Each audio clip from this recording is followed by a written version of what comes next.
Chapter 1279. Qin Yi is my cousin. Qin Xiu followed Yi Zhifan out of the restroom. Good, someone is leading the way. He doesn't have to worry about getting lost in the restaurant. Just now, he was afraid that the relatives and friends of the Chow family would ask him if he had a girlfriend, so he didn't pay much attention to the surroundings. It was not impossible for him to get lost in the restaurant. Yi Zhifan, who had no idea that he had become a compass, was elegant and dignified as an official. He maintained his identity and said casually, "So, Mr. Qin is the grandson of Mr. Chow. I know a person in charge of a company. His wife's surname is Chow, and they say that she is Mr. Chow's niece. I wonder if you know Jianghu." Yi Zhifan, who was well versed in the art of making friends, seemed to be talking casually, but in fact, he had a certain purpose in mind. He had to find an opportunity to get close to Qin Xiu. He couldn't be too anxious. He had to get closer to him first. He calculated step by step, but Qin Xiu didn't give him any chance. He walked out of the restroom as if he didn't hear anything. He said politely, "Director Yi, I have something to deal with here. Goodbye." After finding Qin Yi, he found him. No wonder Uncle said to be careful of him. This person really knows how to curry favor. Qin Xiu left without giving him any face. Yi Zhifan, who had hit a wall, almost couldn't maintain his expression. He stared at Qin Xiu's back as he left. His eyes were dark. He left because he had something to do. Why did it look like he deliberately avoided him? Did Qin Yi tell Qin Xiu about his request? Or did Principal Chow say something to Qin Xiu? Thinking of this, Yi Zhifan raised his hand and rubbed his aching temples. Heart disease could be checked in the hospital to prove that there was no heart disease. But Ying's performance in the military training. How to deal with it? Ying didn't know that she couldn't even join the army. The next day, the whole family was preparing to go to the hospital to visit old Madame Yi. Qin Yi, who they met last night, came to visit. "I've already asked a friend to bring the file back to Beijing. I'll find an opportunity to send it to the head of Beijing's political group. I'm here to inform Director Yi." Even though Qin Yi was here for Ying, he knew his limits. He finished telling Ying about the things that he had not done at all and said, "Please wait for a moment, Director Yi. I will inform you as soon as I receive any news. Regardless of whether it succeeds or not, I will tell Director Yi." Since he had taken the money, he had to give the other party some hope, right? Hearing this, Ying was overjoyed. Yi Zhifan, on the other hand, was worried. Did Qin Yi not read his daughter's file carefully? Did he not show it to Qin Xiu either? Forget it, I won't bring it up for the time being. Let's see how far I can go first. If even the Qin family could not help, his daughter would not be able to join the military. Yi Zhifan was anxious to create a path for Ying to suppress Yi Qian and not let the person behind the jade pendant give up on him. For the first time, Qin Yi stumbled. If he was not so anxious and afraid that the person behind the jade pendant would support Yi Qian, with Yi Zhifan's shrewdness, he would not have stumbled. The jade pendant made Yi Zhifan's career bright, but it also became the source of his greatest fear. The whole family politely sent Qin Yi off. Sun Dongqing was so happy that her eyes narrowed. This is good, this is good. With Mr. Qin's help, it will definitely succeed. Hearing this, old Madame Ye's crooked mouth smiled even more crookedly. She said vaguely, "Good, good, good, our Ying is promising. She doesn't have to be afraid of that little bitch anymore." Chapter 1280. After the treatment in the provincial capital, old Madame Yi, who had a strong will to live, was finally able to speak. However, her body did not improve and she could only lie on the bed. "My Ying has never been afraid of that little bitch. Mom, just you wait. Even if Ying is not a boy, he will still be better than my sister-in-law's 2 sons. Sun Dongqing would poke at old Madame Yi every time she came back to the hospital. Otherwise, she would feel uncomfortable. Every dog has its day. Now it was her turn to hold her head high. If she did not vent all the grievances she had suffered over the years, her surname would not be Sun. Old Madame Yi was not in the mood to quarrel with Sun Dongqing. She was anxious. When she thought of Yi Qian entering the military academy and becoming a soldier like her mother, she thought of the past. She thought of her daughter and son-in-law. Other than anxiety, she was also afraid. If she had known, she would have thrown that little bitch to death. She stared at Yi Zhifan with her cloudy eyes. Her mouth seemed to be filled with water as she mumbled, "We must not let her climb over our heads. We must not. That bitch, I don't know. I don't know where that bitch came from. Ying, you don't have to be afraid. That bitch can't do it, she's not as good as you. If there's a chance, help me teach her a lesson." Even though his words were vague, the viciousness in his tone made people's hearts tremble.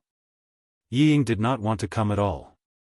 However, everyone in the province knew that Director Ye's old mother was paralyzed in bed. They had no choice but to come to the hospital and pretend to be filial. Yi Zhixiang, the one who started it, would always tell the hospital how filial her brother was. Even the people in the hospital knew that Director Yi was filial. In order to gain a good reputation, the whole family had to come even if they did not want to. Yi Ying, who was standing beside the bed, did not even look at it. She said softly, "Grandma, take care of yourself. I will do my best." Teach Yi Qian a lesson? What ability did she have to teach Yi Qian a lesson now? Even if his good grandma was lying in bed, she was not restless at all, just like what his father said. Yi Zhifan was too lazy to say anything more. He couldn't move. No matter how much he wanted to stir up trouble, he was powerless. He was only thinking about when Qin Yi would give him a clear answer. Yi Qian knew that Yi Ying wanted to join the Beijing political group in the middle of August. There was still half a month before her reporting date. The last batch of eliminated navies will take the patrol ship back to the port tonight, and the rest of the soldiers will be formally trained as frogmen.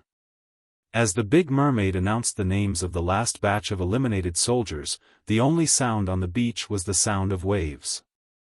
They stood in the sunset like tall pine trees. After several months of elimination matches, they were deeply influenced by Li Jinyan and would never lower their heads even if they bled. Even if they lost, they had to maintain the iron bones of a soldier. In the end, 9 people, including Yi Qian, were left. Out of more than 100 navies, only a few were left. It was enough to show how strictly Jinyan's selection of frogmen was. Just like the Snowfield Brigade, every member of the frogman team was a 1-in-a-million elite soldier. After sending away the eliminated soldiers, Yi Qian officially joined the training on how to become a combat diver, and how to use open and closed diving equipment.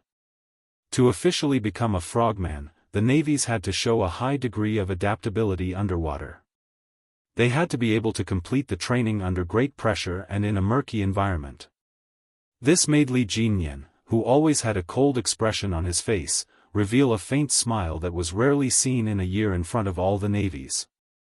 Chapter 1281. The Great Mermaid standing next to him saw him smile and joked, "Do you feel like you're a father? You've finally raised a bunch of kids, haven't you? You must be happy." Li Jinyan felt a little helpless at such a comparison and teasing. His comrades in the team didn't seem to have any talent for language. Even he, the captain, was the same. But he was right about one thing. He was indeed happy. Those who stayed are the best of the best. We can move to our camp now. Li Jinyan's gaze was cold and sharp as he stared at the rippling water surface. He said calmly, "After the National Day ceremony in October, we will have a competition with another army special forces led by Xia Jinyuan. Those who have been selected to join the army will also need to go to the battlefield. Big Shark, our training needs to be more intensive." The military had already agreed to the joint application of the Navy and Army for the competition to be held immediately after the National Day celebration. It was the middle of August and there were less than 2 months left. The Great Mermaid's expression turned cold. Time is indeed tight. What about Yi Qian? She probably won't participate. Participate? The Great Mermaid's reaction was slow for 2 seconds. She immediately asked, which camp does she belong to? Our army? Army? There was a night diving equipment exchange training under the water. The training required 2 soldiers to enter the water and wear masks to exchange diving equipment. It was 6:50 in the evening and there were still 10 minutes until the end. The underwater frogman's activities caused the ripples in the water to deepen. Amidst the undulating waves, 2 soldiers in diving gear were the first to surface. Li Jinyan looked at the time. Yi Jian, Lu Zhen, first. She belongs to our camp. Our camp? Lu Zhuanhai. Demon King, you're not joking, are you? The Great Mermaid's attention was not affected by the Demon King's jumping thoughts. She was still focused on which camp Yi Qian was in. She was brought here by Xia Jinyuan. She will become one of our people in the competition? Demon King, we can't let this be one-sided. Yi Qian, who had changed her scuba equipment underwater, swam to the reef covered in barnacles. She came out of the water and high-fived her soldiers to celebrate. She couldn't take off her breathing mask so she could only high-five her soldiers to express her joy. 3 minutes in advance. Yi Qian glanced at his waterproof watch and made a 3 gesture with his thumb up. They were communicating with simple gestures. The soldier pointed at the reef and climbed up first. He then pulled Yi Qian up with him. The equipment on both of them weighed 8 kilograms. When they reached the bottom, they would be able to increase their weight and quickly dive underwater. When they reached the shore, their movements would be more or less affected. This was also the reason why the daily training of the frogmen was permanent. From not being used to carrying more than 10 kilograms of equipment, to being able to move agilely even when carrying it onto the shore, the amount of effort that frogmen put into amphibious warfare was something that ordinary soldiers couldn't compare to. When Li Jinyan saw Yi Qian come up, he didn't stand on the reef anymore. He stepped down from the reef and said to the Great Mermaid, now he is still in the Navy, so naturally he belongs to the Navy. Furthermore, the Army needs to test his results. The competition will allow the Army to see Yi Qian's results. His explanation made the Great Mermaid laugh. Interesting. Yi Qian is Xia Jinyuan's person. We have a comrade in our team who knows our enemy well. We have a slight advantage in the competition. Chapter 1282. But the competition will not only involve underwater activities, but also land activities. Explosives, rappelling, and ground navigation will all be used together. I don't know if Yi Qian will have any problems. Look at the Army's attitude. You can tell if she will have any problems. Under the reef, the team members who were exchanging diving gear came out of the water one after another. Amidst the sound of the waves, Li Jinyan's indifferent voice seemed to be so soft that it was almost inaudible. Will there be any problems? Would there be any problems with someone who was chosen by Xia Jinyuan and valued by the Army? If Yi Qian, who was born in the Army, was on land, her comrades in the Storm Commandos would probably be slightly inferior to her. After more than a month of training, Li Jinyan already had an idea of Yi Qian's abilities. She was outstanding, brave, meticulous, and fearless. How could there be any problems with a female soldier whose blood was as cold as a soldier's? From what you've said, there shouldn't be any problems. But she will be leaving the team on August 29th, Demon King, shouldn't we reduce her training schedule? The Great Mermaid's voice gradually lowered. She has to go through basic combat diving at least once. There's too much to learn about frogmen. She has only learned the basics in the 2 months she's been here. She hasn't even gone through helicopter launching or sniping training.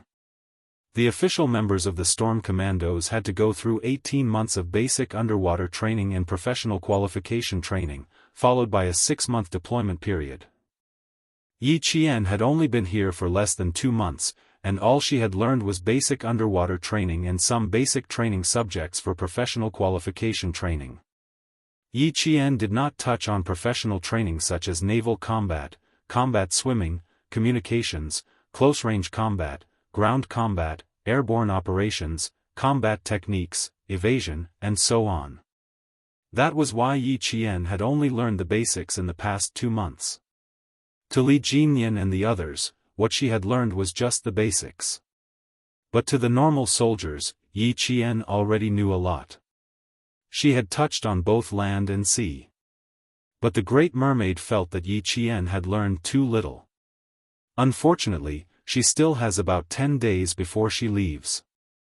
Now that she's resting for 3 days, in the remaining 11 days, she can only touch on a few of our training subjects. They will rest for 3 days. Yi Qian will continue. Li Jinyan had other plans for Yi Qian's 3-day break. Big Mermaid felt that Yi Qian had learned too little, but he wanted to see how tough she was. Would she be able to persevere through continuous high-intensity training until she left?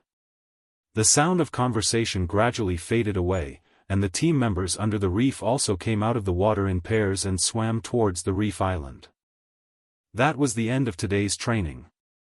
At 7:10 in the evening, the last ray of light on the horizon had been withdrawn. The stars above the sea seemed to have lit up in an instant, reflecting the tranquility and vastness of the sea. All the members of the Storm Commandos, who had taken off their equipment and were wearing black rubber diving suits, had gathered. They looked straight at Demon King Li, who was standing in front of them. Looking at the soldiers who had entered the formal training and performed well in all aspects, he, who had never shown a smile in front of them, suddenly raised the corner of his mouth and revealed a very faint smile. Borrowing the starlight from the sky, the 9 spearmen standing at the very front saw him smile like this. Their originally expressionless eyes all revealed looks of disbelief. Demon King Li, who had never smiled at them before, actually smiled. He actually smiled. Holy shit! He actually knows how to smile. Then, a few of the soldiers sucked in a cold breath, and even their expressions changed. Chapter 1283. Yi Qian looked at Li Jinyan's faint smile without much emotion. She wasn't someone who liked to smile. But to the frogmen who had gone through several months of elimination matches, they were like Tang Seng, who had gone through many trials and tribulations before finally achieving enlightenment. Demon King Li's expression was, even rarer than seeing the sun rise from the west. As night fell, the soldiers in black rubber diving suits straightened their backs when they saw Li Jinyan's fleeting smile. Their expressions were unprecedentedly solemn. The frogmen seniors in the team said. Demon King Li's smile represented savagery. It represented that everyone's training had entered, even more savage and savage days. In these few months, everyone had experienced Demon King Li's savagery. Those who remained were the sharpest soldiers who could withstand Demon King Li's savagery. The new frogmen who finally felt like they were frogmen looked at Demon King Li's savagery, faint smile. It was as if a snowflake wind was blowing in their hearts, causing everyone's hearts to turn cold. It had been 3 days since the last batch of eliminated soldiers left. Those who remained had also begun 3 days of combat diving training. Demon King Li suddenly smiled, causing everyone who remained to feel a chill in their hearts. At the same time, they also felt uncertain. Would they continue to be eliminated? Was someone going to be sent back today? Even Yi Qian, who usually didn't think too much, couldn't help but think too much at that moment. His cold gaze swept across the patrol ship that was about 100 meters away from the beach. His gaze lightly swept across the 5-starred red flag fluttering in the wind, and then he quietly retracted it. Could someone really be eliminated? Yi Qian thought silently. Li Jinyan seemed to know what they were thinking. After his smile, he didn't speak for a long time. His cold gaze swept across the 9 new soldiers, including Yi Qian, and then looked at the row of veterans behind them who were trying their best to hold back their laughter. His expression was indifferent as he slowly said, you have 3 days off." Before she could finish her sentence, Yi Qian heard a sound that sounded like air leaking out of rubber. Even she, gently exhaled a mouthful of salty, turbid air. Fortunately, they were not eliminated. The toes and the rubber fins loosened a little, and all the soldiers relaxed their stiff backs a little. "Everyone is to leave the island tonight and complete your transfer procedures." In the face of the soldiers' reaction, Li Jinyan's expression remained as cold as ever, without the slightest bit of awkwardness. "You will have a certain understanding of our frogman unit during the 3-day holiday, and you will also understand why our selection is so harsh." The soldiers who stayed behind did not transfer their files from their original unit to the Storm Amphibian Frogman Commandos, so they could not be considered as official commandos. During the 3-day holiday, the original unit would send a document to complete the transfer procedures with the Storm Commandos. Their glorious deeds, other than their military merits and medals, would all be cleared. Once again, the newly enlisted soldiers were not surprised by the sudden holiday. From their serious expressions, one could vaguely find a trace of strangeness. They felt that it was impossible to give them a holiday so easily. They had a feeling that something was going to happen.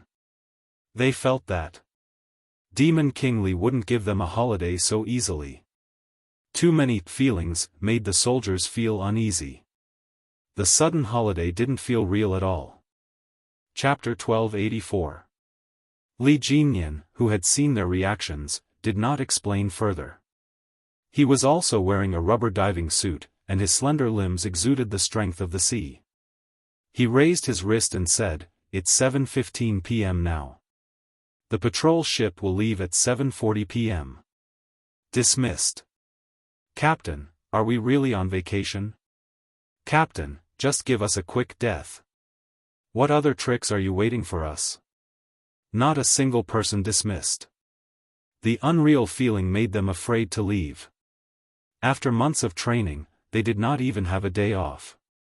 Suddenly, they were given 3 days off. They would not dare to accept it even if a pie dropped from the sky. Li Jinyan never reflected on how his brutal training had traumatized the soldiers who were about to become official team members. His eyes were as cold as the cold moon rising from the sea. He spat out 3 words coldly, "You don't believe me?" After he finished speaking, he turned his gaze to Yi Qian, who had an indifferent expression. The handsome young major asked the only female soldier in the team, "Yi Qian, you don't believe me either?" "It's not that I don't believe you. We definitely have a vacation. I just don't quite believe that the Demon King would give us a vacation so easily." Yi Qian, who was called out, had a calm expression. She met the other party's cold gaze that could dissect her soul and replied calmly, "We believe in a vacation, but we don't believe that we can leave smoothly." Over. The only female soldier in the team, who was also the only female soldier in the team who was not afraid of the Demon King's training, spoke out the thoughts of the other 8 male soldiers. Li Jinyan always knew that Yi Qian was not as afraid of him as the male soldiers, but he did not expect that she would dare to directly question him. For a moment, he did not respond. The air was a little heavy. Everyone held their breaths as they waited for the Demon King to speak again. "Marines, you still have 24 minutes. The Great Mermaid couldn't stand it anymore.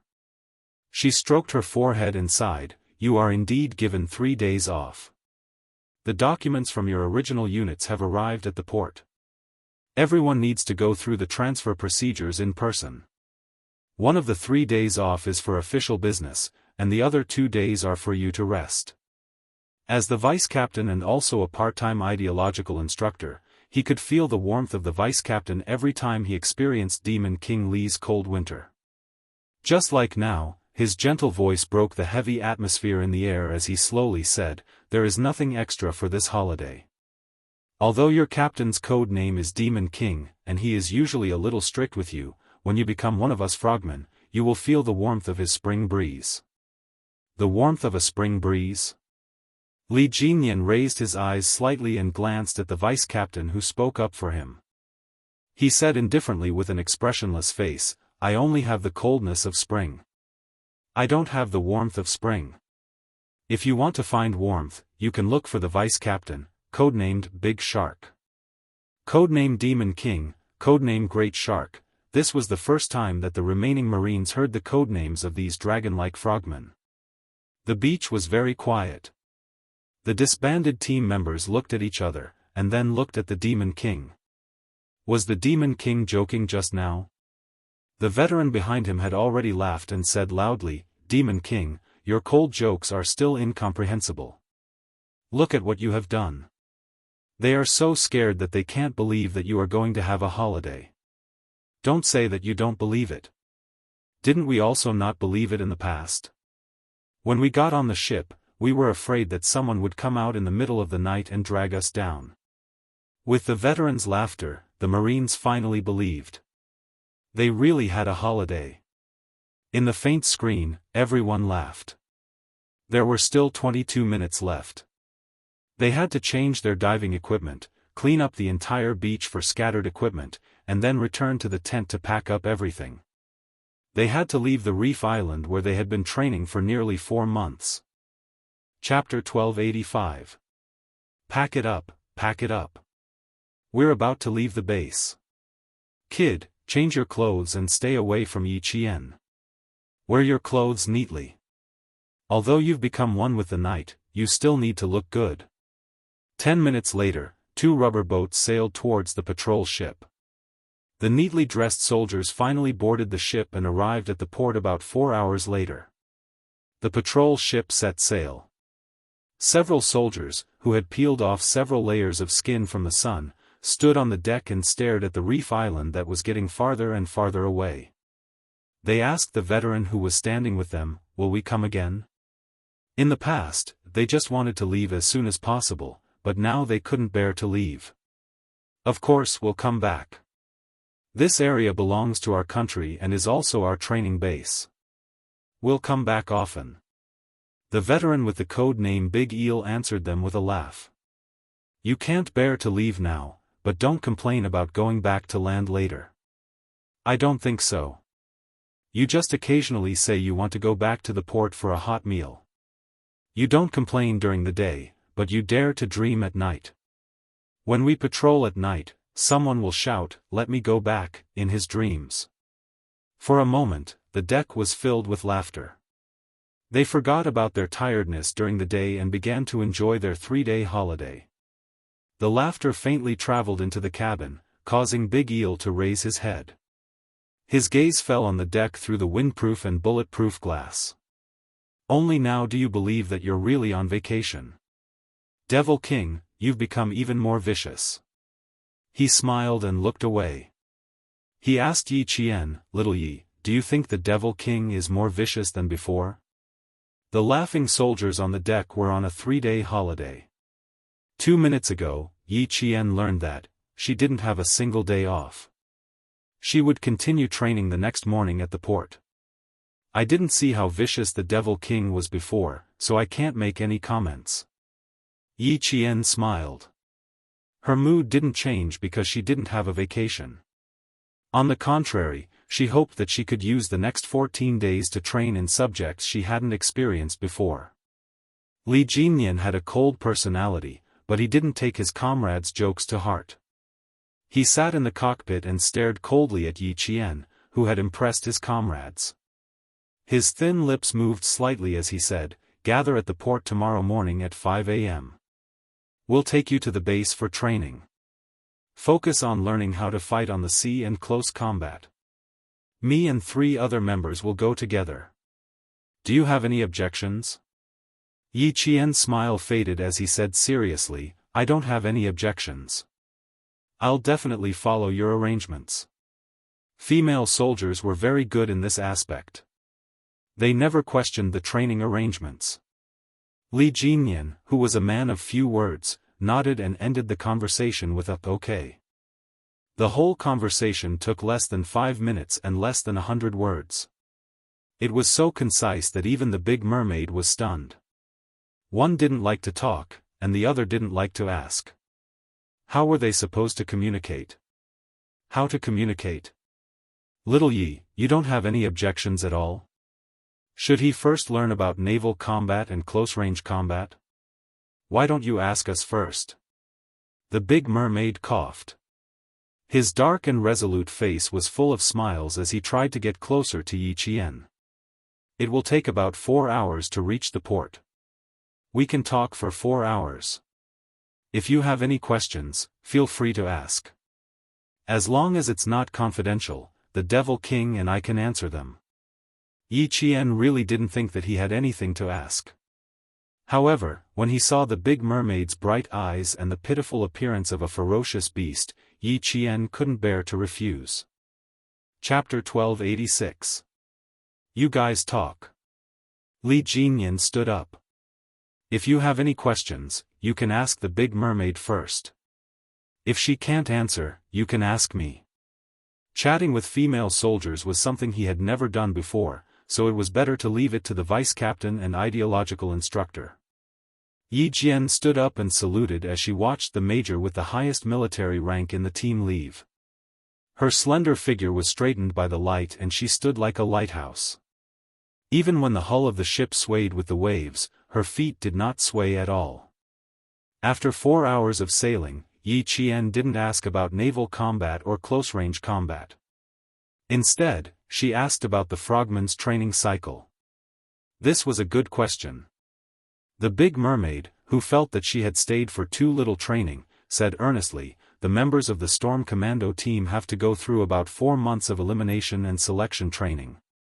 Those who can pass the selection process can't immediately carry out missions. After 18 months of basic training, professional training, and 6 months of mission deployment, they are considered beginners.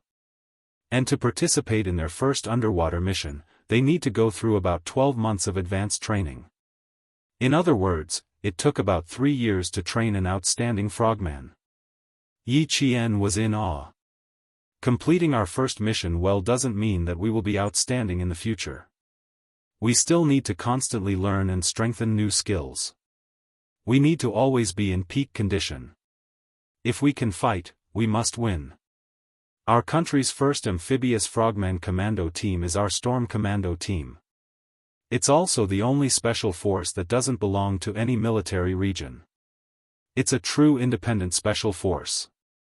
The force has only been established for a short period of time. There's too much to learn. Take the recent Southeast Asian countries for example. The 126th Assault Team Concord's elite frogmen team can stay silent underwater for more than 20 hours. In this aspect, we can't compare to them. Because we were established late, we need even more rigorous training. A strong country has no weak soldiers. Only a strong army can make a strong country. A country can only stand proudly in the world if its military strength are improved. She didn't ask about naval combat or close-range combat. Instead, she gained a deeper understanding of the storm. Then she learned about the frogmen forces of Western countries and the gap between their country and theirs. It was also a reward for Yi Qian. She knew that even though she had gone through hellish training, what she had learned was just the tip of the iceberg. If she wanted to learn more and become an excellent frogman, she would need at least 2 years. If she could, she wanted to come to the frogman unit to study every winter and summer vacation. At 11:00 in the evening, Yi Qian, who had just woken up, saw the lighthouse that guided all the ships. They had arrived at the harbor. Disembarking from the warship and stepping on the thick cement floor, she looked at the brightly lit Yi Qian, who had been accompanied by the sea for more than a month. Her eyes curved into crescents as she revealed a bright smile. The feeling of stepping on solid ground was very solid. Yi Qian did not return to the camp immediately. She wanted to give Uncle Jen a call to ask about the situation. After getting Li Jinyan's permission, a Marine on duty led her to the phone booth. At midnight, Principal Chen received a call from Yi Qian. We can rest assured that Captain Xia will take you away. Everything is fine at home. Girl, don't worry about us. After receiving Yi Qian's call, Principal Chen didn't even feel sleepy anymore. He answered her questions in a loud and clear voice. Uncle Jen's health is fine. People tend to have some problems when they're old. Don't worry, I'm here. Chapter 1287. Hearing the voice of her family, Yi Qian's mood was as peaceful as the starry sky. You have to take care of yourself too. Don't overwork yourself. I have the army to take care of me. You don't have to worry about me. Don't worry, don't worry. You've always known how to take care of yourself. It's just that you're too competitive. You're even more competitive than the male soldiers. You have to change that. We can't be sloppy during training. You have to rest well during rest. Only when you're fully rested can you train better. Principal Chen, who came out of the army, said that he wasn't worried. Every word he said was a reminder. He was afraid that Yi Qian would be too competitive and hurt herself. Yi Qian pursed her lips and smiled. She looked at the starry sky and listened quietly to the elder's advice. Time ticked by for nearly 10 minutes. I've received the acceptance letter. The village chief said that he wanted to celebrate, but my uncle rejected it. Everyone in the surrounding villages knows that there's a top scorer in Shuku village. Some parents even came here to buy your old teaching materials. Speaking of the village, Principal Chen's smile deepened. Thank goodness you don't have a photo. Uncle said that if you did, people would take it back and paste it on the children's bookcases. Yi Qian also smiled. When she was in the province's #1 middle school, her exam papers and teaching materials were all kept by Teacher Tong. Some students left with 2 big boxes of books and exam papers, but she didn't have a single book or exam paper except for a few sets of clothes. You didn't disturb your uncle, did you? If people keep coming, you might as well stay in the army for a while. Yi Qian's eyebrows were quiet. She lacked the sharpness of training during the day. She was like an ordinary girl who had left home.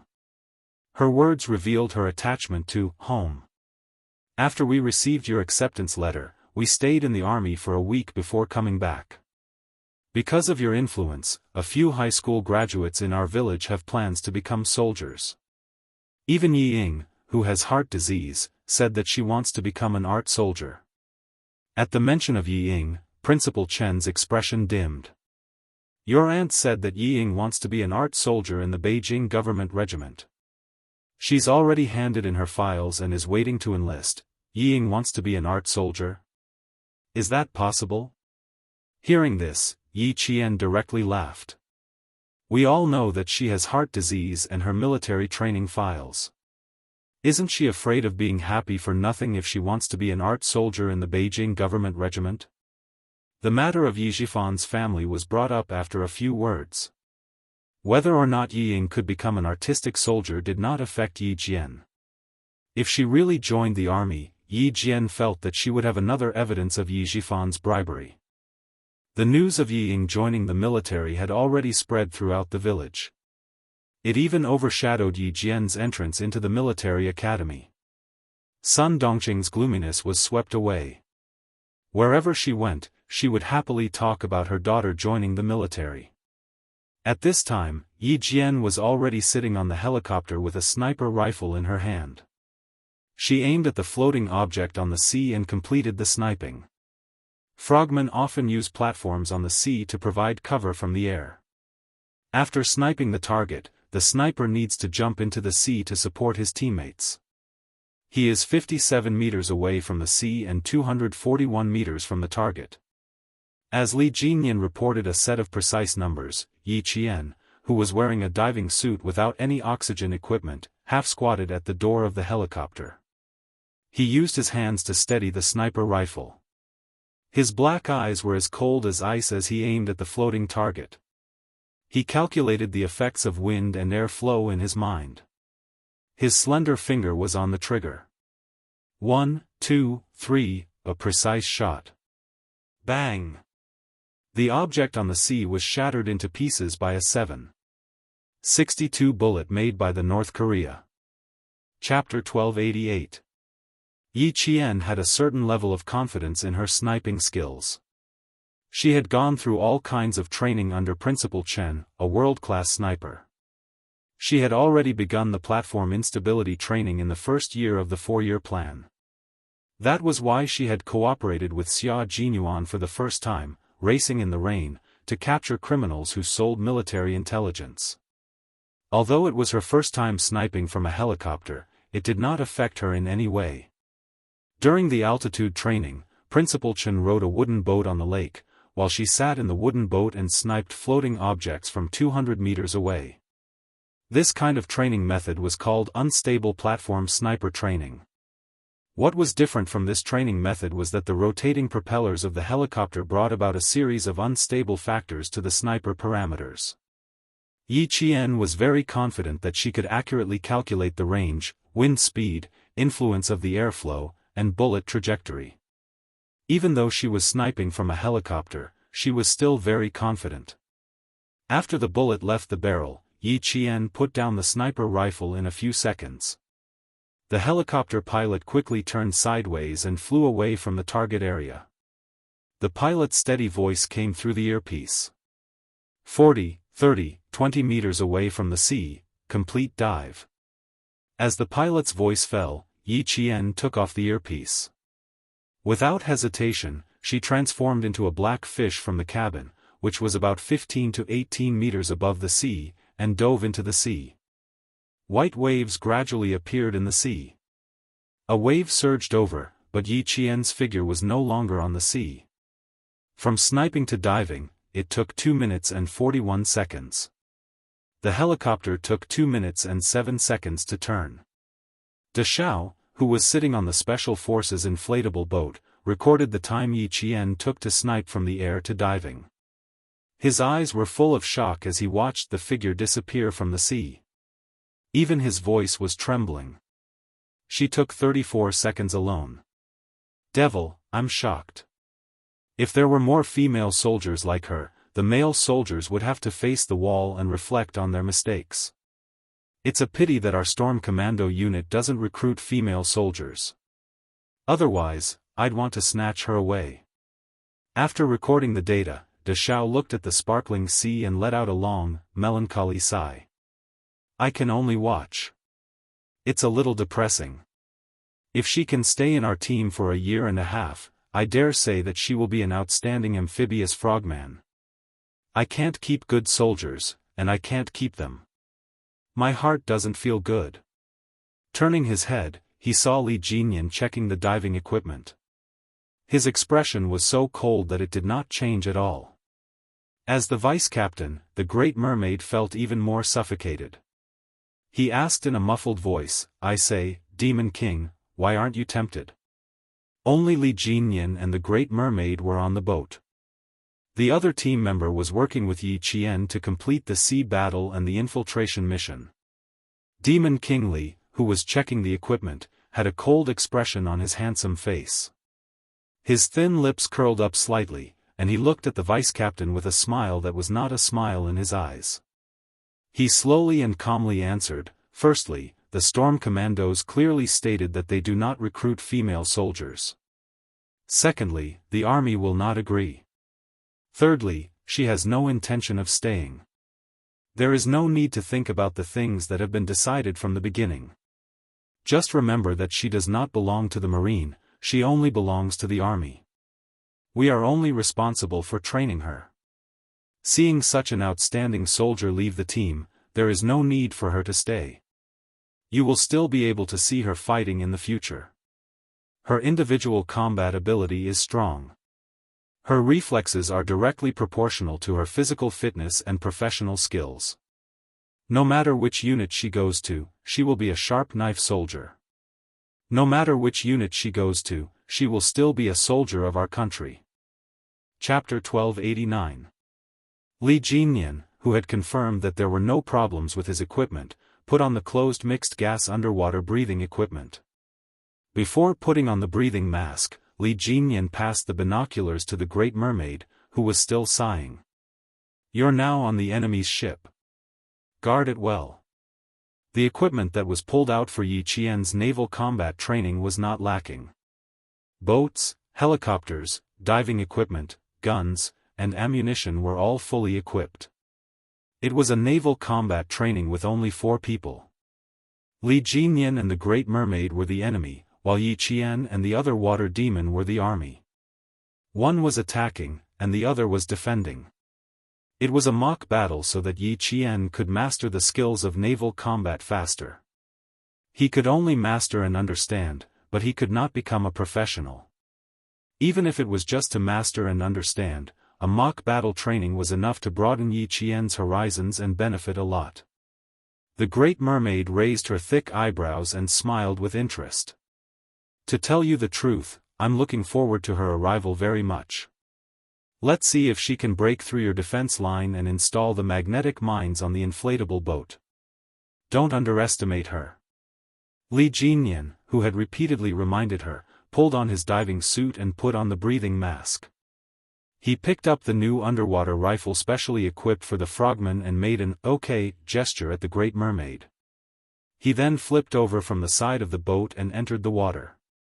Ripples spread out on the surface of the sea. In the blink of an eye, Li Jinyan disappeared into the vast sea. As an enemy, the Great Mermaid quickly gathered her thoughts and quickly operated the Special Operations hard-shelled inflatable boat to hide behind a nearby reef. One of the naval operations, underwater demolition, required the cooperation of at least 2 frogmen. This training was destructive. It required the frogmen to deal with reefs, rocks, shoals near the landing beach that could cause the landing ship to run aground, as well as shore or underwater obstacles set up by the enemy to prevent the landing force from reaching the shore. After 2 hours of sea clearing was completed, the next step was underwater demolition, the placement of the magnetic mines on the enemy's ship, and the identification and marking of the mines. Yi Qian was responsible for placing the magnetic mines on the Special Operations hard-shelled inflatable boat operated by the Great Mermaid, clearing the landing obstacles, and completing the beach immersion training. The other teammate was responsible for reconnaissance, inspection, luring, and other frontline combat tactics. Yi Qian, who had his back against the reef, quickly put on the circulating diving equipment. The water demon in charge of vigilance stared at the surface of the sea with a burning gaze to prevent the enemy's Li Demon King from launching a sneak attack. There were 2 types of diving suits, light diving suits and heavy diving suits. The light diving suits were further divided into 2 types, dry and wet diving suits. The battle at sea this time did not require a heavy diving suit. Therefore, Yi Jian was wearing a light and dry diving suit that did not allow the diver to come into contact with the water. They jumped down from the helicopter and quickly found their team members. They changed their normal rubber diving suits into light diving suits. The whole changing process took less than 5 minutes. Yi Qian had a survival knife, a strong flashlight, a diving instrument, a backup breathing apparatus, and an ultrasonic signal processor. There were no problems with the diving suit's charging equipment, and the buoyancy control vest's shoulder vent valve was sealed properly.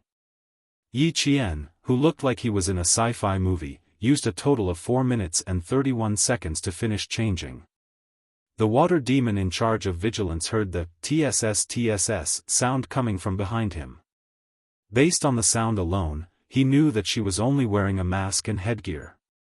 The water demon, who only revealed her head and the new waterproof rifle, shortened the distance between her and Yi Qian to less than 30 centimeters.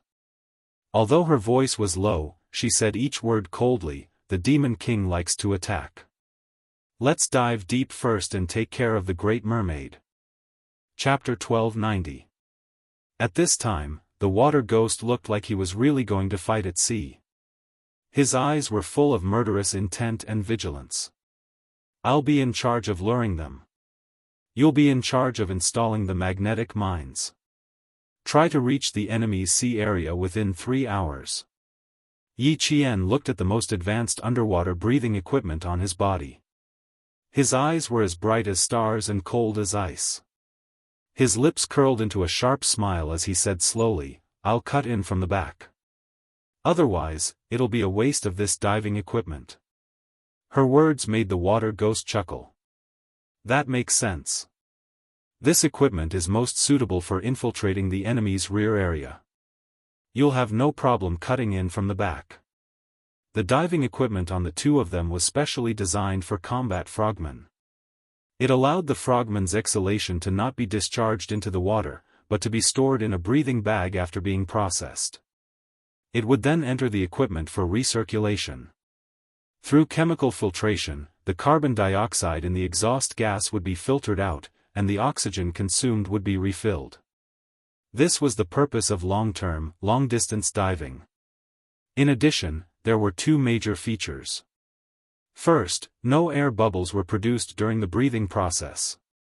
This greatly improved the concealment of frogmen on special operations missions. Second, the backpack design was more suitable for underwater combat and increased the sensitivity of underwater combat. Yi Qian put on his helmet and mask. He gestured to his team members to dive at the same time. Two dark figures disappeared from the surface of the sea along the reef.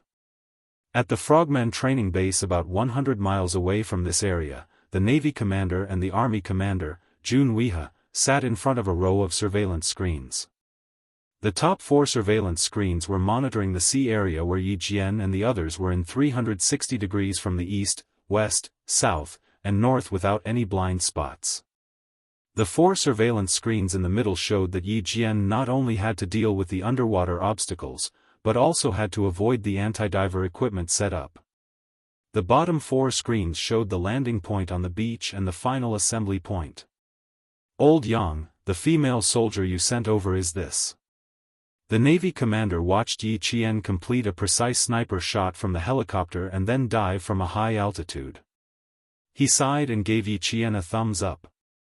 I've been in the army for 34 years, and this is the first time I've met such an outstanding female soldier.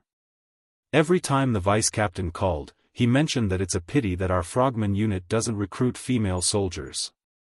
Otherwise, he would really want to force her to stay in our navy.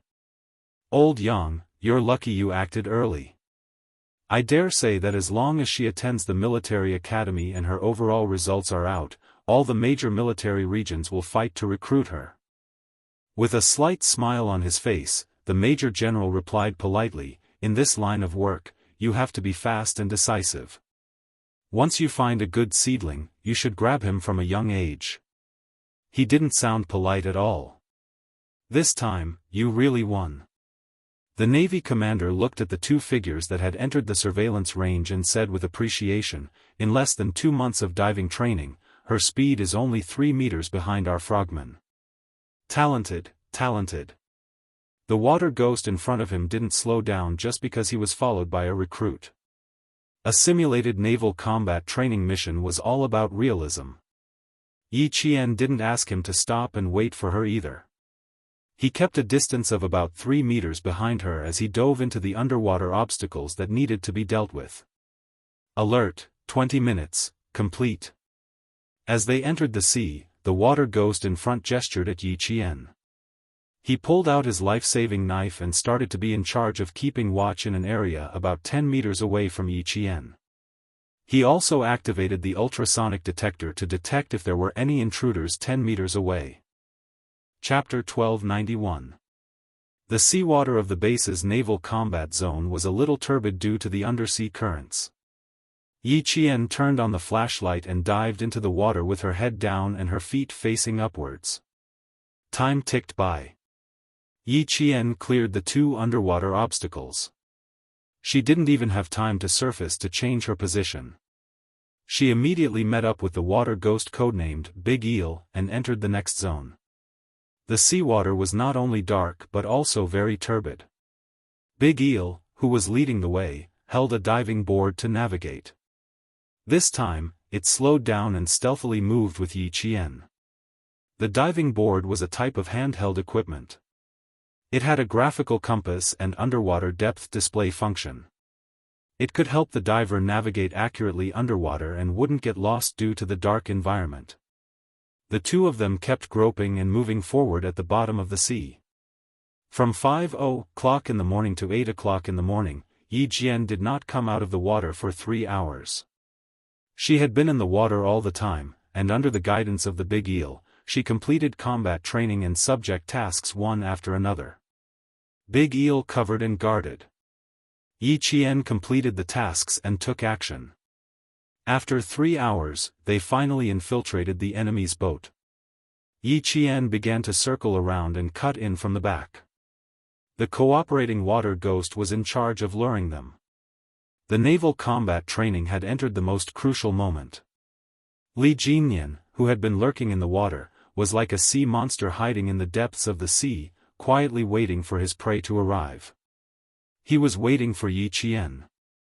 He wanted to personally test the results of this female soldier's less than 2 months of underwater training. However, Yi Qian didn't want to face Demon King Li at all. She was confident that she could fight Demon King Li on land, but underwater, Yi Qian knew her own limits and didn't dare to face him carelessly. She carefully avoided the detection range of the ultrasonic waves. She swam with her feet and headed straight for her target. She doesn't plan to face the enemy. 3 hours later, the naval commander, who had been sitting in front of the surveillance screen, pointed at the figure that had been submerged in the sea for 3 hours and said proudly, Li Jinyan, the sharp knife of the team, is neck and neck with Xia Jinyuan. Major General Liu was a little overprotective. Your Li Jinyan is not bad, and our Xia Jinyuan is not bad either. Now that we have Yi Qian, old Dong, I can rest assured. The Navy commander's surname was Dong. That's why I said you really won this time. In the past, you even wanted to win over Li Jinyan. You were so ruthless that you didn't leave a single one for the Marines. Old Yang, after so many years, I still remember. The Navy commander laughed. This old Yang was still the same as before. Whenever he saw a good soldier, he would want to recruit him to the army. Who wouldn't want that? Everyone wanted to. It was undeniable that there were more elite soldiers in the army than in the navy. Major General Liu adjusted his military cap. He felt that the topic needed to be changed. He restrained his expression and said solemnly, I'm very grateful for your care for Yi Qian. I knew that her training time was short, so I specially arranged 3 days of private training for her. Old Dong, I'm very grateful to you for supporting the army's work all this time. Thank you very much. I won't stand on ceremony. The most important thing is that Yi Qian is indeed a good seedling. Even if she becomes a soldier of the army in the future, she will still be a soldier of our country. On the surveillance screen, Li Jinyan suddenly turned around like a sea monster pouncing on its prey. Even through the screen, his ferocity could be felt. In an instant, he dashed forward a few meters. The naval commander who was speaking immediately cut off the topic. He found the target. Chapter 1292. Everyone in the control room turned their attention to the screen that had the best view of Li Jinyan's movements. The Navy commander ordered the technical lieutenant, monitor from all directions. Yes, sir. The technical soldier's first lieutenant's fingers pressed rows of buttons, and after a series of commands were output, the 2 screens that originally only showed Li Jinyan's movements became 6 screens with the top, middle, bottom, and middle screens showing him in all directions. Not only could they see Li Jinyan's movements in the water without any blind spots, but Yi Qian's figure also appeared on the screen as the underwater probe rotated. Yi Jian was looking for cover. The sense of crisis that made her feel as if she was going to be suffocated by the seawater suddenly surged.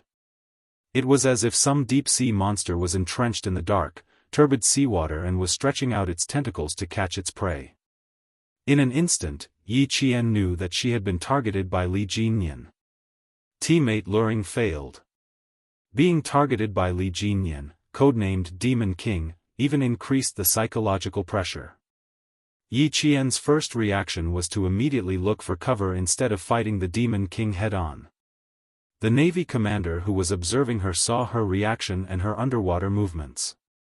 He smiled at the serious-looking Army Major General and said, although she only has a month of training, her underwater movement skills are no worse than a real water ghost's. Frogmen are very wary of using their hands to paddle underwater. The correct way to move and dive is to use the 2 feet to provide power, freeing up the hands to do other things. Or complete shooting, fighting, throwing in mines, or completing underwater exploration. From Yi Qian's discovery of danger and her avoidance of cover, you can completely see how professional she is in diving. Look at how her feet are moving the entire time, and her hands are constantly exploring. Don't underestimate this movement. When people reach the bottom of the water, their natural reaction is to keep their hands and feet together. Moreover, to practice the natural reaction of the underwater is to move the feet up and down. She needs to complete 2 hours of standing in the water every day. Her head and shoulders must be above the water, and her hands must be raised. She must rely on her feet to float up and complete the training requirements. After that, the naval commander asked the whale who was standing beside him, "I heard that Li Jinyan added something to Yi Qian's treading water training for the first half of the month?" The major general of the army, who had been listening carefully, looked at the water ghost who had been training with Yi Qian for more than a month. He smiled and asked, "What's wrong? Did you fail?" In the army, when soldiers were given extra training, it usually meant that they had failed in their training and needed to undergo more training. Whale immediately straightened his back and answered the major general seriously, "In the beginning, there will be failures. According to the training requirements, if there are 3 movements with both hands within 20 minutes of stepping on water, you will be deemed as a failure. Yi Qian's training time is 2 months shorter than the rest of the team. If you fail, you will need to strengthen yourself even more. We will use the method of placing lead weights around your waist. Each piece weighs 2 kilograms, and there are a total of 4 pieces on your left and right waists. A total of 8 kilograms of lead weights will be tied to your waist. You will be able to walk on water and do your webbing until you pass." The major general of the army only knew a little about what kind of professional skills frogmen should have. When he heard this, he nodded and said, "From what you've said, Yi Qian's diving operation is considered to have passed."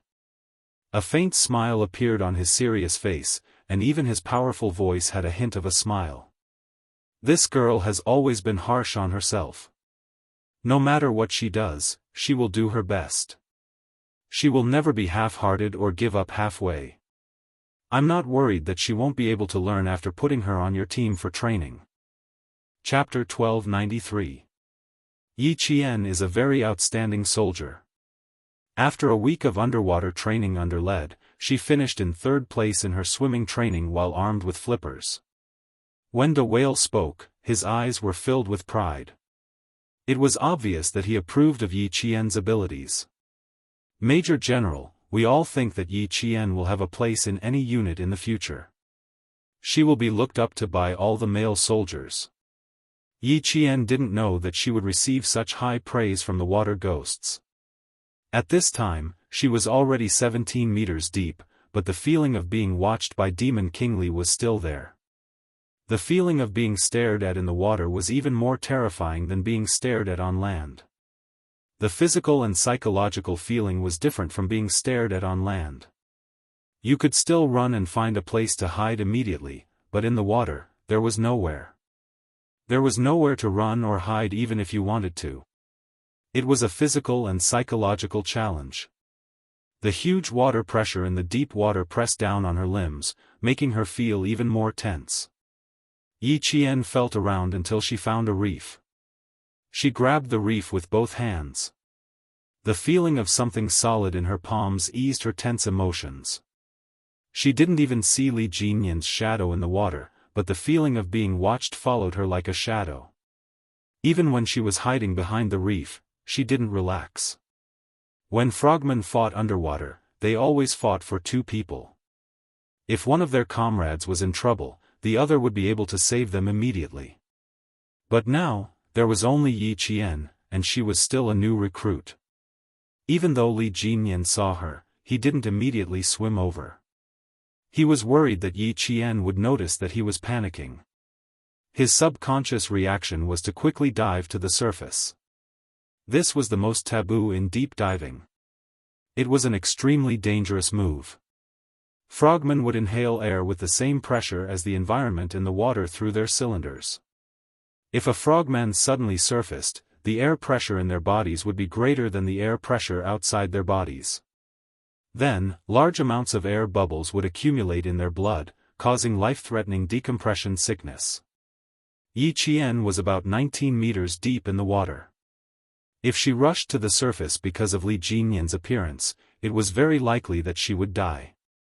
After completing the training alone, even the experienced Li Jinyan did not dare to be too reckless. After Yi Qian swam out of a certain range, Li Jinyan swam towards the inflatable boat that the Great Mermaid was on. The fact that Yi Qian was able to escape from him so quickly and immediately find an underwater cover meant that he had already explored this area and memorized the position of the people in the water.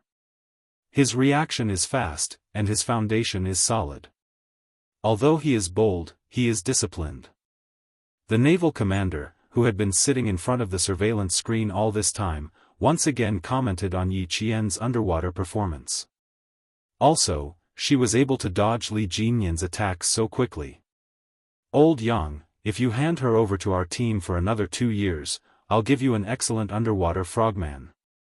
There were a total of 7 people in the surveillance room. Everyone's eyes were fixed on Yi Qian and Li Jinyan's figures. Even though 3 hours had passed, no one felt bored or wanted to leave the surveillance room. Major General Yang of the army had specially come over to watch Yi Qian's training. He was willing to stay for another 3 hours. Seeing Yi Qian's quick reaction to avoid approaching danger, the Major General, who had watched countless drills and participated in countless actual combat exercises, let out a sigh of relief. We have high expectations for her. We hope that she can immediately join the army to carry out missions after entering the military academy. The Major General's serious voice was low and restrained, as if it weighed 1,000 pounds. Our country's special forces still need to be improved. We urgently need a comprehensive talent like Yi Qian to join us. Chapter 1294.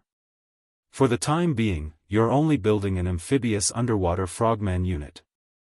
Old Dong, the task on my shoulders isn't any lighter than yours.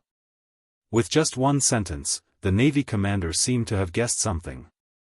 Surprise flashed across his face, and a hint of seriousness appeared. Amphibious unit? I see. I understand now. No wonder they had to send Yi Qian over. It turned out that her future in the military had already been determined. You see further than I do. She has already been training for 5 years, plus 4 years of military school. A soldier with 9 years of special training under your command, and she's still so young. Old Yang, you really have great foresight. You make me feel ashamed of myself. There were only 4 people in the surveillance room. One of them was a lieutenant of operations, and the other was a great mermaid. The Navy commander's words would not be leaked, and this kind of conversation would not cause any leaks. Li Jinyan seemed to have sensed that his prey had swam away. He slowly turned his back to the surveillance screen and faced it directly. His expression couldn't be seen clearly because he was wearing a breathing mask, but from the way he swung his slender legs, it was easy to tell that he was in a good mood. The undersea airflow blew past the breathing mask in front of him, and a few unknown fish swam leisurely with the airflow. Yi Qian, who was holding onto the reef with both hands, focused his gaze and swam in the opposite direction of the airflow. However, the inflatable boat was deeper in the water than the rubber boat.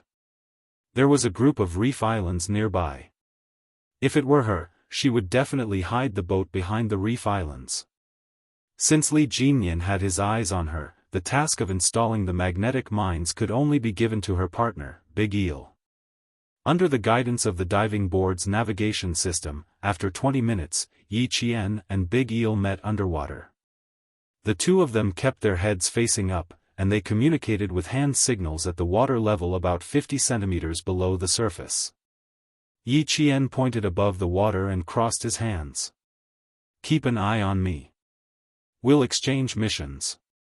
Okay. Big Eel nodded. It seemed that Demon King Li intended to fight with Yi Qian underwater, so he naturally had to cooperate. After the mission exchange, the two of them separated again. From the deep water level, Yi Qian slowly approached the boat when they were about 3 meters above the water level. It was the first time she was acting alone underwater. No matter how brave she was, she didn't dare to act as freely as she did on land. She remembered the key points of underwater activities and didn't make any mistakes. Not far away, Li Jinyan, who was defending, floated to the surface. A thin smile flashed across his cold eyes as he said to the great mermaid on the ship, "She's coming over. I'll fight her underwater first." Big Eel, Yi Qian. Big Eel didn't persuade Li Jinyan to give up, but she reminded him again. Yi Qian, Eel, Big Eelses, Big Eel, Big Eel, Big Eel, Big Eel, Eel, Big Eel, S.A.'s twos to Eel. To S Eel, of T of them Eel. Don't let anything happen. Li Jinyan understood even without Big Eel's reminder. He made an okay gesture, put on his breathing mask again, and slowly sank to the bottom of the sea to intercept Yi Qian. The entire training was centered around Yi Qian. Li Jinyan wanted to test Yi Qian's underwater combat skills. Big Eel wanted to see if she could successfully clear the boats that were preventing them from landing and seizing the beach. The Navy commander and Major General of the Army wanted to see the results of her more than a month of training to see if she met the standards.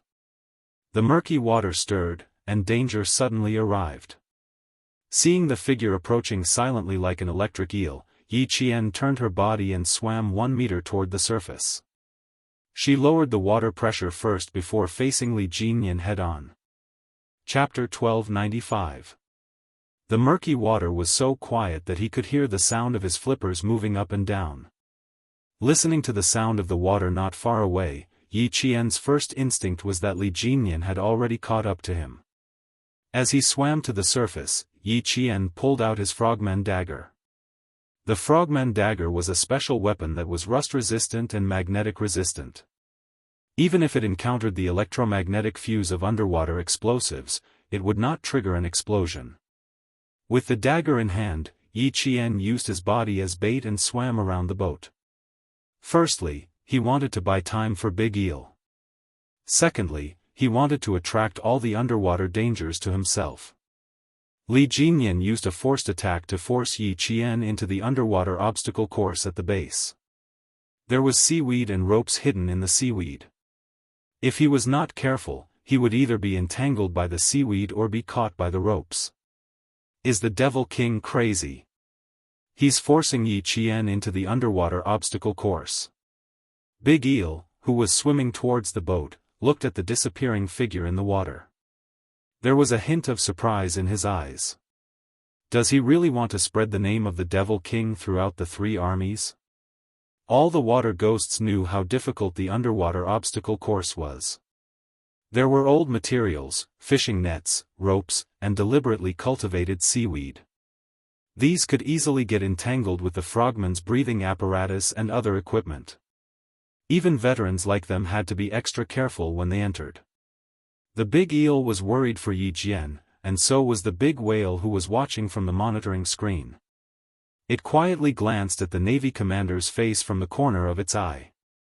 As soon as it glanced at the commander's face, the big whale was frightened by the coldness on the commander's face, and its heart skipped a beat.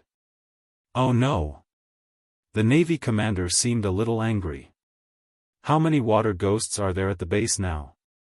The Navy commander's eyes were serious. Li Jinyan was too bold. He actually led Yi Qian into the underwater obstacle course that required at least 8 months of basic training to pass. Did he not want his own future anymore? If something happened, the army would lose a general, and so would the navy. In the end, it would harm the country and waste the country's efforts. Big Whale immediately replied, "There are 11 water ghosts in my team at the base. There were also 16 combat frogmen and scout frogmen. A total of 27 soldiers. Send 4 combat frogmen over there to keep an eye on the situation. If anything happens, send reinforcements immediately." The Navy commander immediately issued the order. As the commander, he had the responsibility to protect the safety of all the soldiers. He also had the responsibility to prevent possible dangers in advance. Yes. The great merman immediately carried out his orders. He was also afraid of accidents. Although Major General Yang of the Lu army did not know much about underwater warfare, when he saw Yi Qian's unhurried swimming posture, he vaguely felt that Yi Qian was deliberately swimming towards the danger zone ahead. Not for the time being. Let's observe first. He stopped the Great Mermaid from leaving. Yi Qian has never done anything rash. Just now, she used the diving board to navigate and swam east. Based on my understanding of her, she's swimming east with a purpose. In other words, they were not forced by Li Jinyan to the east-facing underwater obstacle. Major General Yang had known Yi Qian for 3 years. He usually paid attention to her training. In addition, Yi Qian had carried out several military missions, so Major General Yang was very reassured by her combat stability. Therefore, Major General Yang thought that she was doing it on purpose because she wasn't in a hurry. The Great Merman received the Navy commander's nod and returned. He said, although Yi Qian's training time was short, the water ghosts we left on the training reef island all took her through many training exercises. For example, we taught her how to use the life-saving knife to save herself through seaweed and fishing nets, but it was not as complicated as this. Chapter 1296. In other words, with Li Jinyan around, even though there was a certain amount of danger, it wouldn't be fatal. This was a form of trust. You could put your life in the hands of your comrade and trust your comrade. Old Dong, I'm not nervous. Why are you nervous? Let's see how exciting this underwater fight is. Major General Yang was even more relieved after hearing this. He was even more certain that Yi Qian was doing this on purpose. This little girl had an adventurous spirit, but she was also steady. He believed that she wouldn't put herself in danger. After that, he laughed and said, don't worry, don't worry. Let's watch. Even though Li Jinyan isn't my soldier, Xia Jinyuan, has mentioned him to me before. He's the best underwater specialist in the entire army. Even though the devil is cruel, he's also admirable. The Navy commander felt very comfortable when his soldier was praised. I'm not worried about Li Jinyan. I was just worried that you wouldn't be. Since you're not worried, let's wait for the exciting underwater fight. The entire underwater training foundation was equipped with underwater detection probes used on submersible ships. The first lieutenant was familiar with the operation of the 3 rows of computers. Every part of the underwater obstacle section was clearly displayed on the screen. Yi Qian's figure was already close to the underwater obstacle section. When she made a movement to turn her head, Major General Yang was even more certain that she was swimming towards the dangerous area on her own accord and not being forced by Li Jinyan. It was just as Major General Yang had guessed. He knew that when they entered the enemy's defensive zone to fight, they would face a situation where the enemy had plenty of reinforcements while they had no reinforcements. Even though it was dangerous to enter the complicated sea region and it would bring inconvenience to their movements and reduce their speed, it would also provide them with natural obstacles and cover. Li Jinyan was the captain. How could a rookie like her face him directly? She had to hide quickly and then end the battle quickly. The dagger in her hand, which was the life-saving knife, was extremely useful at this time. This special dagger blade was 2 centimeters wide and 8 centimeters long. The back of the blade had sharp serrations. As long as it was used well, it could quickly cut through ropes, seaweed, and fishing nets on the seabed. This was one of the underwater survival skills that Yi Qian had learned at the beginning of the month. He applied what he had learned and used it creatively. He stepped on the water with his flippers. While pushing aside the seaweed with one hand, he swung his dagger with the other to cut off the long seaweed that might entangle his breathing equipment. Facing these visible and fatal dangers alone was not only a test of one's physical fitness, but also a test of one's courage and willpower. The simulated combat training had greatly improved Yi Qian's mental endurance, self-control, and courage to overcome difficulties under anaerobic conditions. Arranging such a training session was enough to show how much Li Jinyan expected of Yi Qian. He wanted to fully explore Yi Qian's potential and make her an excellent amphibious frogman. Li Jinyan scooped up a floating seaweed with one hand, and the handsome face under the mask held a trace of a smile. He thought that he was the one who forced her into the water hazard, but in reality, she was the one who lured him over. Good job, Yi Qian. This was the first time he participated in a simulated combat training, and he immediately knew how to use underwater obstacles to seize the opportunity. In such an environment, when frogmen and anti-frogmen met, it was very likely that both sides would be too close for them to draw their guns. At that time, the performance of underwater combat skills would greatly affect the outcome of the battle, so it was necessary to quickly attack and retreat as quickly as possible. Chapter 1297. Yi Qian. She wanted to lure him in, observe him in secret, and then finish the fight and retreat quickly. Visibility was low underwater, and the situation underwater was complicated. Yi Qian, who was holding onto a rope with one hand, looked around calmly, quietly waiting for Li Jinyan to approach. 1, 2, 3. She silently counted to 8 in her heart. A black figure that looked like a swordfish swept past a clump of seaweed. It had begun. The underwater combat had begun. The people in front of the monitor held their breaths when they saw Yi Qian suddenly attack. The ripples in the water expanded, and Yi Qian used the dagger in her hand very flexibly, directly attacking Li Jinyan's air supply system. The air supply system was the focus of the frogmen's attack and defense in underwater combat. Once the air supply was cut, the frogmen would lose their oxygen supply, and the consequences would be obvious. Li Jinyan's eyes darkened. What a murderous female soldier. She used her killer move as soon as she started. Discover the enemy first, seize the opportunity to defeat the enemy, hit the enemy in one hit, end the battle quickly. These were all underwater combat tactics, and Yi Qian remembered them well and used them flexibly. Yi Qian, who had taken the initiative, knew very well that she didn't have the ability to fight Li Jinyan for too long. How could she beat Li Jinyan?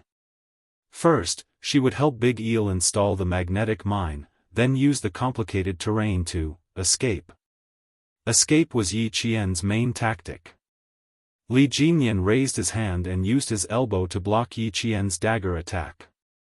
Yi Qian didn't resist his move at all, and immediately withdrew her right hand that was holding the dagger. Then an unbelievable scene happened. The dagger in her right hand was suddenly in her left hand, so fast that the Navy commander and the big whale couldn't react in time. Major General Yang knew Yi Qian's ability. She was twice as fast as others when she fired a gun. Switching between her right and left hand was a piece of cake for her. She hasn't shown this move before. The big whale sighed softly. Fast, too fast.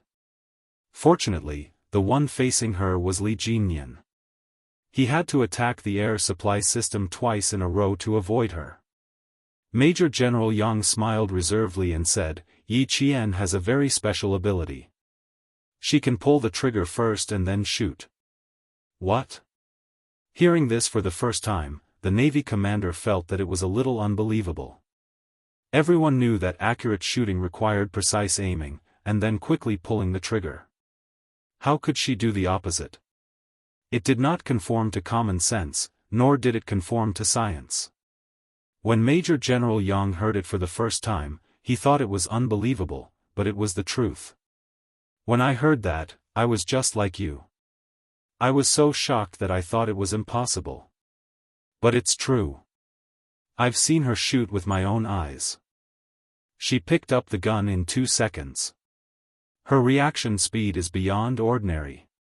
Major General Yang said proudly with a deep smile on his face. She's familiar with every type of gun.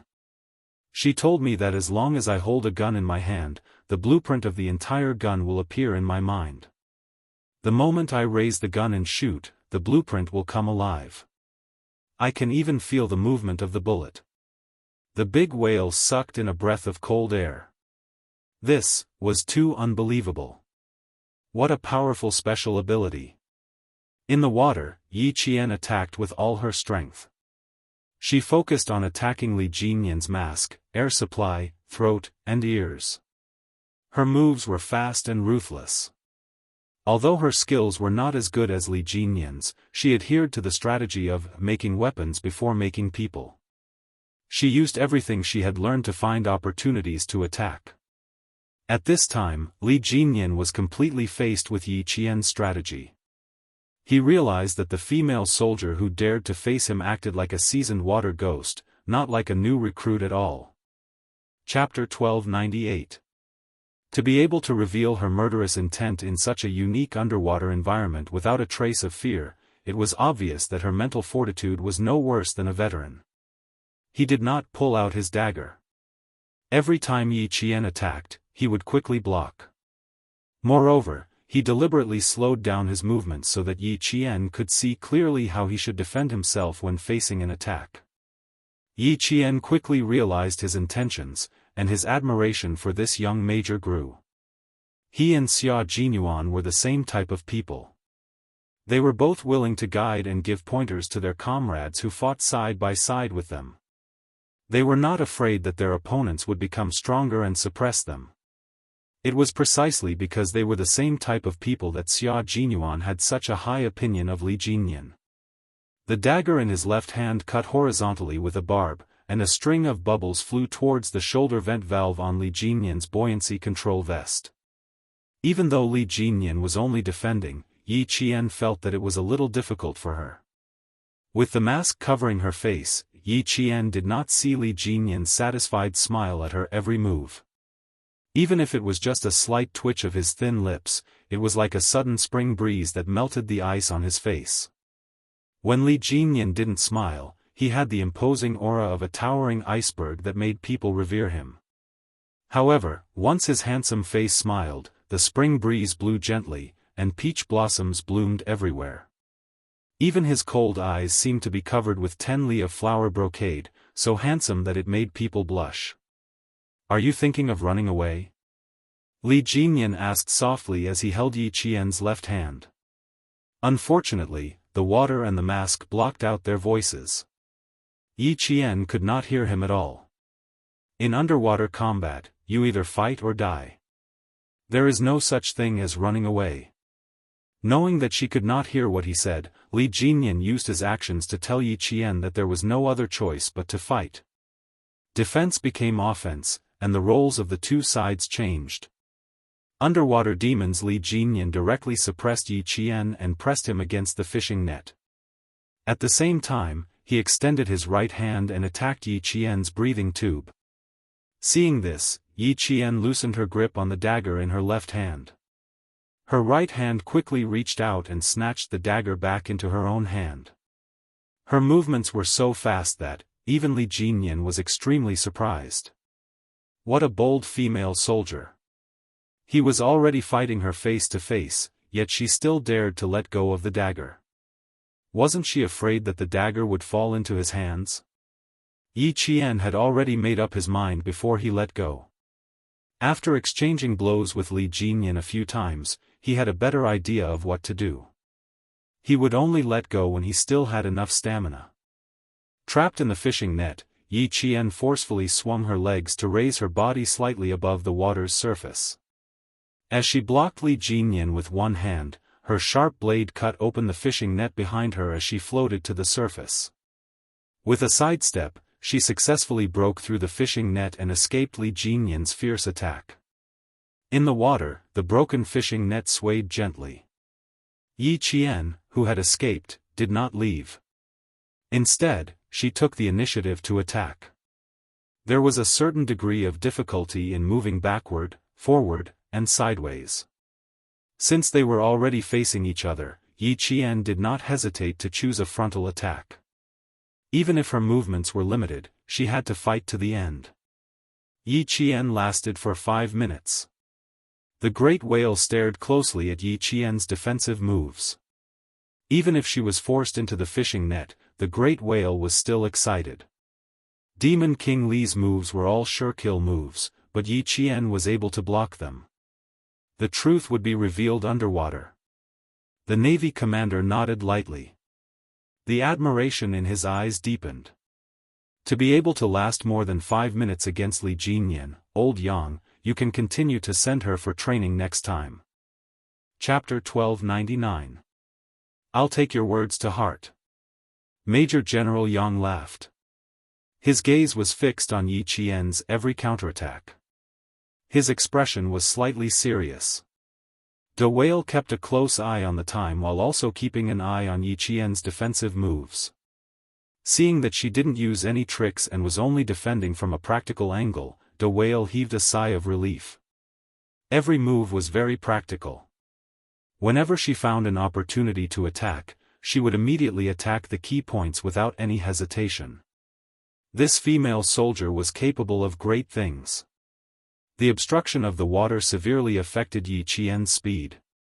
Facing Li Jinyan's attacks, Yi Qian used simple and practical moves to attack. She could only attack while defending. Li Jinyan experienced Yi Qian's speed. His eyes darkened as he no longer slowed down his attack speed. Instead, he attacked at the speed he had been training. Facing the attack of the underwater Demon King, Yi Qian's reaction was at its highest level. She even used her underwater webbed swimsuit to protect her mask, breathing tube, and other important parts. The two figures were entangled underwater. Strings of bubbles kept floating to the surface.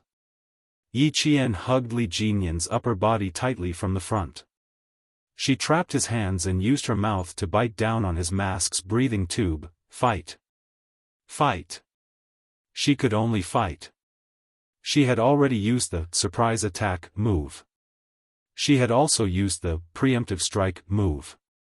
She had also used anti-reconnaissance, using the underwater terrain and underwater obstacles to hide her whereabouts. She had used all the moves she could think of, but they were all countered by him. Since she couldn't win and had no hope of escaping, she could only fight. The two of them were glued together. Li Jinyan, who had been shaken by the strength of Yi Qian's arms, didn't know whether to laugh or cry. She hugged his upper body. Her legs were still wrapped around his right leg. She was like a koala bear clinging to him. Yi Qian knew that she couldn't escape, nor could she win against Li Jinyan.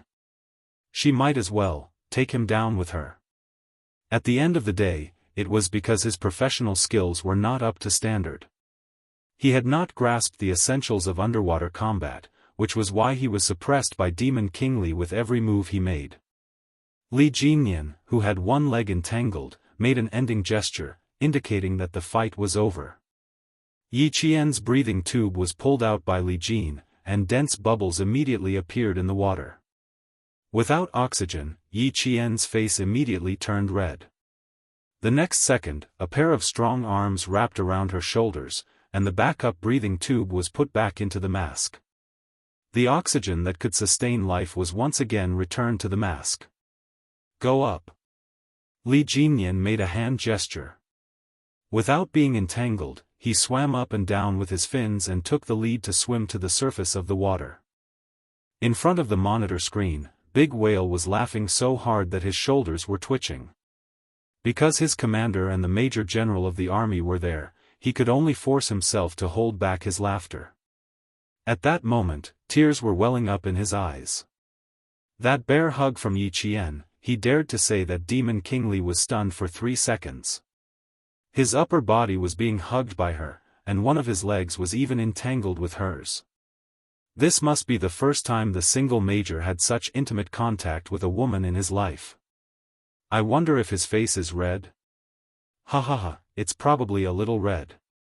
The major general of the army was also laughing. This little Yi, in the end, she definitely wanted to take Li Jinyan down with her. She couldn't win, and she couldn't escape, so she hugged Li Jinyan with the determination to fight to the death. This move. What kind of move was this? Did she break the rules? The major general of the army didn't care about winning or losing. What he cared about was the rules that should be followed during training. Chapter 1300. The smile on the Navy commander's face deepened. He was also amused by Yi Qian's last, bear hug. It's not against the rules, but it's not advisable. We don't recommend that frogmen perish together. As long as they can hold on, there's still a chance to counterattack, but they must fight with the determination to win. Frogmen rely on quick judgment, quick reaction, and quick action tactics. Yi Qian did all of that at the beginning. Later, when Li Jinyan counterattacked, he was able to escape from the fishing net despite the disparity in strength. More than a month of training has yielded results. The Army Major General's expression was a little serious.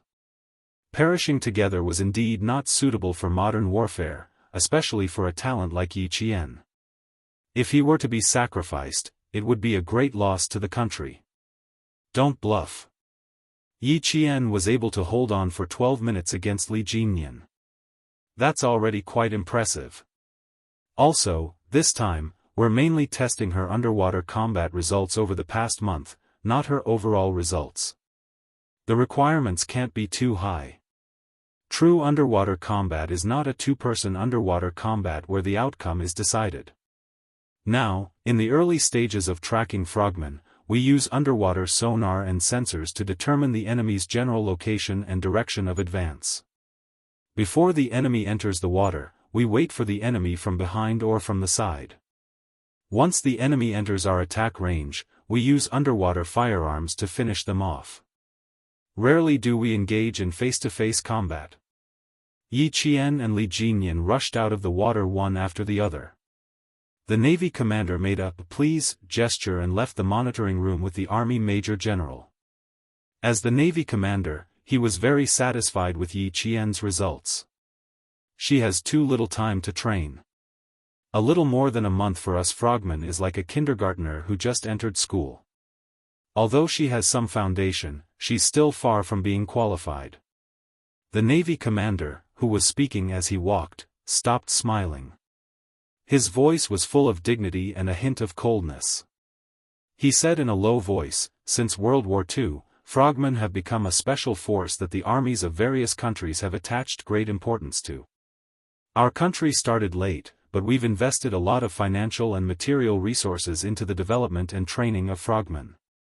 With the informatization of warfare, anti-frogmen operations have advanced weapons, and the probability of underwater combat is not very high.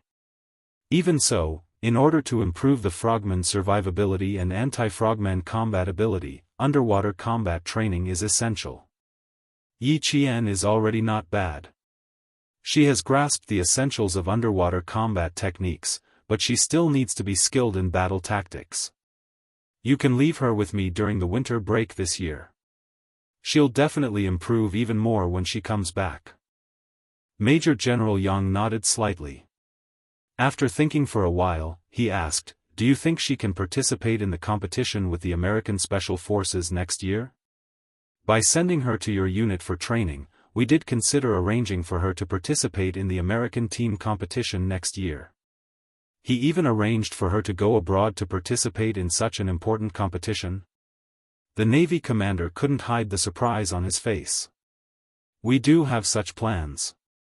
So, even if you didn't mention sending her over for training during the winter break, I would have discussed it with you." It was noon, and the sun was so hot that it burned his skin. As the Major General walked in the sun, the golden epaulets on his shoulders shone with a cold golden light, showing the majesty of a Major General. This year's winter break, and next year's summer break will be 2 months. The competition in September will take about half a year to train her. The Navy commander didn't have any objections. He had no right to interfere with the Army's arrangements. "I can cooperate with the Army's arrangements. I can let Yi Qian return to the unit for training at any time. However, her training will be interrupted. Once she starts, the hard work she will have to put in is likely to be several times that of the other frogmen." Chapter 1301. At this point, the Navy commander recalled Yi Qian's training report and chuckled. No matter how tough or difficult it is, Yi Qian will definitely be able to persevere. "I can do it here. You can make the arrangements." If there's anything you need us to do.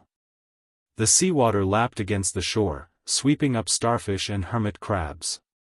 The two high-ranking officers talked as they walked further and further away from the monitoring room. The whale, who did not follow them, saw the two officers walking towards the beach and returned to the monitoring room. Connect to the communication on boat 0101. He did not see the situation on the Great Mermaid side just now, so he signaled the first lieutenant to connect him. He wanted to call the big eel directly and ask if he had completed the mission. The big eel had already installed the magnetic mine on the boat, which meant that the mission of the simulated combat training had been completed. However, Yi Qian had sacrificed himself. The Great Mermaid pulled the big eel onto the boat and answered with a smile, "It's done." "What's the situation with Yi Qian and the Demon King?" "I parked the boat behind the reef. They can't see where they are." Yi Qian and the Demon King fought for 12 minutes.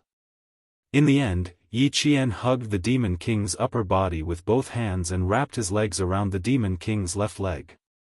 In the end, Yi Qian lost and the Demon King won. The Great Mermaid said in a low voice. The laughter that he had suppressed with great difficulty surged up again. The handheld communication microphone was silent for a few seconds. Then, the Great Mermaid's doubtful voice came through. She asked uncertainly, "I remember that the Demon King did not have any physical contact with the female soldier." "No, who would dare?" "Ha ha ha, only Yi Qian dared." I was stunned at that time. My eyes were fixed on the scene for a few seconds. The Demon King himself definitely did not expect Yi Qian to make such a move. Ha ha ha, not only did he hug the Demon King, he even wrapped his legs around one of the Demon King's legs. I tried to hold back my laughter until tears came out. The Great Mermaid coughed and said to her comrade, the big eel, who had taken off his breathing mask, "The Great Mermaid said that Yi Qian hugged the Demon King's upper body under the sea and wrapped his legs around the Demon King's left leg. Do you think we should consider letting Yi Qian take some responsibility?" "Yes, of course. The Demon King's innocence is gone." Gasping for breath, Big Eel slapped his thigh, and at the same time, his voice was full of vigor as he said, "You must tell Yi Qian about this. The Demon King's innocence is gone. This is the first time I met a female soldier who dared to hug the Demon King. She even hugged him. Amazing." The Great Mermaid nodded solemnly. "You're right. The Demon King's innocence is gone. I see that Yi Qian is also a very responsible female soldier. Talk to her and she should be able to take responsibility. What do you think?" "That's right. A man and a woman, they're quite compatible." "Big Eel, what are you trying to say? If a man and a woman aren't compatible, do you think a man and a man are compatible?" Li Jinyan, whose innocence had been exposed by his comrade, floated to the surface of the water. He took off his breathing mask and looked at Yi Qian expressionlessly with his cold eyes. Yi Qian, who had taken off his breathing mask, saw his expression and his gaze, which was as bright as an unsheathed sword. Her heart immediately sank. She could guess what he was going to say. "You."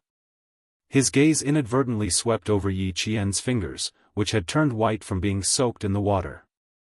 He originally wanted to criticize her severely, but he swallowed back the words he wanted to say. Just then, the inflatable boat hidden behind the reef came out with a white flag. Li Jinyan, who had furrowed his brows without leaving a trace, pursed his lips and said in a low voice, "Get on the boat first."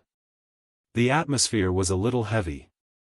Yi Qian, who realized that she had made a mistake, gently exhaled a mouthful of turbid air that was stained with the smell of seawater. She nodded slightly, turned around, and swam towards the boat. Chapter 1302. Yi Qian, who was basically dead, couldn't carry out the next beach diving training, and Li Jinyan had more important things to warn Yi Qian. The two of them remained silent throughout the whole process and swam to the docked inflatable boat. Even when they got on the boat, Li Jinyan's low pressure didn't dissipate. The afternoon sun shone so brightly that it felt like they were in a steamer while wearing a rubber diving suit. The humidity from the sea hadn't dissipated when they climbed onto the boat, and sweat slowly flowed down their foreheads. The big shark gently patted Li Jinyan's shoulder and reminded him in a low voice, "Don't be so serious." The big whale said that her performance in the water wasn't bad. "Don't be too strict with her. After all, she's only been training with us for less than 2 months. She cleared the landing obstacles, confirmed the location of the marked mines, and completed the installation of the magnetic mines. In the end, you have to train her yourself. How can she bypass you and complete the final beach landing when there's such a big difference in strength? Jinyan, you can be strict with her, but you can't be too harsh." He was afraid that his team members would be intimidated and directly criticize Yi Qian as if he was criticizing his comrades in the team. This would make the shy female soldier feel embarrassed. Yi Qian was still boarding the boat on the other side, and the big eel happened to bend down to pull her up. It didn't notice the interaction between the big shark and Li Jinyan. When boarding the boat with diving equipment, they needed to help each other. Otherwise, it would be difficult to get up in a short time. "Thank you." Yi Qian at the stern smiled and thanked the big eel. Her clear voice floated to the big shark's ears like the sound of a zither. He then said earnestly to Li Jinyan, who was wiping his breathing mask, "Later, no matter what, you have to be tactful about it, okay? No matter how outstanding Yi Qian is, she's still a female soldier, not a bunch of rough men like us." After saying that, the big shark sighed softly and said with a puzzled face, "That's not right. What did she do wrong? Why did you pull a long face when you got on the boat? I didn't even ask what she did wrong. It's been 3 minutes since I boarded the ship. You didn't even give me a second to speak." Li Jinyan, who had wiped his breathing mask clean, raised his eyebrows slightly. Under the sunlight, his three-dimensional facial features were like that of a god. The indifference in his eyes was unbreakable and filled with a fearful gaze. "Now, can I speak?" The Great Mermaid took a deep breath. "Then why do you look so strange?" "I'm a little embarrassed, is that okay?" Li Jinyan replied indifferently. His handsome face maintained an indifference that seemed uninterested in anything. No matter how one looked at him, they couldn't see where he was embarrassed. Hearing such an answer, the Great Mermaid choked and coughed several times. It had thought of many things, but it had never thought that, so this was the reason. In the next second, Li Jinyan said indifferently, "She did make a mistake." Mutual destruction? When did we ever teach her underwater combat? If she escaped from the fishing net, she would have had the time to pull out the underwater pistol and aim it at him, but she didn't. Faced with his approach, she had no choice but to choose the stupidest way. He was indeed a little embarrassed to be hugged by her, but more than that, he was angry that she didn't seize the opportunity to directly subdue him and chose the stupidest way in the end. "Say it all at once, so that I won't feel so uneasy." The Great Mermaid turned around and looked at Yi Qian, who was tidying up his diving equipment. She couldn't help but lower her voice and say, "You didn't lose anything by being hugged. Don't look so cold as if you've lost your innocence. If you really feel that you've lost your innocence, why don't you discuss it with Yi Qian? Let her take responsibility." Chapter 1303. In the end, it became a joke. 19 years old is a little young, but you're only 6 years older than her. It's not easy to find a female soldier in our team. You should really consider it. Faced with his comrades' teasing and undetectable seriousness, Li Jinyan cast a cold gaze. Without needing to say anything, the big mermaid shut up. The Devil King didn't like this kind of topic. Fine, he wouldn't say it if he didn't like it. But what if he didn't like this topic? Or did he not like Yi Qian? Did he not like Yi Qian? That was impossible. So far, Yi Qian was the most outstanding, and also the most beautiful female soldier they had ever seen. Look, more than a month of training didn't turn her skin into charcoal. It just turned red and peeled off, but it was still a little red, the red of sunburn. She then looks at Li Jinyan, who is standing next to her. He is tall and slender. Although he is a bit cold, his face is so handsome that every time there is a naval meeting, the female soldiers in charge of communications have to secretly make eyes at him. At least he can be a little bit more attractive. She slightly ignores his coldness that doesn't allow people to get close to him. Standing next to Yi Jian, no matter how she looks at it, she feels that they are a perfect match. Li Jinyan didn't take the big mermaid's words to heart. His gaze was so cold that it made Yi Jian feel pressured. When frogmen carry out their missions, they have to pass through various obstacles and pipes. They also have to avoid detection by various detection devices. You already have a certain foundation. Although your overall reaction is not bad, it still needs to be improved. There was no criticism at the beginning, there was even a hint of praise. Yi Qian's expression became even more tense. He felt that the Devil King's horror was still to come. When fighting underwater, unfamiliar waters and complicated water channels will bring you inconvenience, and at the same time, it will add to the psychological pressure. Yi Qian, what is the biggest difference between frogmen and land forces? Do you need me to repeat it? As his voice became colder, Yi Qian knew, the main point was coming. Yi Qian straightened his back and puffed out his chest. He replied seriously, "Sir, there's no need to repeat it. Since you know, why did you make such a low-level mistake underwater? Perishing together? Did I teach you during daily training?" Li Jinyan was a very calm man. With his cold personality, even if he encountered a big problem, he rarely got emotional. It was the same when he faced with Yi Qian. He was a little angry at that time, but now he had calmed down. From his cold voice, he could tell that although he criticized Yi Qian, he wasn't emotional. Yi Qian, Yi Qian, Yi Qian, Yi said. Yi Qian, Yi Qian, Qian, Qian Qian, Qian Qian Qian, Qian, Qian, Qian, Qian, Qian Qian's Qia, Qian, Qia, Qian, Qian, Qian, Qian, Qian. Underwater firearms have the advantage of high speed and high lethality. When fired at close range, it will be difficult for the enemy to effectively dodge even if they have supernatural powers. Yi Jian, as long as we have the opportunity to draw our guns and fire, the firearms will be our priority, and the lifesaver will be our second priority. He didn't criticize Yi Qian. Instead, he pointed out his mistakes one by one so that Yi Qian would understand where he had made a mistake. The big eel and the big mermaid had already arrived at the front of the boat, leaving Li Jinyan some space so that Yi Qian wouldn't feel awkward. It took 2 hours for the basic training on the water to reach the port. Li Jinyan didn't criticize Yi Qian for too long. He knew that the female soldier was very perceptive. He pointed out her mistakes in a timely manner so that he didn't have to worry too much about her correcting them. Chapter 1304. Major General Yang of the Lu army was already waiting at the harbor. When he saw Yi Qian, he walked up to him. "Major General." Yi Qian jumped off the boat and immediately saluted him. "Not bad, although you're a little tanned."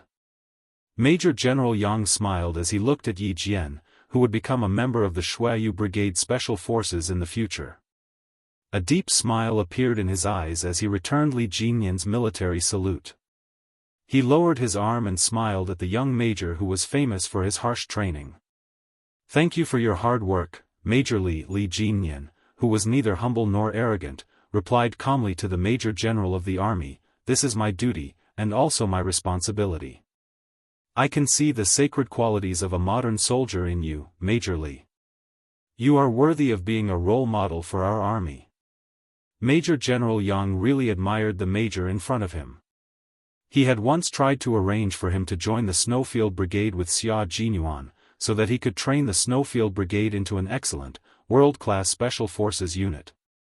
Later, after much research, the military decided that the Navy needed to form an underwater commando team, so Li Jinyan joined the Navy and Xia Jinyuan joined the Army.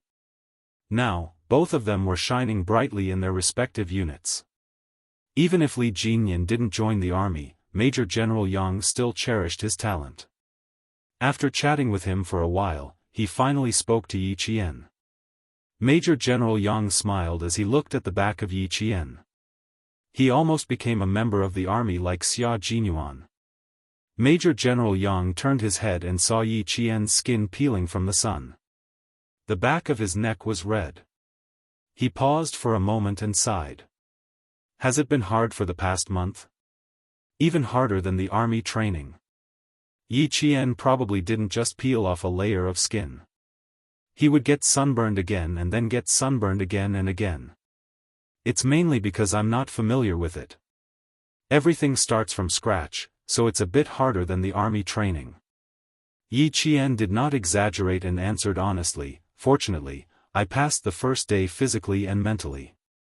Otherwise, with Captain Li's strictness, would have been sent back. Major General Yang laughed, Xia Jinyuan and I didn't expect that you would be sent back by him when we sent you here. We believe that you will pass both physically and mentally. Fortunately, I didn't slack off during my training. If I were to be sent back, it would be too embarrassing. Yi Qian joked with herself. Although her body was tired, her spirit was tempered. From her bright eyes, one could see that she was full of vigor. While the Major General laughed, she said slowly, after a week of intense training, I feel that Captain Li is satisfied with me, so I'm relieved. Hard work was definitely there. How could one become an outstanding soldier without hard work? Major General Yang was very satisfied with Yi Jian's determination to not admit defeat, to not be afraid of tiring or suffering. We've postponed your registration at the military academy to September 2nd. You can skip the military training that has already started. I will ask Xia Jinyuan to pick you up. Go home and get your acceptance letter. You can complete your registration on September 2nd. All new students in the National University of Science and Technology had to undergo military training.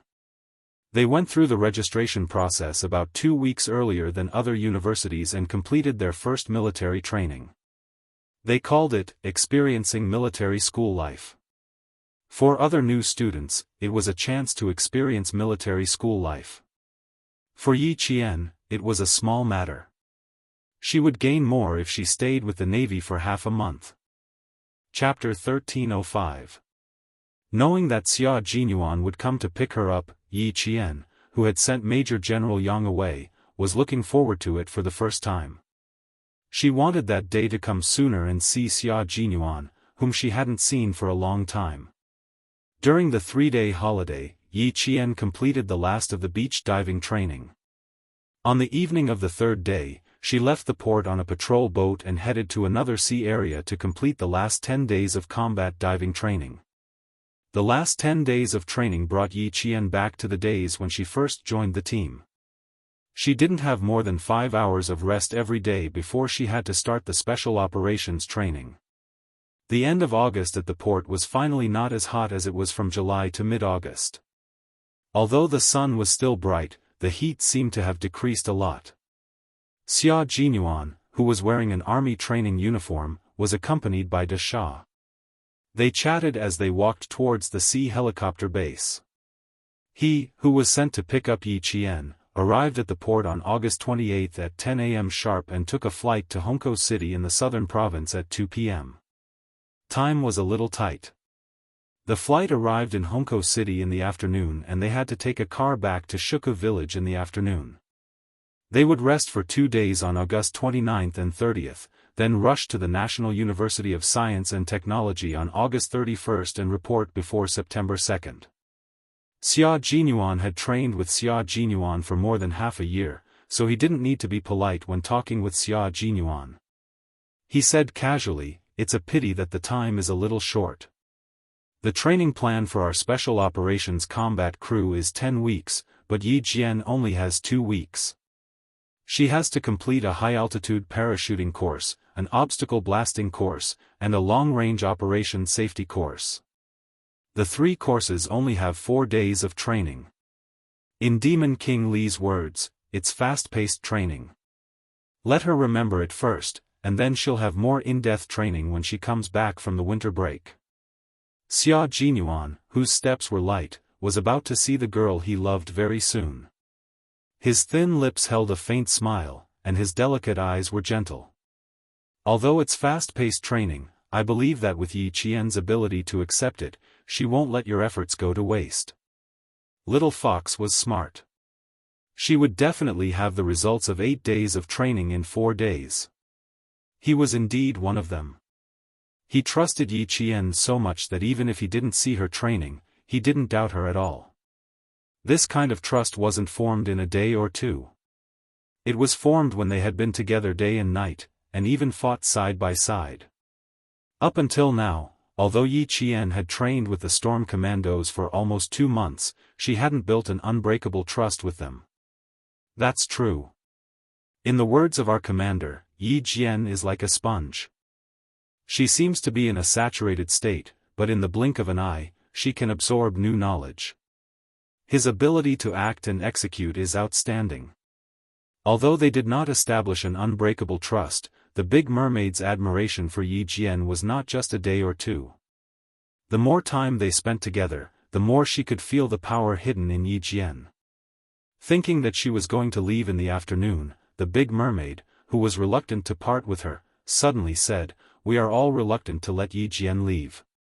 We are considering whether we should coax Demon King Li to pursue Yi Jian." After saying that, he laughed out loud. "Major Xia, isn't it a bit unkind of me to say this now?" "Heh, a little unkind?" Xia Jinyuan looked at the laughing water ghost and said with a faint smile, "You want to poach Yi Qian in front of me? Dasha, you're not being a little unkind, are you?" Actually, what Xia Jinyuan wanted to say the most was, "How dare you steal my girlfriend?" Heh, you must be itching for a beating.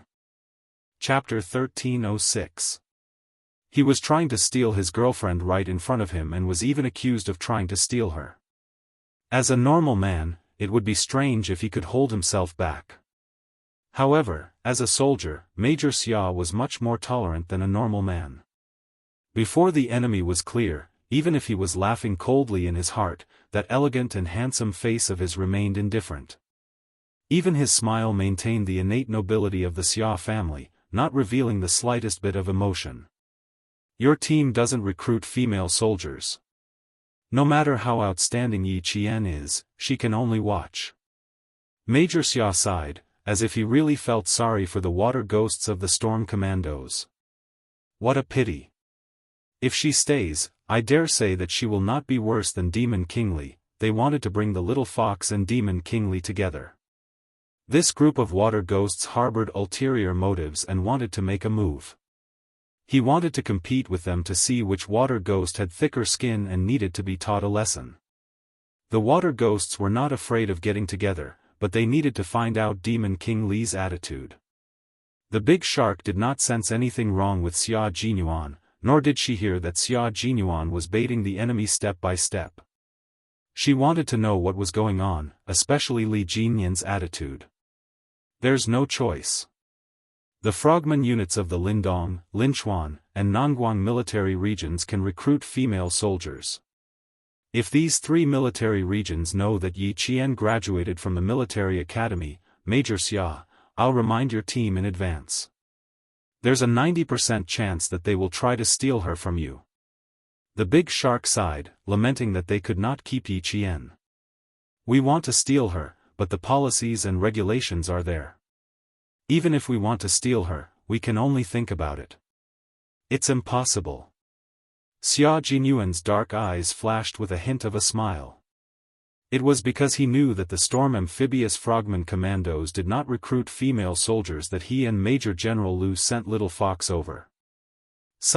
There was no choice. They had to be on guard. Little Fox was a female soldier, but she was far better than a male soldier. In addition, she had more than 5 years of special forces training and had some experience in land battles. In addition, she was excellent in all aspects. As a major general, he had to be on guard. As a boyfriend, he was naturally happy that his girlfriend was so outstanding. But there were also times when he was worried. He didn't feel good about being poached. Xia Jinyuan had absolute faith in Yi Qian. He had known her for 5 years and had pursued her for 4 years before finally succeeding. The strong-willed little fox wasn't a fickle person. As she trained with Li Jinyan, she wasn't worried that her girlfriend would leave with someone else. Xia Jinyuan, on the other hand, was already mentally prepared for the fact that someone was trying to steal his girlfriend. Little Fox was outstanding, and there was no shortage of outstanding men in the military. It was only natural that they would take a fancy to an outstanding little fox. Otherwise, why would he try his best to clear his name in advance and become her boyfriend before she entered the military academy? He was already mentally prepared for this, but he didn't expect that someone would be so impatient to try to steal him from the corner. Major Xia gritted his teeth a little too hard. He continued to lure the enemy without batting an eyelid and slowly smiled. This is a good rule. If there wasn't such a rule, I would have to consider whether to send Yi Qian to your unit. That one sentence made the big merman want to vomit blood. His sharp eyes, which were contrasted by his dark skin, glared at Major Xia, who was as elegant and dignified as a civilian in the military. The big merman thumped his chest a few times. Major Xia, you're purposely trying to piss us off.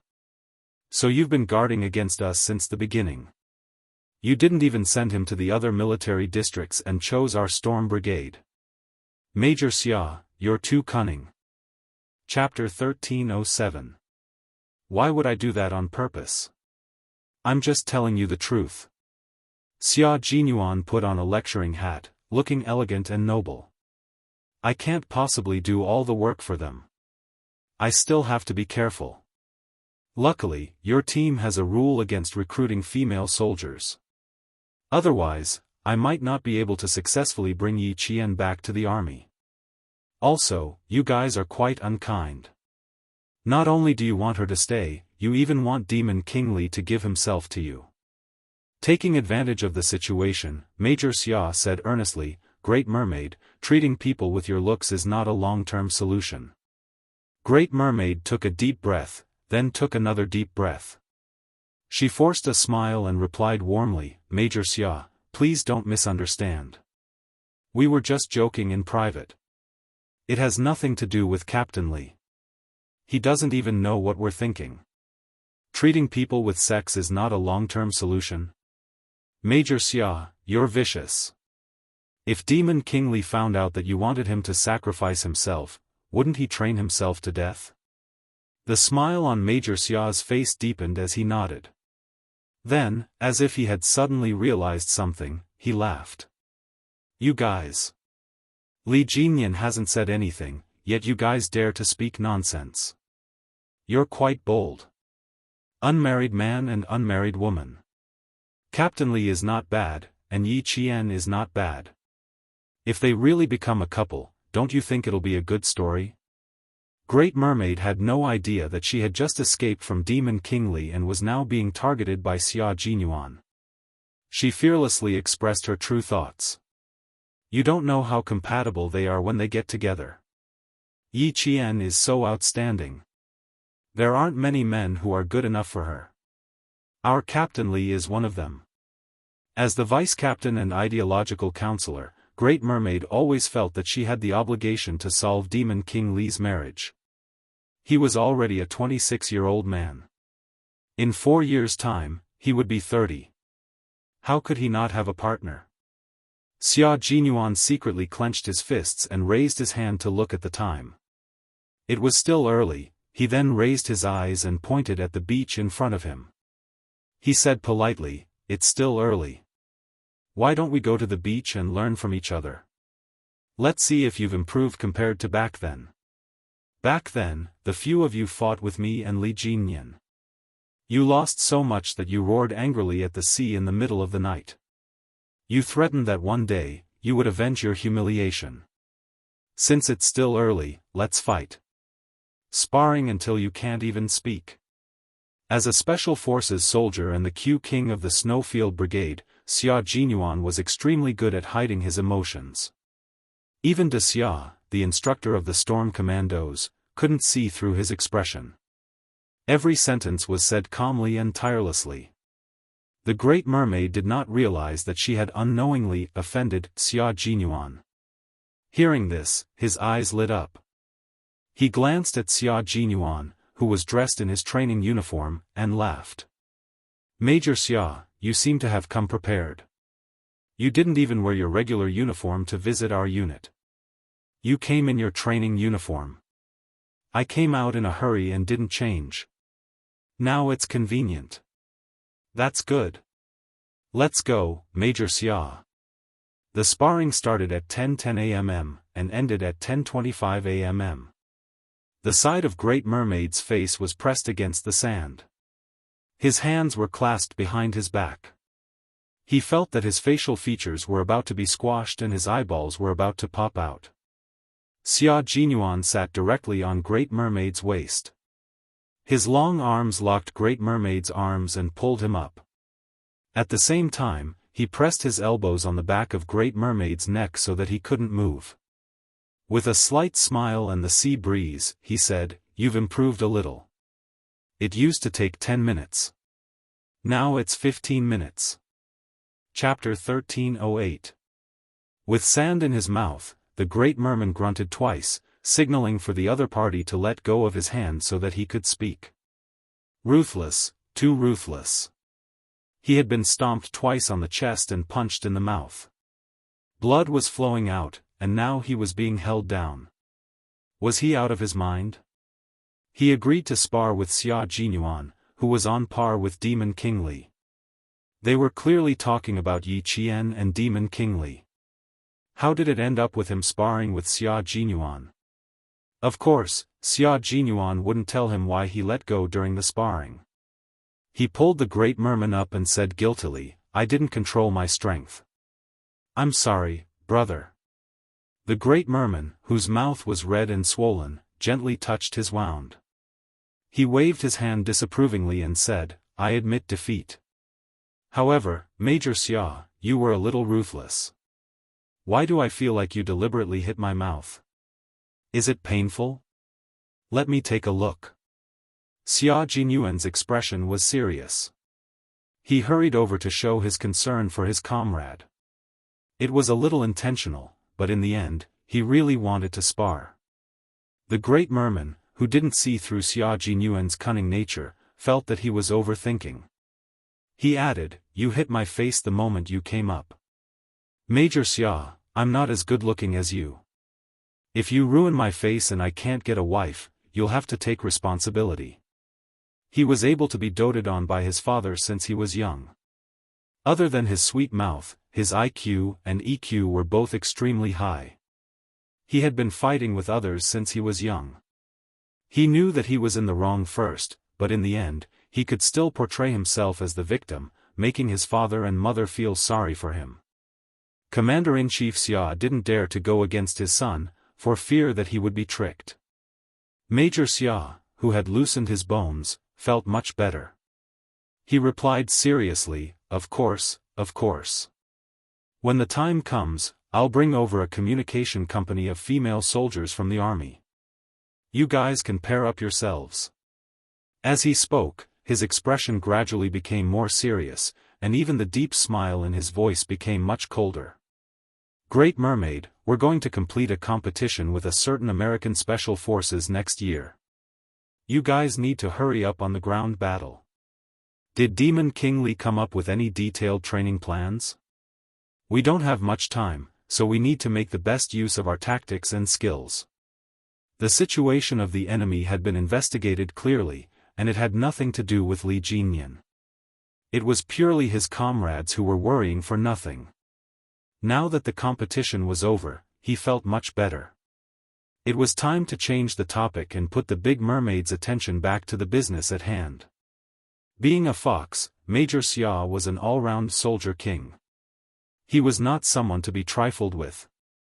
Since the sparring session was over, there was no need to mention it again, in case the Big Mermaid realized that his motive for sparring was not pure.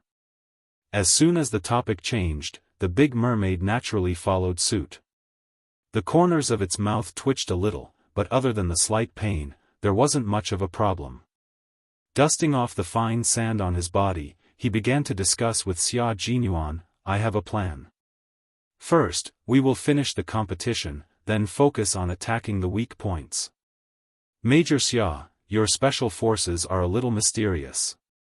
Even the Demon King doesn't know how deep your background is.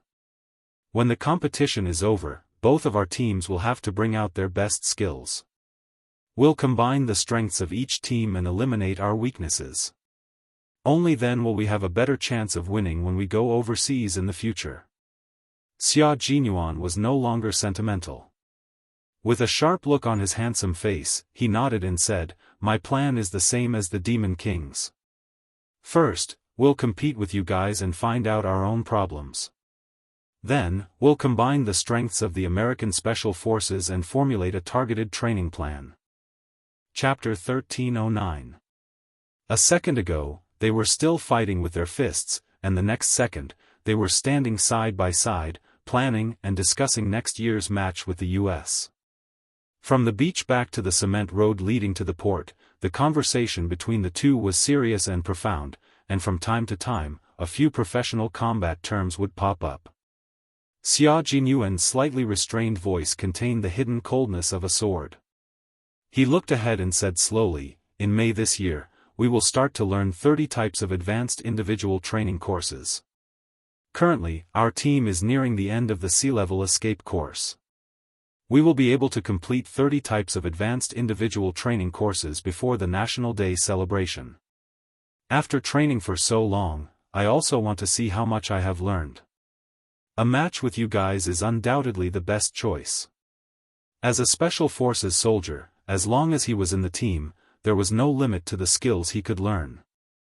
The 30 types of advanced individual training courses were compulsory for every Special Forces soldier in the Snowfield Brigade.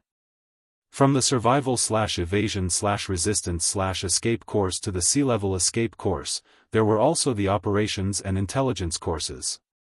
These courses to improve personal combat ability were required for all Special Forces soldiers in the Snowfield Brigade to familiarize themselves with. Hearing this, Big Shark's gaze fell on the young major beside her. She asked uncertainly, "Completed 30 types of advanced individual training? The whole team? Or just a few?" "The whole team, no one is left behind. Everyone must pass." Xia Jinyuan answered with a smile. His elegant and handsome eyes were fearless under the sunlight, as if they could split open layers of cold light. His steps were steady and majestic like the mountains and seas. "As for Yi Qian, I'll leave him to you guys. He will lay a good foundation for the future and strive not to be eliminated." Why did Xia Jinyuan want to spur Yi Qian to speed up the pace of training? It was so that once she entered the Snowfield Brigade, she could directly skip the basic training and learn the advanced training courses. As a Triphibian Special Forces soldier, he could fly a fighter in the sky, drive a tank on the ground, and fight in the sea without hesitation.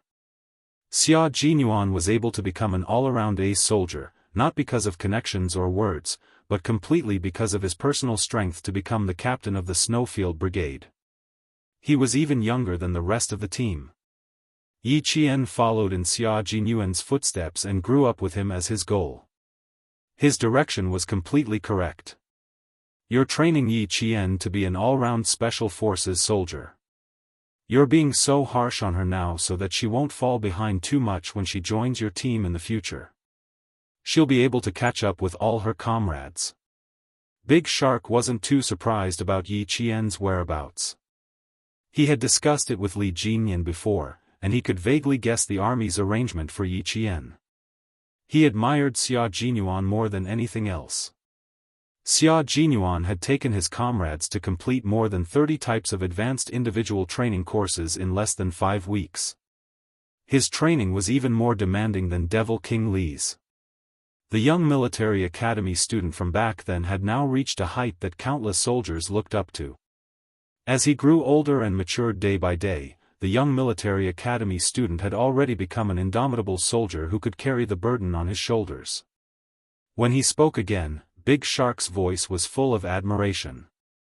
No matter if it was before or now, you're a role model for us to learn from. The Devil King has mentioned to us many times that if the army has more soldiers like Major Xia, it would be a country's fortune. How amazing would it be to be a country's fortune? Chapter 13:10. He could fight for his country, bring glory to his country, and win respect from other countries. He could kill enemies with a spear and protect his people. How many soldiers could become a country's lucky star? Xia Jinyuan shook his head and smiled. Wearing the military uniform no longer represents myself, but the country. You raised me, nurtured me, and trained me. I'm just doing my duty to repay the country's trust in me. How can I be a country's lucky star? It should be said that I was lucky to be born in our country and grew up in our country. It allowed me to avoid the flames of war when I was young. Everything I'm doing now is to repay my country.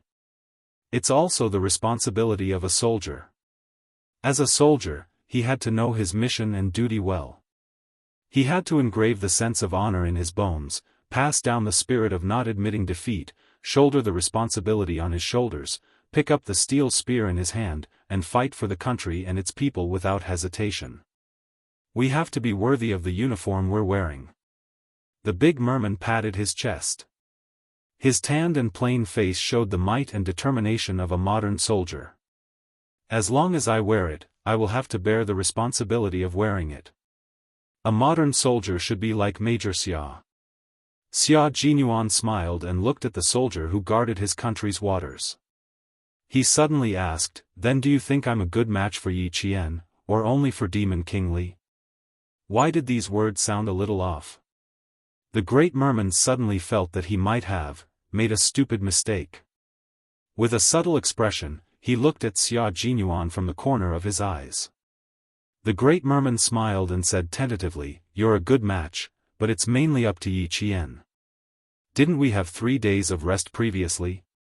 When the Demon King saw that Yi Qian's departure was approaching, he arranged for a mock training exercise. When it came to the underwater combat, Yi Qian saw that he couldn't beat the Demon King, so he rushed over and hugged the Demon King. "Major, do you think Yi Qian has some thoughts about Demon King Li?" He was even probing. Rushing over and hugging? The reserved and calm little fox would never do such a thing. The smile on Xia Jinyuan's face didn't even increase or decrease.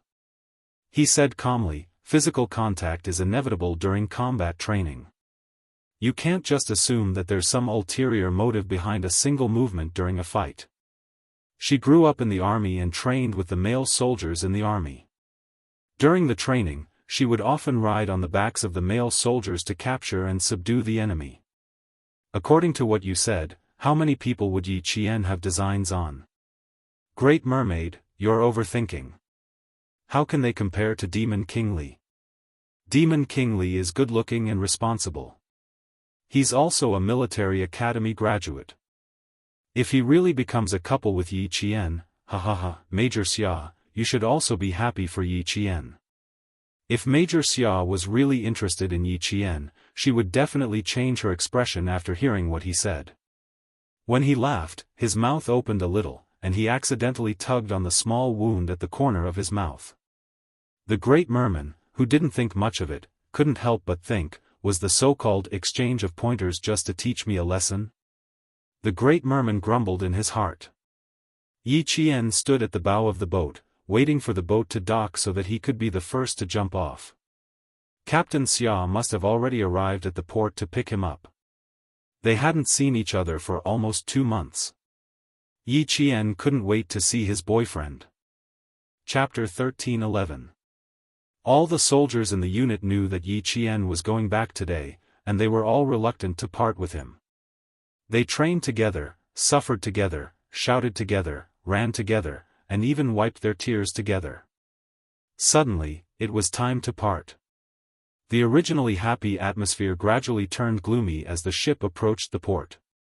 The whale rubbed his face. His eyes were bloodshot. He smiled and said, "I feel like the ship is moving a little fast today. We'll be docking soon. Yi Qian, I'll send you to the ship later. Let's go together. Do you still have any luggage to pack at the port? Do you want to buy a few bags of sea specialties? The southern province is by the river, not the sea. Buy a few bags of sea specialties for your family to try. One after another, the gloomy atmosphere was lifted. The masculine faces of the soldiers smiled brightly. They looked at Yi Qian with warm and friendly gazes. Although they had only known each other for less than 2 months, their friendship had been established unknowingly.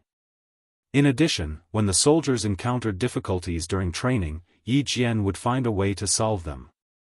They got along well with each other. At this time, she had not left yet, but there were already soldiers looking forward to the next gathering. Yi Qian liked military life because he had a group of comrades who could share weal and woe with him. The port was right in front of them. Yi Qian answered them one by one with a smile. Someone will come to pick me up. There's no need to send me off. There are only 2 elders in the Hai Te family. They don't like it, so I won't be bringing them along. I don't think it will be too long before we meet again. Who knows, I might suddenly come back one day. De Il laughed and said, of course we'll send you off. It's impossible for all of us to go, so we'll just choose a representative. Let Captain Li show up. He'll send our comrade Yi Qian off. Let Demon King Li send him off. Yi Qian pursed his lips and smiled. His cold face did not look like he was sending him off. Instead, it looked like he was escorting a criminal. The Demon King is too serious. Walking with him alone feels like a police officer escorting a criminal. Everyone, let me go. I really don't want the person who comes to pick me up to think that I made a mistake in the unit and caused the Demon King to show up. After living together for nearly 2 months, Yi Jian and the water ghosts were already able to get together and joke around with each other. As the captain, Li Jingyan was always the topic of the soldiers. They respected him and liked to secretly discuss him. All the soldiers thought of that scene and could not help but laugh. The ship docked at the port, and Li Jingyan, who the comrades were discussing about as the representative candidate, appeared in front of everyone. His cold eyes were directly locked on Yi Jian's face. Before he could speak, the big eel, who had picked up the diving equipment and was about to get off the ship, smiled and said, Devil King, we choose you as the representative to send Yi Jian off. Everyone picked up their diving equipment and stood neatly. Yi Jian, who was wearing an army training uniform, stood at the front. She met Li Jingyan's cold gaze and replied with a smile, there's no need to go through so much trouble. I only have this small bag, straight, give it to me. Li Jingyan calmly interrupted her. He walked over and bent down to pick up Yi Qian's luggage, which contained only a change of clothes, as well as 2 sets of short-sleeved shirts and shorts. When he looked up, there was a subtle smile in his handsome eyes. Don't worry. I won't send you on the ship like a criminal. He had heard Yi Qian's teasing just now. This female soldier sometimes said things that made people not know whether to laugh or cry. Chapter 13:12. The soldiers laughed even louder. They respected and loved their captain, but at the same time, they would also make fun of their captain, who was cold but open-minded. Even if the soldiers called Li Jingyan the Devil King, he was still a Devil King that made people wholeheartedly accept him. Yi Qian, who was caught red-handed, did not panic. The smile in his eyes fell slightly on the camouflage travel bag in Li Jingyan's hands. He continued to make fun of him. After training for almost 2 months, this is the first time I've seen the Devil King take the initiative to help a comrade with his luggage. If I had known, I would have brought all my diving equipment with me. Ha ha ha, Devil King, why don't you take my diving equipment and add some weight to it? Don't let Yi Qian feel that it's a pity. 1 set of equipment will be taken, 2 sets of equipment will still be brought. Devil King, you can also help me with mine. The soldiers, who all understood the meaning behind Yi Qian's words, laughed even louder. The last bit of sadness from parting with him disappeared with the laughter, leaving only the laughter of today. Li Jingyan, who did not like to talk or laugh, was faced with his comrade's teasing. His cold expression disappeared in an instant. Even Yi Qian did not notice the faint smile that flashed across his face. "Let's go." Amidst the laughter, although his voice was faint and cold, it still clearly reached Yi Qian's ears. "It's getting late." Yi Qian nodded. He did not care about the small luggage in his hands and followed Li Jinyan to the deck first. "Let's go, let's go. Get off the boat, get off the boat. Brothers, pack up your equipment and get off the boat." De Whale and De Eel each led a team to the deck and got off the boat one by one. Xia Jinyuan's footsteps became bigger and faster. He had already seen the figure that he hadn't seen for nearly 2 months. She came down from the patrol ship and stood together with the water ghosts in black diving suits. She was especially eye-catching in the army's camouflage uniform. After Xia Jinyuan locked his gaze on her, he had never looked away. Yi Qian, who was in line, turned his head thoughtfully to look at the straight line of the harbor. When he saw the tall figure walking towards him, his dark eyes seemed to flash with a bright light. His beautiful face was like a blooming flower, so bright and beautiful that even Li Jinyan, who was in line in front of him, couldn't help but stare. His gaze was as bright as the sun. She could feel the heat in his eyes from more than 10 meters away. Yi Qian, whose heart was warm, stood up straight and no longer looked at them out of the corner of his eye. The corners of his mouth could not help but curl up slightly. She guessed that the person who came to pick her up must be him. No matter where she was, Captain Xia would always appear in front of her in time. He was like a lighthouse standing in the sea, allowing her to find the right direction at any time. Xia Jinyuan also felt Yi Qian's joyful gaze. The smile on his handsome face became deeper and warmer. The coldness between his eyebrows dissipated, leaving only gentleness. She was happy that he came, and he was also full of joy. The Devil King definitely treats Yi Qian differently. Look, he even helped Yi Qian wrap her bag. After probing a few times, De Sha's eyes dimmed slightly when he did not find any problems. Major Xia and Yi Qian were only comrades? Based on what he said just now, it was still a question mark. However, since Major Xia did not make it clear, he naturally thought that the two of them were only comrades. Moreover, Yi Qian had just graduated from high school. Based on the intensity of her training and the heavy workload of her studies, she probably did not have much time to fall in love. Most importantly, Yi Qian did not even look at a man like Devil King Li. It was obvious that she did not have any thoughts about love. She was a capable and outstanding female soldier. Devil King Li's marriage would be settled soon. Chapter 13:13. As a married ideological counselor, the Great Mermaid loved to prioritize resources to her unit. The ideological counselors in other units also had the same problem. They all loved to be matchmakers, as if they had all been trained to do so. Therefore, she continued to maintain her fearless spirit and challenged Major Xia's bottom line again. "I've never seen him matchmake a female soldier. There must be something fishy going on." Xia Jinyuan, who was so happy that his handsome face was smiling, glanced coldly at the Great Mermaid as he walked. "Don't think about things you shouldn't think about.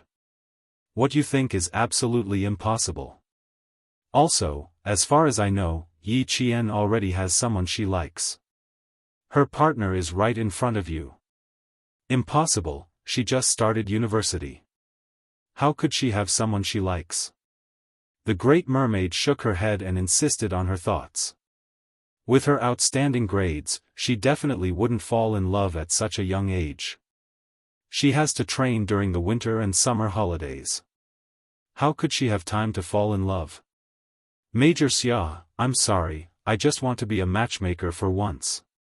Touching the wound on the corner of her mouth, the Great Mermaid smiled deeply. Xia Jinyuan's attention was focused on Yi Qian. He walked closer and closer until he could see her skin color. His little fox seemed to be a little tanned, but she was full of energy. She didn't flinch even after training under the sun and wind. She persevered day after day and finally became a rare pearl. This was his little fox, the one and only girl that he loved dearly. You want to match her with another man? You must be dreaming. If it's impossible in this life, it's also impossible in the next life. Xia Jinyuan walked closer step by step and carefully looked at the girl he liked. He replied slowly, if she wants to date, there's still time.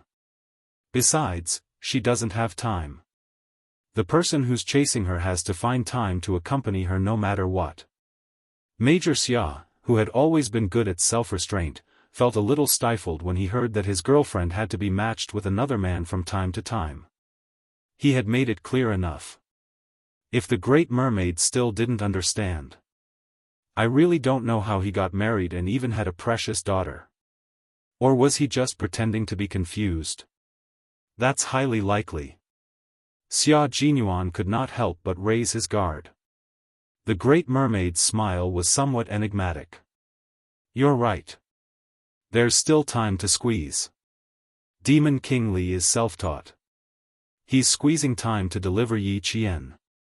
Something is fishy, something is fishy, something is definitely fishy. One had to admit that the Big Mermaid was good at pulling aggro. Not only did she pull aggro for herself, but she also made Li Jinyan suffer.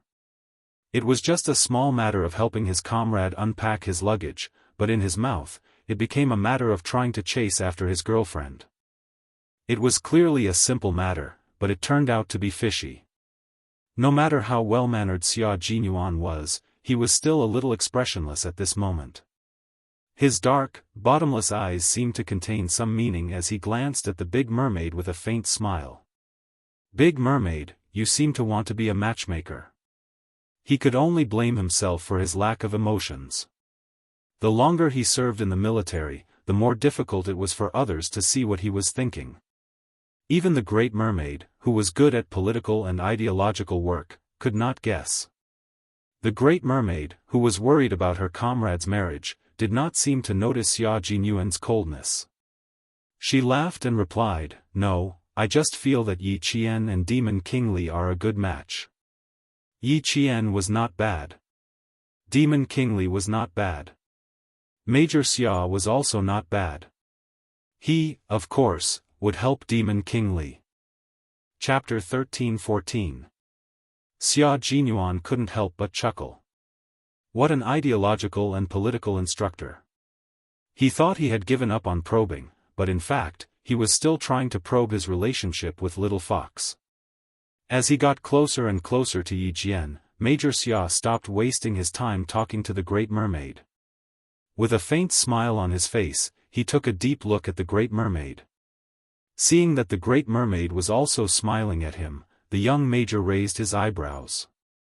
His noble and handsome face looked so calm and elegant. Just you wait, comrade Great Mermaid. Let's meet on the battlefield in the middle of October. Seeing this, the Great Mermaid's smile deepened. Although he couldn't tell what relationship he had with Yi Qian, one thing was for sure. This Major Xia didn't want to marry Yi Qian to Demon King Li at all. Unfortunately, the other party was too good at hiding. He couldn't find anything after several probing attempts. Young people nowadays were too good. Even a 30-year-old like him couldn't see what they were thinking. He couldn't even see through Yi Qian, a young girl who wasn't even 20 years old. The two teams of barefoot frogmen turned left and returned to the camp in an orderly manner with their diving equipment. Big Eel and Big Whale, who knew Xia Jinyuan, gave him a friendly smile and a look that said, see you later. They needed to bring the frogmen who had just joined the storm commandos back to the camp. Xia Jinyuan exchanged glances with them and couldn't wait to look at Yi Qian. Looking at her up close, this unyielding soldier's eyes suddenly felt sour. She didn't have a tan, she had a sunburn. The skin on the back of his neck that had been exposed to the sun had curled up to his ears, revealing large patches of pink skin. There were even traces of blood in some places. Those were marks left behind by the friction of the diving equipment. Yi Qian seemed to feel his heartache for her.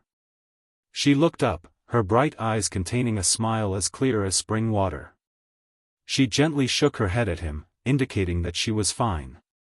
Looking at her bright and beautiful smile, Xia Jinyuan took a deep breath to calm his chaotic emotions.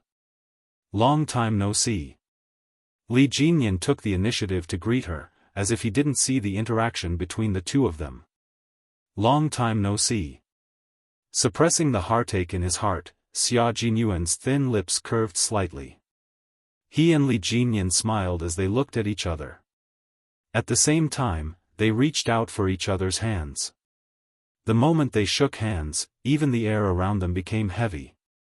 The Great Mermaid revealed a mysterious smile and looked at Yi Qian. Then, her gaze was fixed, and a thoughtful gloom flashed in the depths of her eyes. Yi Qian was already standing next to Xia Jinyuan. He was so close that he could smell the fresh, clean scent of his body. Yi Qian's smile deepened, and his face became even more beautiful. What is love? Perhaps love was just like now. Even when she smelled his scent, she still felt sweet. Xia Jinyuan maintained his gentlemanly demeanor in the face of the strongest competitor he had trained with. He politely greeted him, "Thank you for your hard work, Devil King."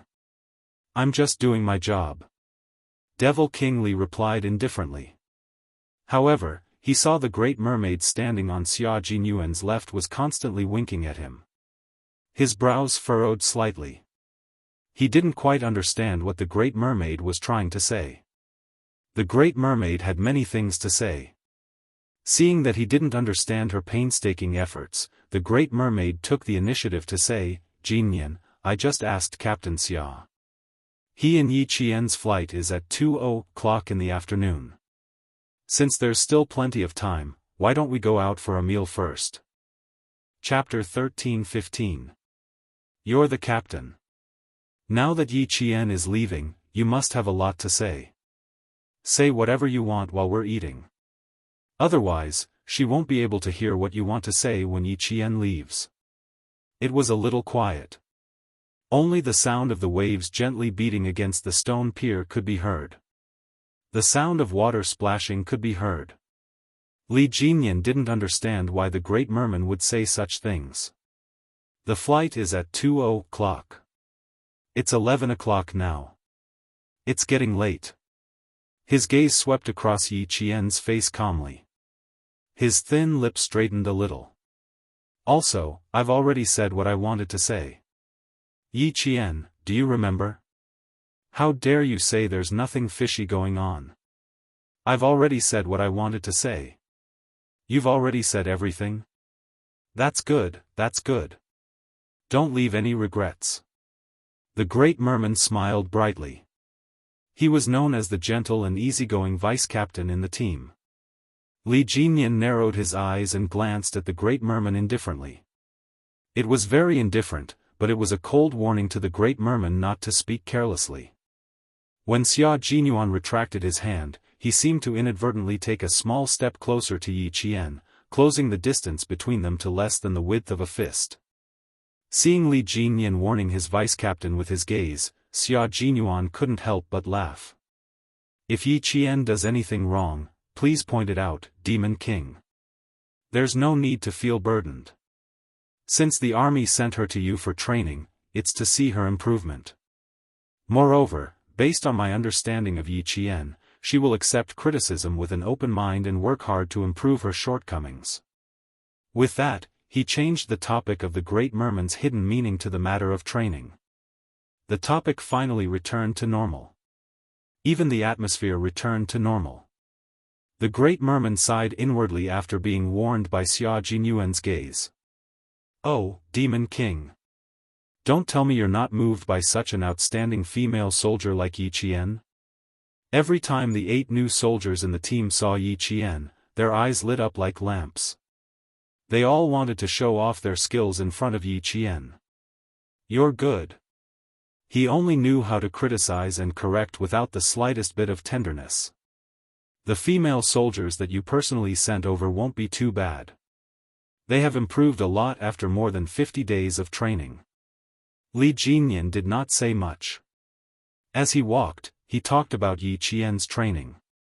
After a while, the topic shifted to the match in mid-October. I've already stepped up my training. The new soldiers will be taking part in the match at the same time. If Yi Qian comes up, you'll have to adjust her schedule. Yi Qian couldn't help but glance sideways at Xia Jinyuan. Together? Adjust her time? What's going on? There will be a match between our team and theirs at the end of October. Army intends to apply for you to join. Xia Jinyuan explained to Yi Qian, it was just decided a few days ago.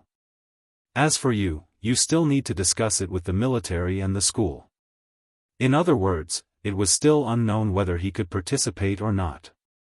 It mainly depended on the arrangements of the school and the curriculum. Even Yi Qian did not have the right to decide on such matters. He only had the right to know. Hearing this, he nodded slightly to show that he understood. The four of them walked side by side, which made it very easy for Xia Jinyuan to secretly do something. He seemed to inadvertently hold Yi Qian's hand and gently stroke it. With a calm expression, he spoke to Li Jinyan as they walked. We will try our best to get her to join. We don't want her to miss out on such an opportunity. Okay. If you need us to step in, call us at any time. Li Jinyan also felt that this was a very good opportunity for Yi Qian. Moreover, he wanted to see her performance on land. A female soldier with a vicious aura around her, who had already completed missions at such a young age, how exciting would her performance on the battlefield be? Chapter 13-16. Yi Qian struggled a little, but he couldn't get rid of Xia Jinyan's hand, so he just let him be. The two of them walked close to each other, and they were only holding each other's pinky. At a glance, she couldn't tell anything. Forget it. They hadn't seen each other for more than 50 days. She couldn't help but want to hold his hand. She secretly hooked her pinky and listened as he chatted seriously with Li Jinyan. His side profile was so handsome that it was almost perfect, like a beautiful jade. When he spoke seriously, the corners of his mouth would slightly tighten, and there would be an inexplicable coldness between his brows. When he smiled, the coldness would dissipate, and he would be like a branch covered in a spring breeze. It was so soft that she couldn't help but want to raise her head and stroke his eyebrows. She could feel the warmth of the spring breeze. After looking at Yi Qian for a long time, Xia Jinyuan, who was talking, seemed to have sensed something. He looked over and immediately saw the affection in Yi Qian's eyes. Such a gaze. Xia Jinyuan felt exceptionally happy. Even his heart was filled with sweetness. It turned out that Xia Jinyuan, who was only holding Yi Qian's hand with his pinky, directly used his slender hand to hold it tightly. He held it so tightly that his thin lips couldn't help but curve upwards. He was in an exceptionally good mood. If it's possible after this, we can have an interactive training session to improve the tacit understanding between the two teams. Li Jinyan, who was looking straight ahead, said in a low voice as if he didn't know anything, with 2 to 3 months of tacit understanding training, we'll have a better chance against the Americans. When Xia Jinyuan spoke again with a smile, his low voice was so light that Li Jinyan and the big mermaid couldn't help but look over. Facing their gazes, Major Xia, who was holding hands, didn't panic at all. He answered clearly and seriously, 2 to 3 months is a little difficult. If we combine it with winter training, it might be much better. Seeing how serious Xia Jinyuan was, Yi Qian silently looked ahead. He would lose to Major Xia in terms of mental strength. He would lose to him in terms of thick-skinned skin. He would lose to him in terms of courage. He would lose to him in terms of courage. He held her hand, and his fingers hooked into her palm from time to time. He was constantly doing little things in private, but he was still able to look serious. The campsite was right in front of them. 2 sentries were standing guard at the dock. Xia Jinyuan had to stop his little actions and let go of Yi Qian's hand. When he let go, Yi Qian seemed to hear a reluctant sigh.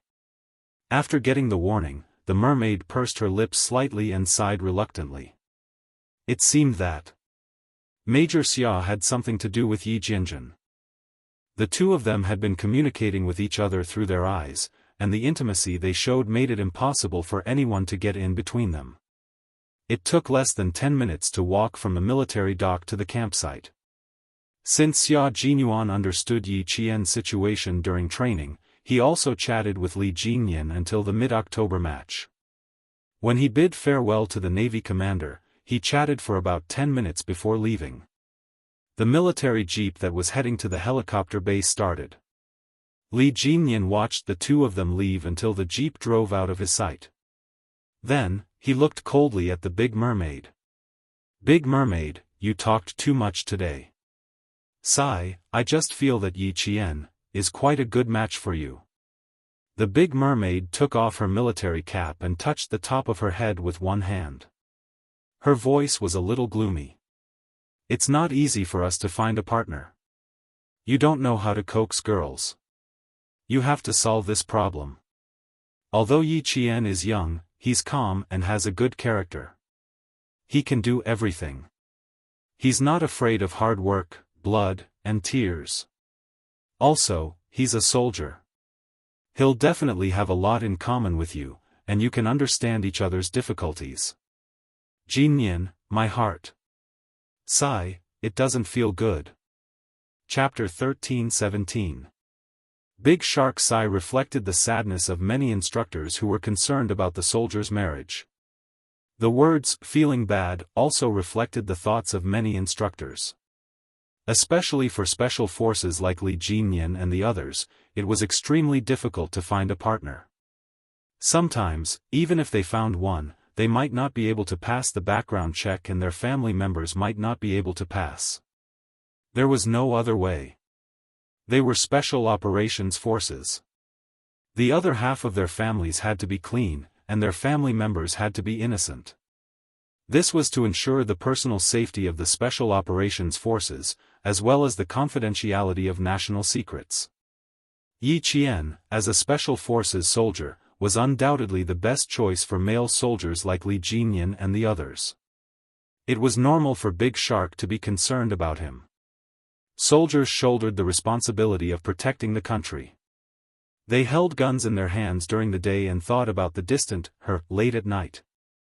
They also thought that there was another her who was thinking about him at this moment. The jeep was so far away that they couldn't even smell the exhaust fumes. Big Shark retracted his gaze and looked at his comrade who was so deep in thought that even he, the vice captain, couldn't understand him. He asked in a low voice, "You really don't have any thoughts? What thoughts do you want me to have?" Li Jinyan responded. His tone was cold and monotonous. Big Shark was worried that other than being a little emotional about training, he was indifferent about everything else. He wanted to know more, but there was nothing he could do. "If I could make you have any thoughts, would have done it long ago. Why don't you take the opportunity? Can't you find Yi Qian? Come, tell me where she is. Why don't you have any thoughts at all?" The instructor was so anxious that his face turned red. Fortunately, his skin was dark so it couldn't be seen. "I don't believe that you don't have any thoughts when such a beauty is standing in front of you." He had to get to the bottom of this or he wouldn't be able to eat or sleep well. Thoughts? What thoughts? Thoughts about the female soldiers under his command? Li Jinyan pursed his thin lips. He didn't change his words under Big Shark's gaze. "You're thinking too much." Asking an introverted person to talk about his feelings towards girls, the Big Mermaid was undoubtedly asking for trouble. The words, "you're thinking too much," directly killed the Great Merman's next words of persuasion, leaving him unable to recover for a moment. After staring at his comrade who maintained a cold expression no matter what, the Great Merman's face was filled with helplessness. "Jinyan, how can you go on like this? Can't you lower your standards a little? Even Yi Qian doesn't have any feelings for you. I really wonder if you don't have any feelings for any girl." Finally, there was a female soldier who was perfect in every aspect, but she said that he was thinking too much. Li Jinyan turned around and walked toward the military port. His cold and deep eyes looked at the reinforced concrete walls of the military port. As he listened to the sound of the waves crashing on the shore, a face that was even more stubborn than the male soldiers flashed across his mind. A faint smile that was almost invisible flashed across the corners of his mouth. The female soldier was very good. Even if he had some feelings for her, it would be in vain. Xia Jinyuan personally sent her here and took her back in the midst of his busy schedule. This already explained everything. If he still thought about something, it would only add to his troubles. The female soldier was very good. Unfortunately, she already had someone by her side. I really don't understand you guys. Major Xia said that there's nothing between him and Yi Qian. You also said that you don't have any feelings for Yi Qian. This won't do. When I go back, I have to ask the single soldiers in the unit who have feelings for Yi Qian. I don't believe that such an outstanding female soldier like her doesn't have any pursuits from the male soldiers. Chapter 13:18. Li Jinyan heard the big shark talking to himself behind him. He only paused for a moment, but he did not look back. He walked into the military port with his long and powerful legs. If he let the big shark worry about Yi Qian alone, would there be no male soldiers pursuing him? Who would dare to go after him when he had Xia Jinyuan by his side? Xia Jinyuan had no feelings for Yi Qian? That was still a question mark. Li Jinyan did not remind his vice-captain. He knew him too well. He would not give up until he reached the Yellow River, and would not turn back until he hit the wall. He would let him do as he pleased for a while, and when he realized that something was wrong, he would naturally stop.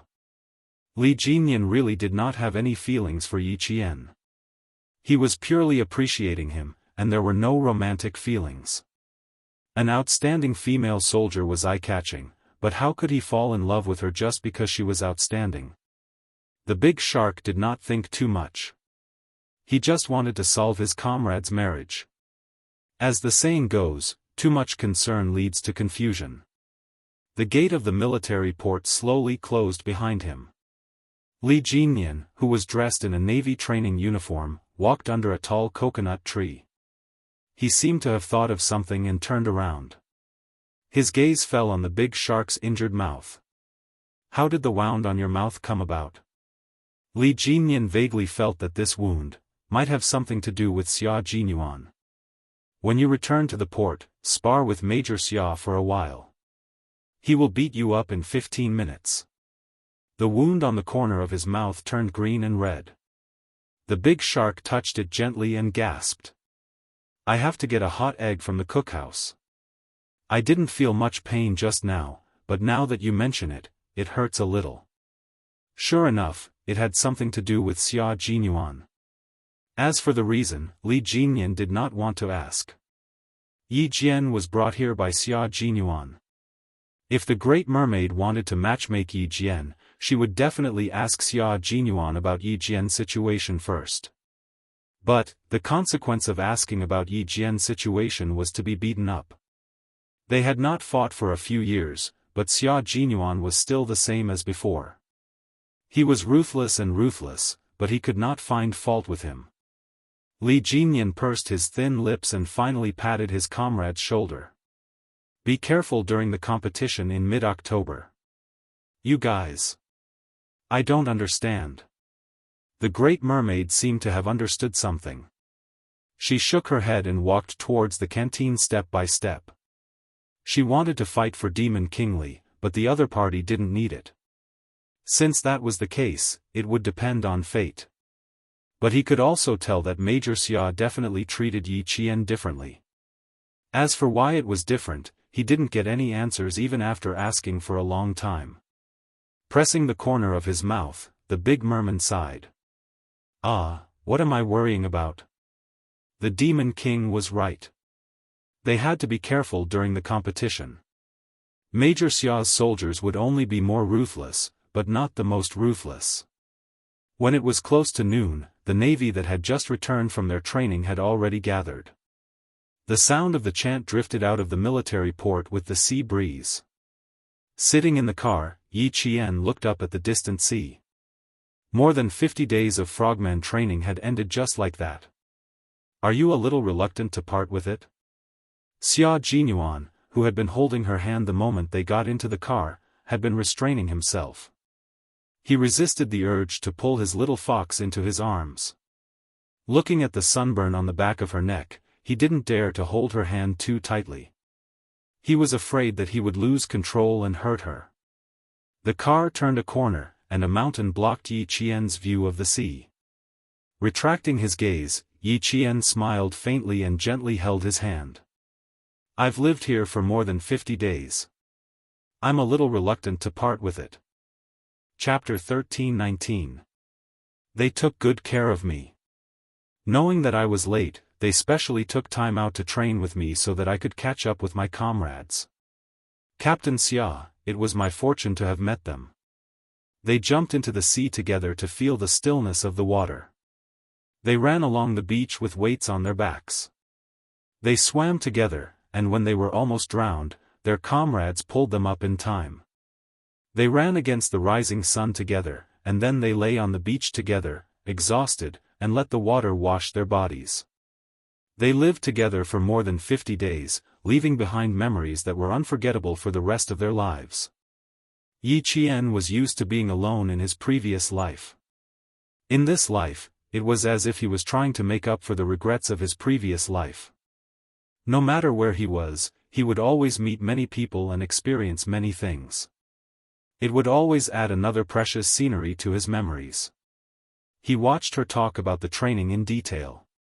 When she mentioned the water ghosts, her eyebrows were bright and beautiful. Her smile was as gentle as the sunlight falling on the leaves, full of vitality. Xia Jinyuan listened quietly. Watching her talk in high spirits, his elegant and handsome face had a warm smile.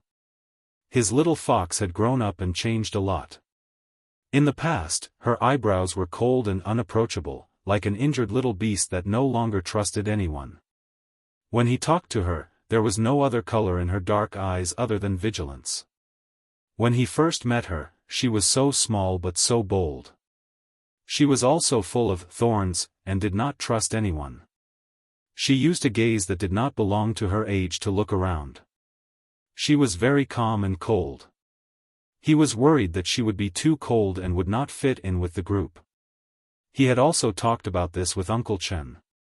Until now, he completely believed that as long as his little fox was willing, she would be able to gain kindness, friendship, and the love and respect of her comrades wherever she went.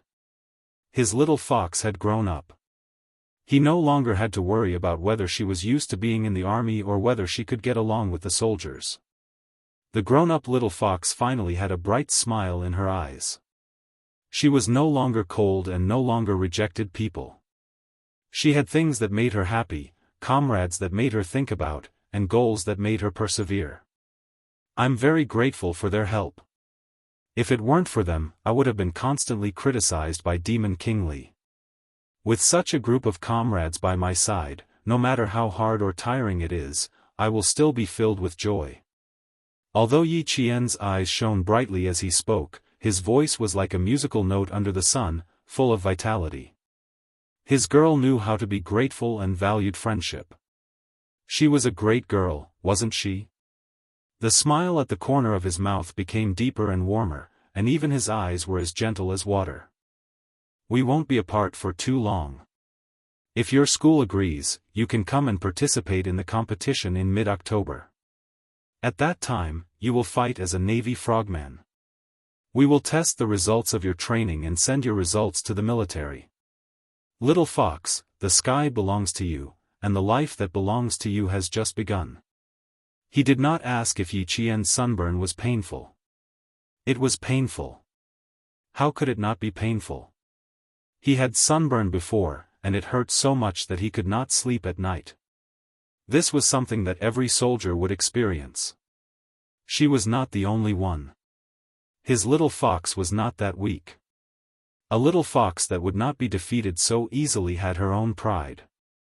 Her pride told him that he did not need to worry about this little injury. Chapter 13:20. Xia Jinyuan forced himself to shift his gaze away from the back of her neck. He maintained a smile and said, "If the school doesn't agree, you can come back during the winter break." Her palms had become much rougher, and there was even a thin layer of calluses on her palms. Xia Jinyuan used his fingers to gently stroke the calluses that represented her hard work. His gaze was gentle as he gazed at her delicate face, which had become more and more tenacious after being exposed to the elements. His low voice was like the sound of a zither. "There will be a day when we meet again. It's just a matter of how long it will take." His comforting words made Yi Jian's heart sweeter than honey. She rolled her eyes and pursed her lips into a smile. "Why do you always treat me like a child? Meeting and parting are the most normal things. I'm not so weak that my mood will be affected by a separation. Also, after seeing the interaction between the Army and Navy, I think that we will have to work together and train together in the future. There will be a day when we meet again. We just have to wait for that day to come." In her previous life, she only stayed in each place for a few months. Meeting and parting were very normal for her, and she had already calmly faced separation. However, in this life, she had only met comrades who had selflessly helped her. Every separation had a reluctance that she did not have in her previous life, so she was more or less a little disappointed. Xia Jinyuan squeezed her palm. Sitting in the back seat, he glanced slightly at the Navy soldier who was focused on driving. He smiled faintly and changed the topic. "There will be a chance to meet again. We will arrive at Hongkou Airport at 6:00 in the afternoon. Do you plan to go home overnight? Or do you want to rest tonight and go home early tomorrow?" It took nearly 8 hours to drive from Hongkou City to Shuku Village. The main reason was that it took 6 hours to drive from Shuku Village to the city, and it took another 2 hours to drive from Hongkou City to the city, so it would take 8 hours. Yi Qian answered without thinking. "We can go back to the city from Hongkou City first, rest for the night, and go home around 4:00 in the morning." In summer, the sun rose early, and there was a faint light around 4:00 in the morning. "Okay, we'll go with your arrangements." Xia Jinyuan agreed wholeheartedly. Seeing that there was still more than an hour before they would arrive at the airport, his gentle gaze swept across the dark circles under her eyes. He said softly, "Take a rest. I'll call you when we arrive." Although the road from the military port to the helicopter airport was winding and bumpy, it was all asphalt. Driving steadily with a little bit of shaking would indeed make one feel sleepy. Yi Qian woke up at 4 in the morning and finished his last morning training. He rested his head on the headrest in the back of the car. Within 5 minutes of Xia Jinyuan's warm breath, he fell asleep with a smile on his face. She fell asleep in 4 minutes and 8 seconds. Xia Jinyuan narrowed her eyes and looked at the sunburn under her ear again. If it weren't for the serious sunburn on the back of her neck, it wouldn't be a problem for her to drive back to Shuku Village tonight. Also, why was this little fox sleeping so obediently? She rested her head on the headrest and didn't move.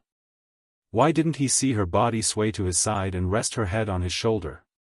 With the Navy soldier in the car, Major Xia wouldn't take advantage of the female soldier so blatantly.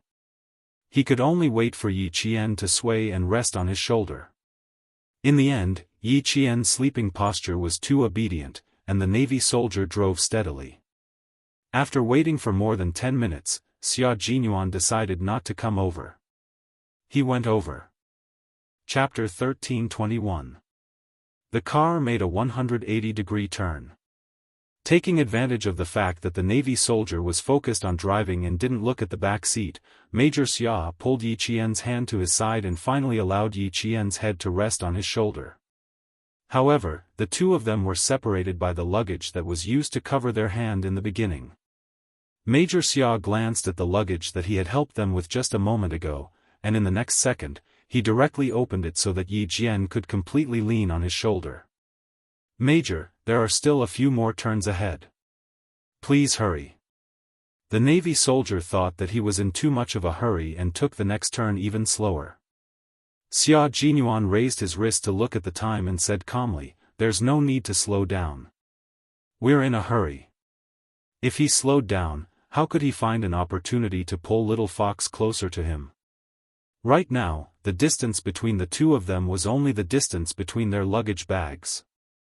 The elegant major always found a good way to make his wishes come true. The military port was getting further and further away from Yijian. Gradually, she couldn't even see the sea anymore. After more than 50 days of frogman training, Yijian, who had just returned, embarked on a new journey. She walked towards her goal with determination. They arrived at the heliport at 1:37. Xia Jinyuan was reluctant to wake up Yijian, who was sleeping soundly. He paused for a moment before lowering his head and saying softly, "Little Fox, we're here. Sleep after we get on the helicopter." After calling out to Yijian, she opened her eyes. There was no trace of confusion or drowsiness in her eyes. She was shocked to find that she had fallen asleep leaning on Xia Jinyuan's shoulder. She immediately sat up straight and looked at the driver's seat. "Silly girl, what are you panicking for?" Xia Jinyuan saw her frightened expression and couldn't help but chuckle. "I'm too tired." "What's wrong with sleeping on a comrade's shoulder? Are you afraid of what others will say?" Yi Qian glared at him and said in a low voice, "Captain Xia, I always sleep in the same position. Don't think that you can hide your little movements from me. You're a major after all. If the soldiers see you, it'll look bad." Soldiers also valued their reputation. For example, Xia Jinyuan and his men had to pay attention to military prestige. Would I be that careless? Xia Jinyuan raised his eyebrows and smiled. There was a hint of naughtiness in his elegance. Not only did it not ruin his temperament, but it also added a kind of wanton flirtatiousness that could make a woman's heart flutter. You have to be fast and natural when doing this kind of thing. Yi Qian was speechless at his behavior. Just as she was about to open the car door and get out, she heard him say with a smile, "I've already restrained myself. Otherwise, I would have hugged you in my arms." She pushed the door open and got out of the car. Then, she closed the door. She needed some fresh air. She was shy so quickly. Xia Jinyuan got out of the car elegantly with his luggage in hand. His thin lips were still curled upwards. When they boarded the military helicopter, Yi Qian held onto the cabin door with both hands. She looked back one last time. Her brows revealed the coldness of a soldier. She pursed her lips a little and left the area guarded by the Wuxia Navy with the sound of the propeller. At 6:00 in the evening, Yi Jian and Xia Jinyuan, who had changed into casual clothes, arrived at the downtown area of Hongkou City. Xia Jinyuan, who was dressed casually, carried their shared luggage and took Yi Jian directly to the parking lot of a shopping mall. The car that Ho Zi had prepared had been waiting for them for a long time. Xia Jinyuan took the car key and opened the door for Yi Qian. He smiled at Ho Zi's subordinate and said, "Thank you for your hard work. Go back and tell Brother Z that I'll look for him when I come back." Chapter 13:22. "Okay, young Master Xia."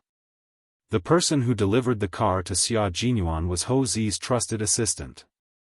He knew both Xia Yiwei and Xia Jinyuan, so he was very clear about Ho Zi's attitude towards the two siblings.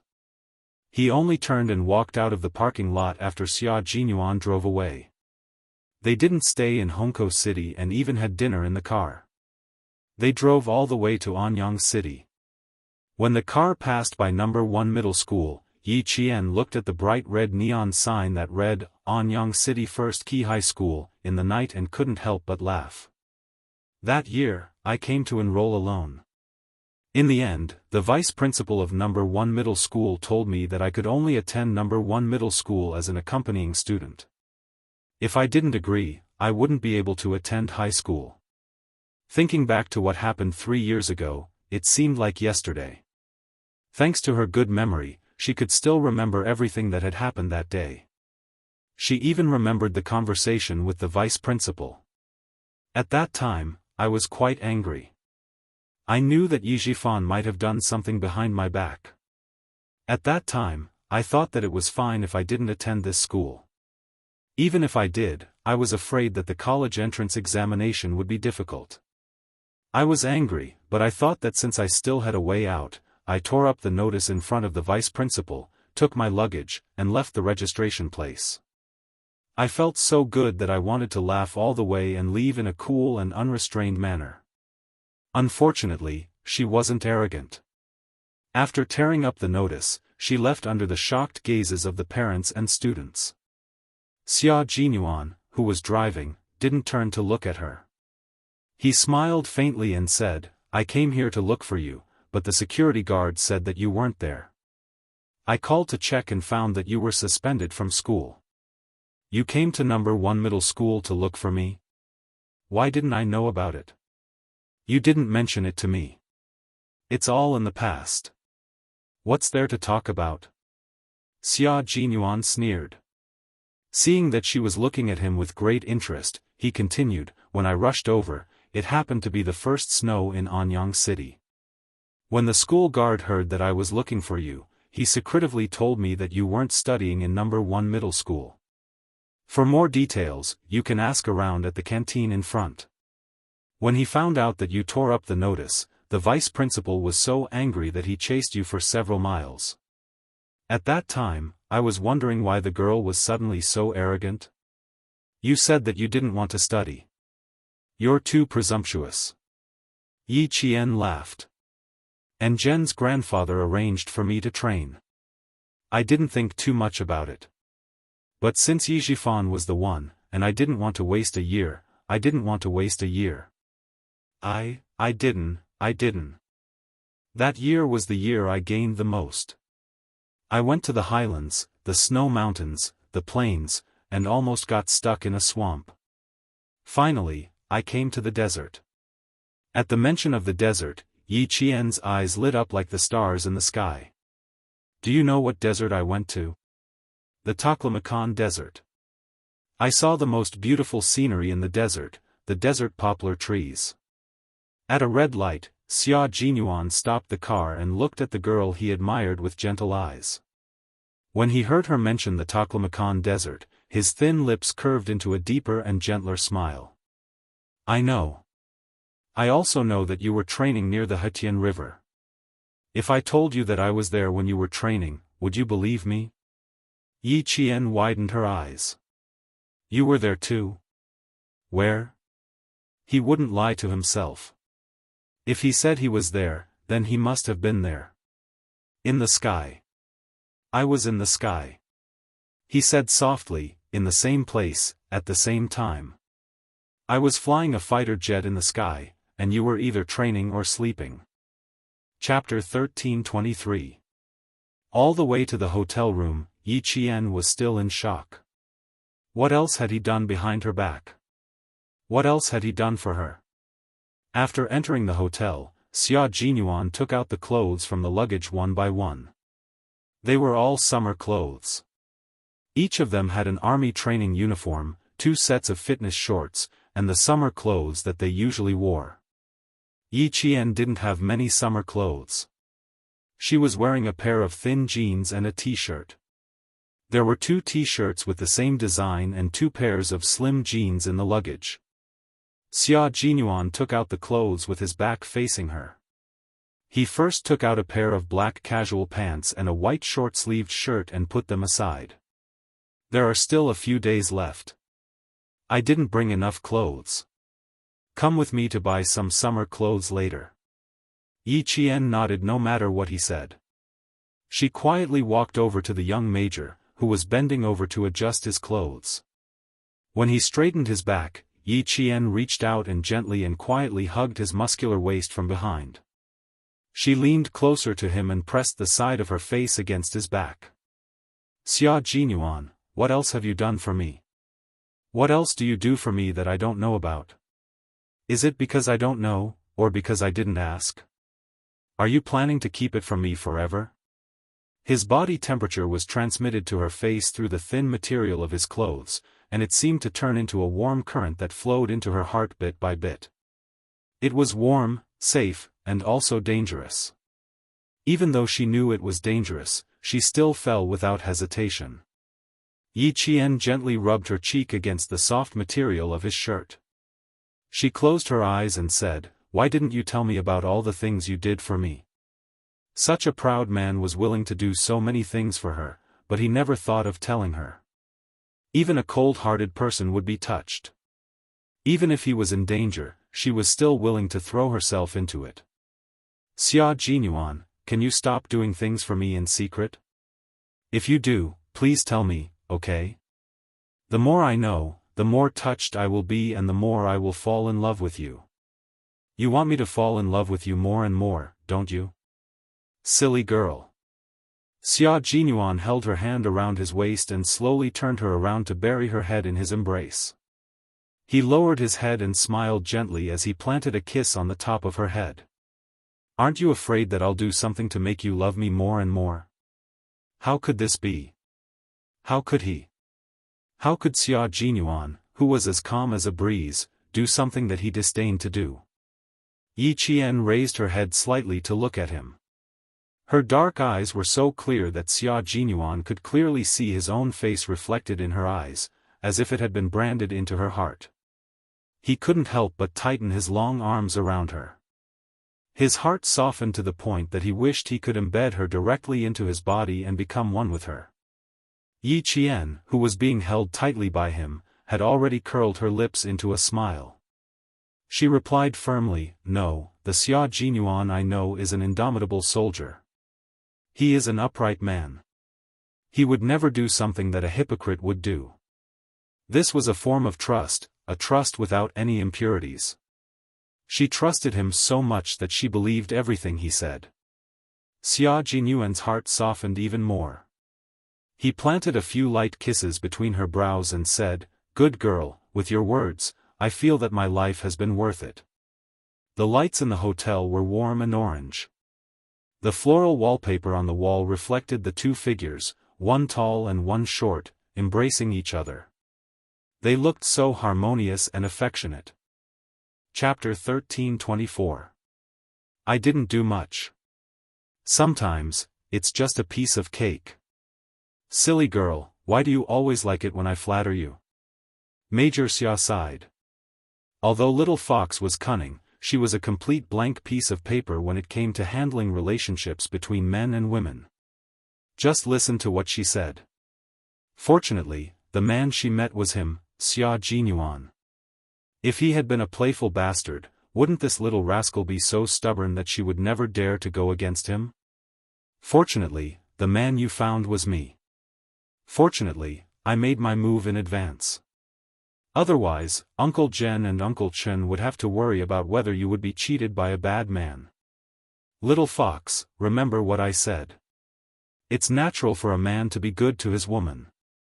You can only be good to me if I'm good to you. Only then will you be good to our family in the future. I solved some problems for you because I didn't want you to be distracted. I wanted you to wholeheartedly follow in my footsteps and stand by my side as soon as possible. His voice was low and mellow. Together with the warm light, it was like a glass of mixed wine, full of temptation and mellow. I didn't want to tell you because it's something I want to do. Liking someone and loving someone isn't just a matter of words. You need to take action. Your childhood experience made you mature prematurely. You built a hard shell in your heart that sealed away all your emotions and made you distrust everyone around you. As for me, I want to pursue you. Of course, I have to find a way to enter your heart and enter your world. After he spoke, Xia Jinyuan had no intention of stopping. He knew Yi Qian too well. If he didn't make it clear, she would continue to ask and remember it in her heart. He only hoped that she would happily complete her training every day and wholeheartedly walk the path of the military without any distractions or burdens. Yi Qian could already hear his words. Tears welled up in her eyes. She buried her entire face in his chest and felt this man's love for her. Xia Jinyuan, you've been so nice to me. Aren't you afraid that I'll go back on my word?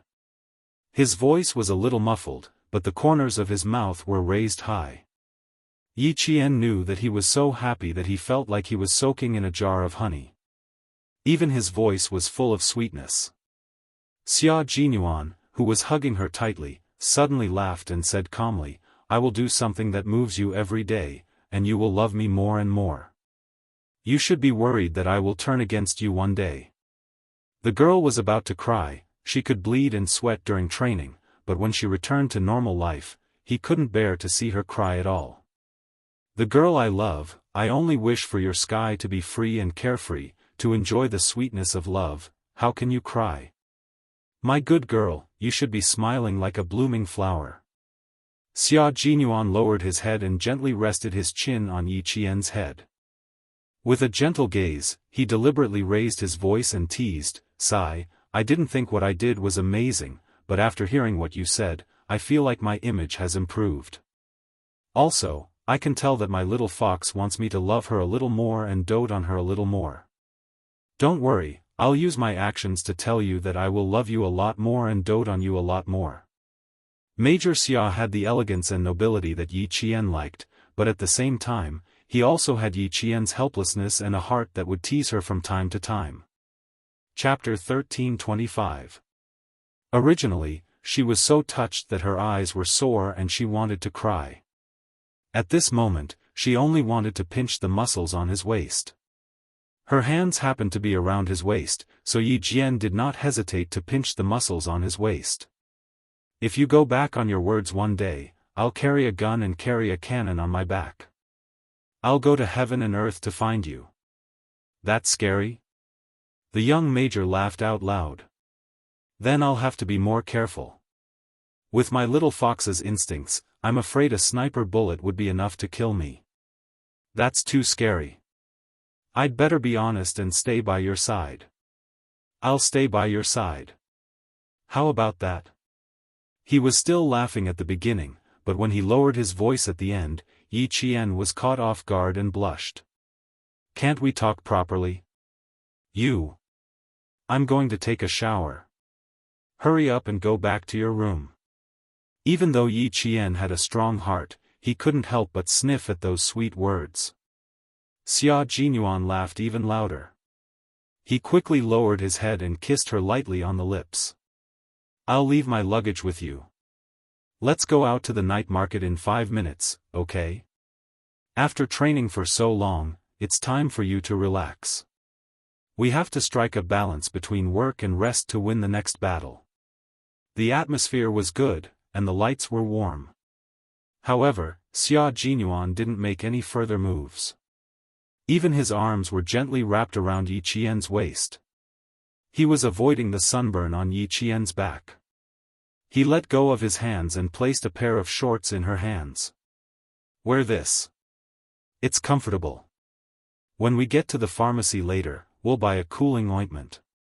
Your sunburn still needs to be treated. The injury on my shoulder isn't serious.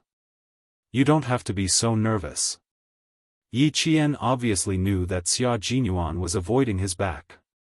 She pursed her lips and smiled.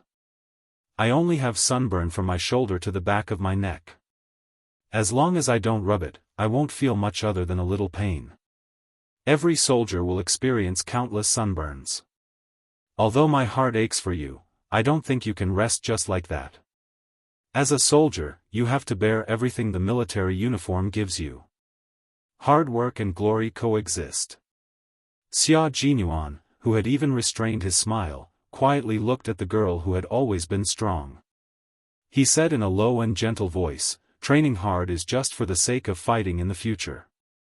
Little fox, I'm sorry that you're injured. However, as a soldier, my principles and your pride tell me that you're not a fragile porcelain doll. You don't need to be too concerned about the most common sunburn." He was the one who knew him best. Yi Qian smiled brightly. "I like the considerate Captain Xia." "Wrong, you should say that I love the considerate Captain Xia. My intuition tells me that if I keep you here, I'll have to listen to something that makes me blush again. Xia Jinyuan, turn around.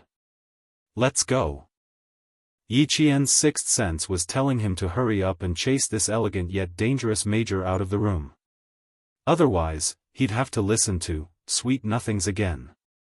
After taking the clothes, Xia Jinyuan turned around and left with a smile on his face. His little fox was shy again. The door closed. Although Xia Jinyuan had left, his warm scent still lingered in the air. Yi Qian stood there for a while with a cotton short-sleeved shirt in her hand. Then, with a slight smile, she went into the shower. 5 minutes later, the two of them came out wearing the same fitness shirt and shorts. In Xia Jinyuan's words, they were wearing matching outfits. Yi Qian, who didn't understand the situation, replied bluntly, "Then I'll wear matching outfits with my comrades in the army every day." Chapter 13:26. In that second, Major Xia's expression froze. After a while, he rubbed his forehead and sighed. "We have to stop talking about this topic. We can't talk about it anymore." If he had known, he would have worn his own clothes. When Yi Qian took the initiative to hold his arm, Major Xia took his girlfriend to the busiest night market in Anyang City. The city in summer was even busier at night than during the day. The night market in the center of Anyang City had just begun. Wearing the army's uniform, the two held hands and went shopping for the first time since they started dating. The two of them weren't very interested in eating. They wore the army's uniform all year round and used the uniform issued by the army. Therefore, the two of them only needed to hold hands and walk among the crowd. They listened to all kinds of sounds and enjoyed the rare time they had together. "I used to dream of holding your hand, going out for a walk with you, going out for a look." From holding hands to interlocking fingers, Xia Jinyuan, who had a lazy look on his handsome face, turned to look at Yi Qian, who also had a relaxed look on her face. "The time we can go shopping together will be very, very little. Little fox, you have to be mentally prepared." Passing through the crowd, even if it was noisy and lively, to be able to be led and protected by him like this gave her a sense of peace. Yi Qian held his hand gently. With a smile in her eyes, she said softly, "I remember everything you wrote in the letter. You said that in winter, we can be neighbors with snowy mountains, in summer, we can be companions with the sea, in autumn, we can dance with the yellow sand, and in spring, we can spend time together in the jungle. We can challenge our limits day and night, and we can pass through the smoke of war. Is this kind of interaction more unforgettable than those romantic interactions?" "Captain Xia, I can answer you now. I have no regrets in this life. Love in the smoke of war, you and I can be together in life and death. We don't need romantic stories. What we need is to be comrades who can rely on each other for the rest of our lives. Choosing this kind of love, I have no regrets in this life." Her eyes were extremely bright as she answered him. Her expression was serious, and her words were serious. His little fox definitely did not know how beautiful she was at this moment. She was so beautiful that she was like the brightest aurora, with a stunning beauty that could attract everyone's attention. Xia Jinyuan's heart was in love with him. She told him that she had no regrets in this life as they stood in the middle of the crowd. His Adam's apple bobbed up and down, and he could no longer hold himself back. He pulled her into his arms and said, "I have no regrets in this life." He answered as such. What was the love between two special forces soldiers? They were seizing the time to enjoy the rare time together because they didn't know if they would be separated in the next second. It was giving without any complaints or regrets, only for the sake of making the other party happy. He or she was using his or her life as the price to exchange for his or her safety. The love between special forces soldiers was not something that could not be seen in the light, and they would not endure the bone-deep yearning in a dark and damp corner. The love between Xia Jinyuan and Yi Qian was as bright as the sun, as tall and straight as the pine tree, and as pure as the white snow, untainted by the dust of the world. No one paid attention to the two lovers who couldn't help but embrace each other. Some people walked past, and some people walked over. Yi Qian couldn't hear those voices, and all he could hear was the sound of his strong and powerful heartbeat. The buzzing sound of his cell phone broke their embrace. Xianxia released his right hand from her slender waist, took out his cell phone, and glanced at the caller ID. He suddenly glanced at Yi Qian, and then picked up the call. It was 9:00. Why would Uncle Chen call him? Chapter 1327. Uncle Jen's condition isn't very good. Yi Qian, we need to go back now. It was such a hot season, but the cold suddenly came out of nowhere and rushed into her body, making her shiver violently. It was too cold, too cold. It was so cold that her mind was still blank and her teeth were chattering. She wanted to say something, but no words came out. The moment Yi Qian's vision blurred, Xianxia held her hand tightly with his warm and strong hand. Seeing the color on her face fade, the major felt a stab in his heart. He held her trembling hand tightly and said calmly, "Let's go back to the hotel now, pack up, and go back to town." His warm and strong hand supported her like a pillar. Yi Qian pursed her pale lips and said, "Go back to the hotel, go back to the hotel immediately." Her voice was very stiff, and she didn't even feel like she was talking. She grabbed his warm hand and took a deep breath. "I'm afraid Uncle Jen's condition isn't very good. Uncle Chen and the others never contacted me about family matters. This time, they contacted me through you. It seems that Uncle Chen has already asked around in the military. Captain Xia, I want to go home. I want to go home immediately." After all, Yi Qian was a special forces soldier who had undergone special training. Although her voice was still a little stiff, her mind was clear. "I'm afraid the problem is very serious. Captain Xia, thank you for your hard work tonight." Xianxia was relieved that she could calm down immediately. He held her hand and strode towards the hotel. His low voice was calm and steady, which made Yi Qian feel at ease. "Uncle Chen's voice is not bad. Don't let your imagination run wild before you see him." How could she not let her imagination run wild? After her rebirth, the person who supported her and gave her confidence was the old man with gray hair and wise eyes. When she cried, the old man told her that the road ahead was long and crying was also a way to walk. When she felt helpless, the old man told her that the road ahead was long and she needed to know how to pick it up. When she was filled with hatred, the old man told her that she still had a long way to go. She shouldn't let people who weren't worth it affect her. When she was harvesting, the old man told her that there was still a long way to go. She had to walk firmly toward her goal. When she felt wronged, the old man told her that there was still a long way to go and that she had to learn to protect herself. When she was angry, the old man told her that there was still a long way to go. She had to learn to endure and wait for the right time. It was because of this tolerant, magnanimous, and wise old man that she did not let her rebirth be buried by hatred. Instead, she walked a path that was more exciting than hatred. If it wasn't for Uncle Jen, Yi Qian could imagine that even if she was reborn, she wouldn't be able to join the military. She would probably only have one goal, which was to take down Yi Zhifan. She would grow up in hatred and become someone who only knew revenge and no longer cared about herself. Tears flowed down her cheeks unknowingly, drop by drop. In the end, her eyes became blurry. Xianxia didn't say too many comforting words. He just put a tissue in her hand and said softly, "It takes 6 hours to get to town from Anyang. I'll drive for 3 hours, and you'll drive for 3 hours. After you're done crying, take a nap."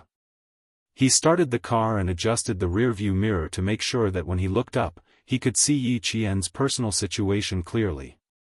His little fox was an introverted and calm person.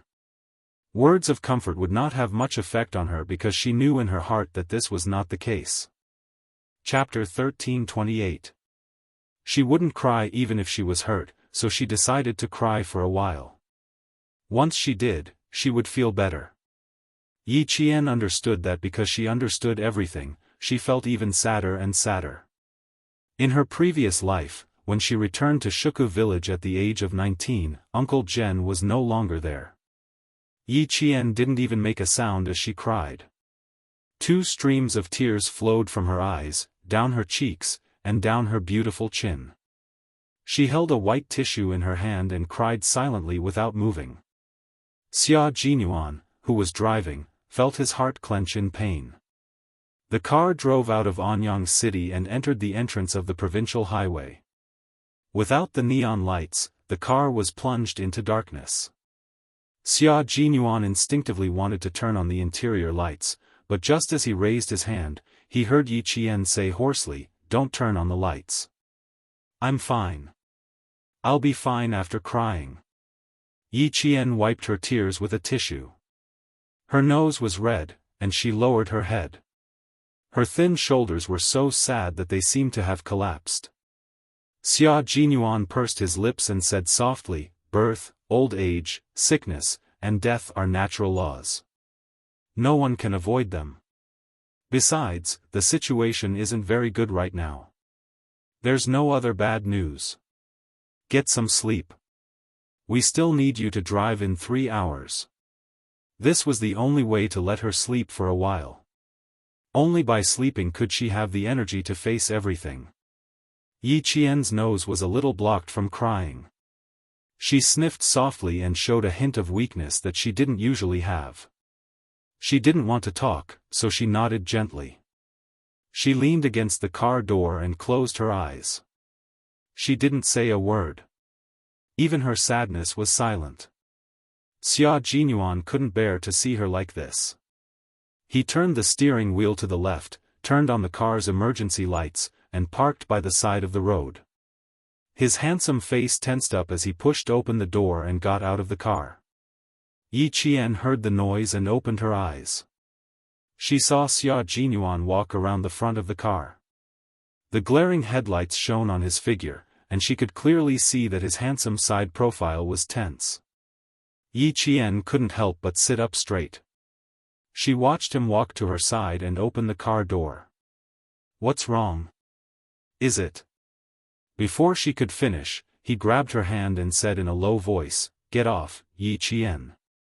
Yi Qian, whose eyes were swollen from crying, got out of the car. Before she could steady herself, he grabbed her waist and pulled her into his embrace. "I want to kiss you right now. You can open your eyes and look at me, or you can close your eyes and feel me." "What?" Yi Qian, who was a little dizzy from crying, couldn't keep up with his rhythm. While he was distracted, the man's refreshing scent came crashing down on him. He didn't have time to think or guess why he suddenly did this. His lips were kissed. The night breeze was not as hot as it was during the day. It was cool and refreshing. Yi Qian, who was kissed by him until she could not breathe, clutched his t-shirt tightly. She stood on her tiptoes and endured his fierce kisses. His nimble tongue swept across her mouth, and he sucked hard on her lips. Occasionally, he would curl his tongue around hers and steal her breath. Yi Qian, who had never been kissed like this before, leaned into his embrace. Her hands gripped his t-shirt tightly so that she wouldn't collapse from the kiss. She didn't know how long they kissed, but when he let go, Yi Qian's eyes were misty. She looked up at him with her misty eyes and asked in confusion, "What's wrong with you?" He kissed her so fiercely that her lips started to hurt. Chapter 13:29. Don't suppress your sadness. You still have me. I'm standing right in front of you. Xia Jinyuan was not good at kissing, but he knew that their lips must have turned red this time.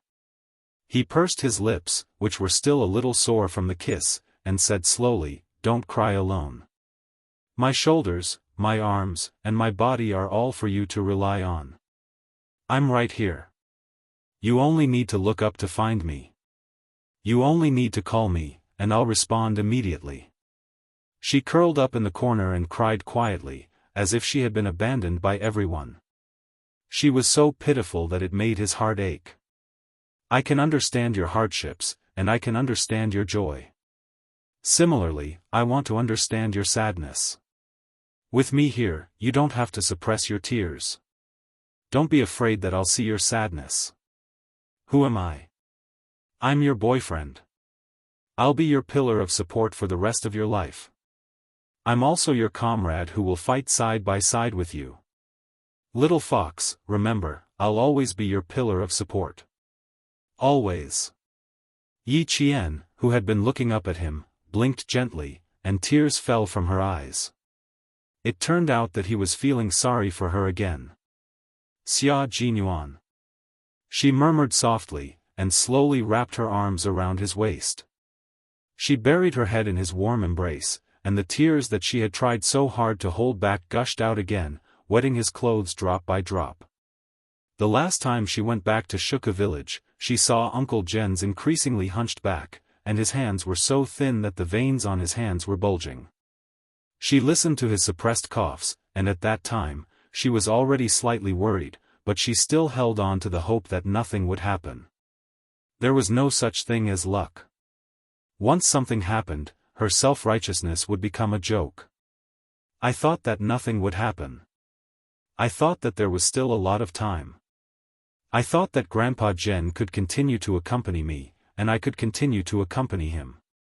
I didn't go home during the holidays, and I didn't stay to accompany the old man. Now I want to accompany the old man. Captain Xia, I want to accompany the old man. She spoke intermittently, and each word seemed to contain beads of blood. Her sobs were so sorrowful that the surrounding air was dyed with sorrow. Xia Jinyuan only dared to hug her waist and quietly listen to her sobs. Occasionally, he would raise his hand and gently stroke her back to calm her rapid breathing, or lower his head to kiss her hair to give himself silent support. Listening to her crying, he looked at the girl in his arms with the warmest and most gentle gaze. Let's go back to accompany Uncle Jen now. There's no need to rush. We'll go back now. Uncle Jen won't blame you. He will only feel happy that the child he raised has finally grown up and become a soldier who protects the country. His biggest wish was to see you walk into the military camp and carry a steel gun. You did it. Look, you've become a military school student, and in a few days, you'll have your own military uniform. You've done what Uncle Jen hoped for. Yes, Uncle Jen, who had dedicated his life to the military, was only happy that the cowardly child who once made him feel hopeless had become sensible and stood up. He had even become a special forces soldier who could protect the country and fight on the front line. He was very happy, very happy.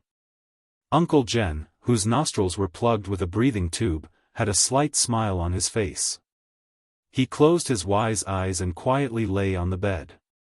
His face was already pale, and if it weren't for the slight rise and fall of his chest and the wave-like heartbeat monitoring device beside him, one would almost think that the old man had passed away.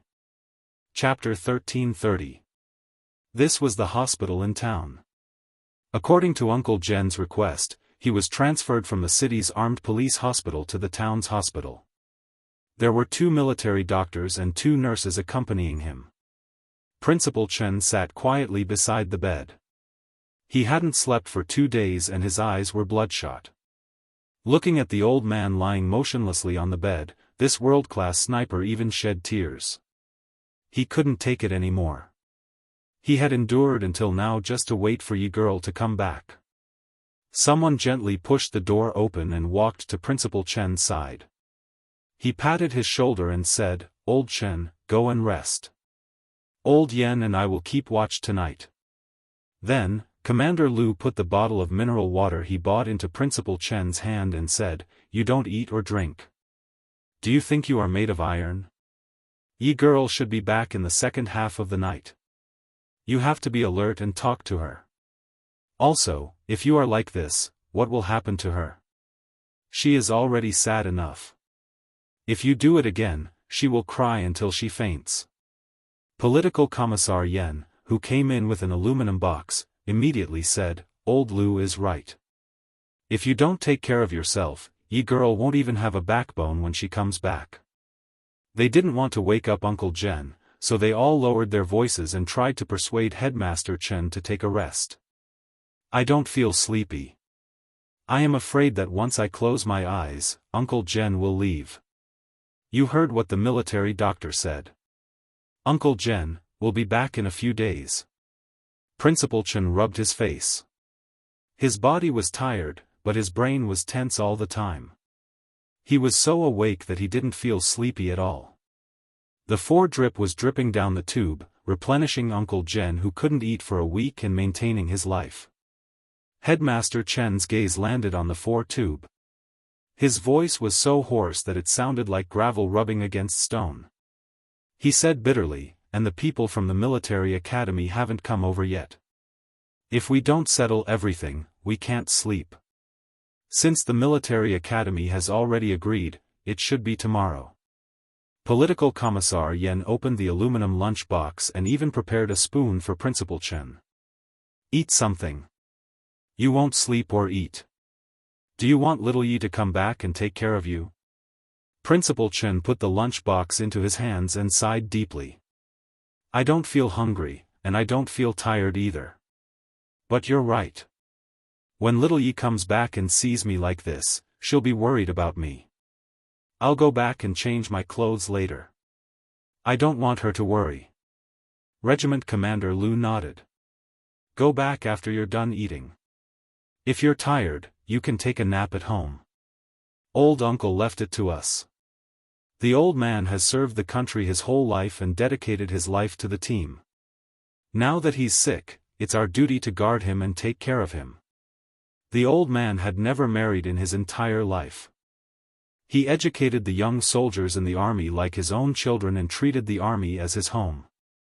His family should be present at the last moment.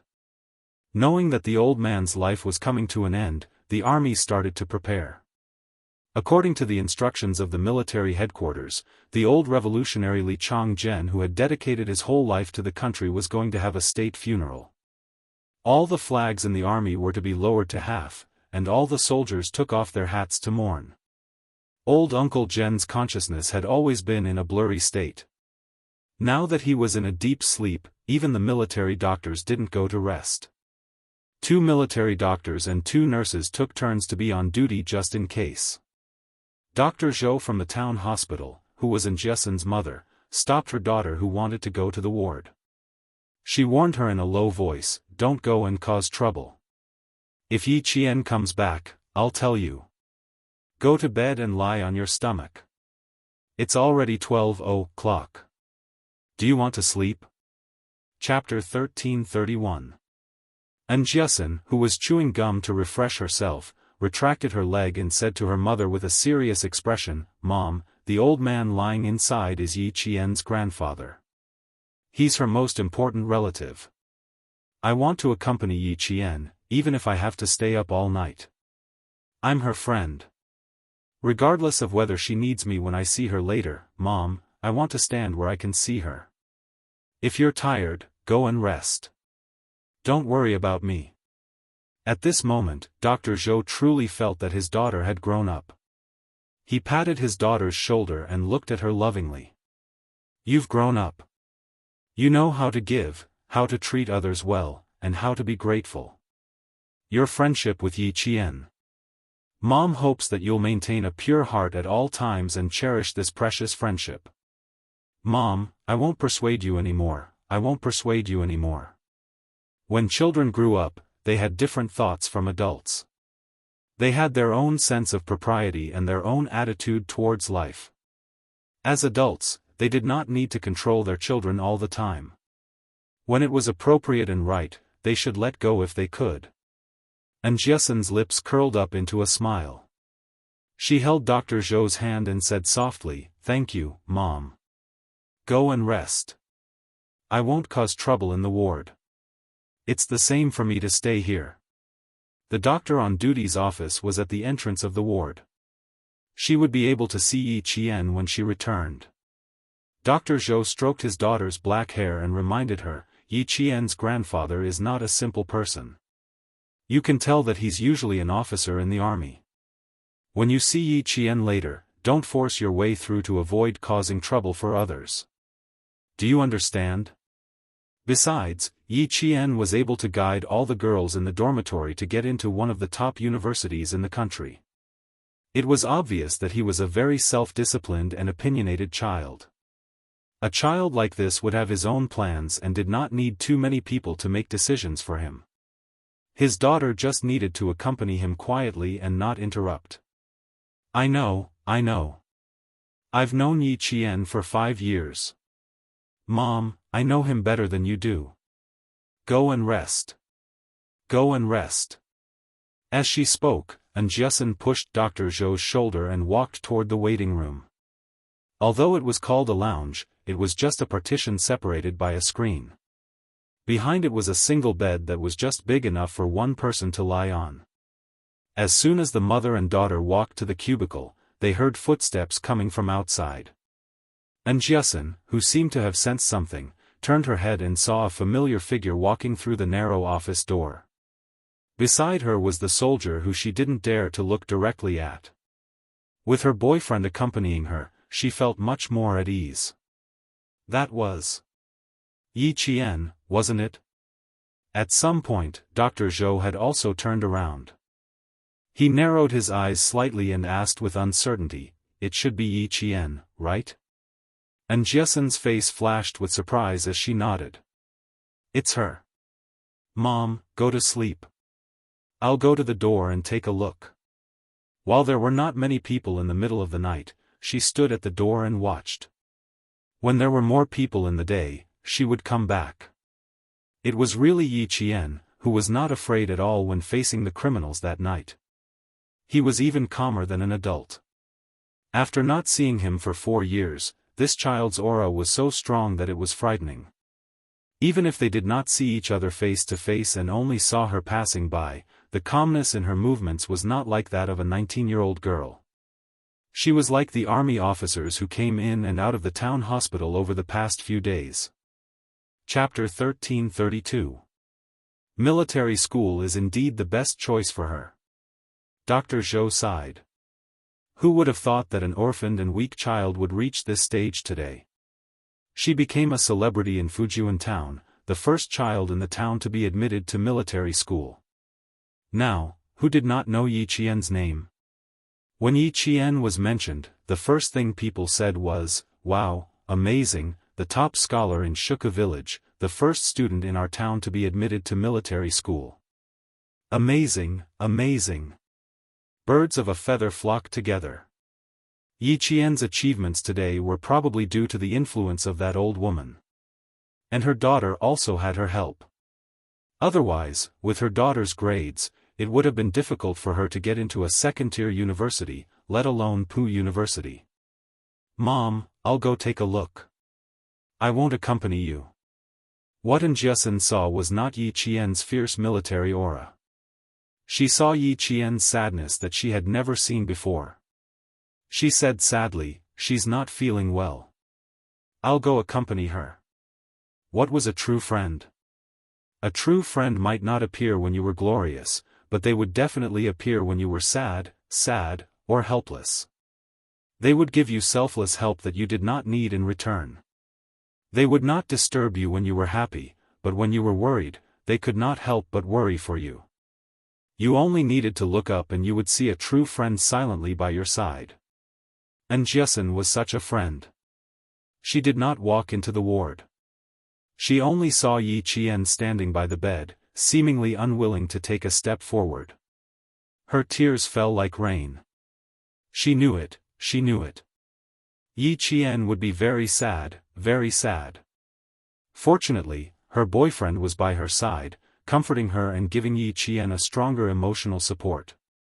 She would not have to face it alone and be sad alone. Regimental Commander Liu and Political Commissar Yan, who were keeping watch at night, did not notice Jiasin standing at the door of the ward. They were all looking at Yi Qian worriedly, who refused to walk to the bedside after she walked in. They were afraid that she would not be able to accept it in a short time and something would happen to her. "Little Yi, come over here." Political Commissar Yan, who was standing by the bed, waved his hand and said kindly, "Uncle Zhen woke up an hour ago. Sit here and accompany him. When he wakes up, talk to him." Yi Qian wanted to walk over as well, but her legs felt as heavy as 1,000 pounds. She couldn't take a single step. She stared blankly at Uncle Jen, who even had to rely on machines to maintain his breathing. She looked at the old man lying on the white bed. Uncle Jen. Grandpa's face. Grandpa's eyes. Grandpa's like he would never wake. She wanted to walk over, but no matter how hard she tried, she couldn't move her feet. Looking at Grandpa Jen, who was already at the end of his life, she couldn't move her feet. Taking a step forward not only required courage, but also the reality of the old man's weakness and the fact that he did not have much time left. Regiment Commander Lu and Political Commissar Yen did not notice Xia Jinyuan's actions, nor did they notice the intimacy between them. Instead, when they saw Yi Qian take a step forward, they both stepped forward at the same time, wanting to help Yi Qian. The two of them doted on Yi Qian as if she was their own daughter. They could not bear to see her in such pain. Chapter 1333. Little Girl Yi. When Yi Qian finally walked to the bedside, Commissar Yen gently stroked her hair and said earnestly, "Don't forget what I taught you. Being strong and brave is the first lesson I taught you. You must always remember it in your heart. No matter what you face, you must be strong and brave. Do you understand?" Yi Qian's lips trembled slightly at the elder's sincere teachings and meticulous care. Tears reached the corners of her eyes, but she held them back. When she nodded heavily, the tears finally came out. "I understand. Don't worry." She was already in this state, but she still knew to tell the people who cared about her that she was fine. His little fox's pure heart also made his heart palpitate. Yi Qian sat down and held Uncle Jen's skinny right hand. She lowered her head and let the tears flow down drop by drop. It was very quiet in the ward. Everyone's breathing was so soft that it was almost inaudible. After speaking softly, they stood aside and quietly watched Uncle Jen sleep. His chest was only moving up and down slightly. They were afraid that if they made too much noise, they would wake up the old man from his light sleep. In fact, everyone knew that he was not in a light sleep. He was in a coma. Colonel Lu gestured to make a phone call and quietly left the ward. He wanted to call Principal Chen, who had gone back to wash up. It took 6 hours to drive from Anyang to town by car at 60 km per hour, but they only took 3 hours. The two of them drove from the provincial highway to the highway, and little girl Yi arrived at 12:30. "Let's go together," Commissar Yen said softly and said to Xia Jinyuan, "Major, let's stand outside for a while. Leave some space for little girl Yi. This child is too restrained." Xia Jinyuan had the same idea. He nodded slightly and followed Colonel Lu and Commissar Yen out. Commissar Yen sighed and said softly, "We'll leave little girl Yi in your care. Uncle Jen's funeral will be handed over to the army. Please help us take care of little girl Yi. Why didn't they transfer him to the provincial hospital? Don't the doctors have any way to save him?" Xia Jinyuan, who was handsome and cold, had to turn around to take a look before he spoke, as if he was afraid that Yi Qian would hear him. He lowered his voice and said, "How can you stay in the town hospital? Uncle Jen has been in poor health for the past 6 months. During the new year, we even stayed in the provincial hospital for more than 20 days without telling little Yi. At the end of May, we stayed in Anyang for more than 10 days. Every time, Uncle Jen told us not to tell little Yi. This time, he suddenly fainted. We used a helicopter to send him to the city. There's no other way. The old man's life has entered the countdown. Before this, old uncle strictly ordered us not to disturb little Ye's training. When he woke up at around 9:15 last night, he told us that little Yi had finished her training and came back on a big ship. Old uncle said that he wanted to see little girl Yi and talk to her. He also said that he wanted to see little girl Yi wear her own military uniform and salute him. As Commissar Yen spoke, the corners of his eyes turned red. Old Chen immediately contacted Major General Yang of the army. At 9:30, we knew that little girl Ye's training had really finished. You even went to pick her up. I didn't expect that old uncle's dream was actually real. Little girl Yi was really training with the Navy and came back on a ship. He missed her too much, so he had dreams. Chapter 1334. Xia Jinyuan's Adam's apple moved slightly and he pursed his thin lips. Did the military academy send anyone over? Yes, Major General Yang personally contacted the University of Science and Technology of China and the school was very cooperative. They brought Yi Qian's student ID and military uniform and rushed over by train. They will arrive tomorrow morning at 8. They will arrive in town in the afternoon. Upon hearing this, Xia Jinyuan's eyes darkened. The bus from the city to town will take 7 hours. I'm afraid they won't make it in time. Arrange for a helicopter. I will arrange for a private helicopter. Political Commissar, call the air traffic control and approve the flight route. Okay, this is not difficult. Political Commissar Yen sighed countless times that night.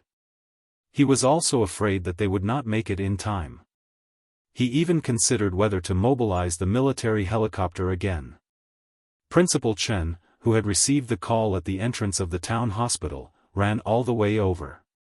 He ran up the stairs in a few steps and saw Xia Jinyuan standing under the dim yellow light. Before he could speak, Xia Jinyuan heard the noise and looked up. Uncle Chen. It's good that you're back, it's good that you're back. Principal Chen walked over in a few steps. His eyes were bloodshot. He condensed all his words into one sentence and repeated, "It's good that you're back, it's good that you're back. It's good that you're back, it's good that you're back. Yi Qian can send Uncle Chen off, and Uncle Chen can rest in peace." Xia Jinyuan was not unfamiliar with the experience of life and death. As a Special Forces soldier on the frontline battlefield, he had experienced several farewells in the past few years. However, at this moment, his heart was still in pain. Yi Qian is accompanying Uncle Jen in the ward. She hasn't stopped crying since she received your call. She only slept for 2 hours after I told her that we needed to take turns driving. Xia Jinyuan explained Yi Qian's condition in detail to prevent Principal Chen from worrying. She's fine now. She's not too emotional. It's just that when she entered the ward just now, she couldn't take a step out. She's still afraid that the moment will come. She understood everything, but if the moment really came, the calm Yi Qian would be so sad that she would lose control of her emotions. Xia Jinyuan was afraid that she would hurt herself if she was too sad. With Uncle Jen around, little Yi will listen to Uncle General. She will listen to Uncle Jen. Principal Chen, who had suddenly aged a few years, said in a low and hoarse voice. His usually resolute eyebrows were filled with grief. My uncle always said that his life was worth it. Even if he were to die one day, he would die peacefully. The only thing I'm worried about is little Yi. If I ask you to go over later, say something to make me feel at ease and let me leave without any worries.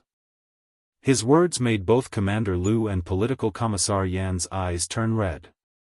This first-rank sergeant major, who had dedicated his whole life to the army, raised an orphan with selfless love, let her receive the best education, and led her to a bright future. Now that she was going to leave, who would be willing to part with her? Xia Jinyuan nodded solemnly. Uncle Chen, don't worry. I will swear on my life that I will take care of Yi Qian for the rest of my life. We will advance and retreat together, and I will never leave her. When Commander Liu and Political Commissar Yan heard this, they finally realized the relationship between the two of them. However, there was not much joy on their faces. Instead, there was a hint of worry. Would Lieutenant General Xia agree to this? My dad already told me that he recognizes Yi Qian as his daughter-in-law. I already called my dad on the way here. I will arrive in town around 6 o'clock tomorrow morning. Uncle is worried about Yi Qian. I will let him leave with a smile on his face. Chapter 1335. Principal Chen patted Xia Jinyuan's shoulder heavily. Good, good, good. You're a man of your word. Uncle Jen believes in you. I believe that you'll take good care of little Yi. Lieutenant General Xia knew and admitted it himself. Only then did Commander Liu and Political Commissar Yan, who had been worried, feel relieved. They all believed in Xia Jinyuan and believed that he would really take care of little Yi for the rest of her life. And Jiasin, who had run back to the doctor's office when she saw them coming out, gritted her teeth, stood on her tiptoes, and moved gently with her back against the wall. She wanted to go directly to the ward to talk to Yi Qian. Thinking that she hadn't been discovered, she moved into the ward, patted her chest, and secretly heaved a sigh of relief. Turning around, Jiasin saw Yi Jian holding Uncle Zhen's skinny hand tightly. Yi Jian's back was filled with sadness. She quietly looked at the old man who was breathing weakly.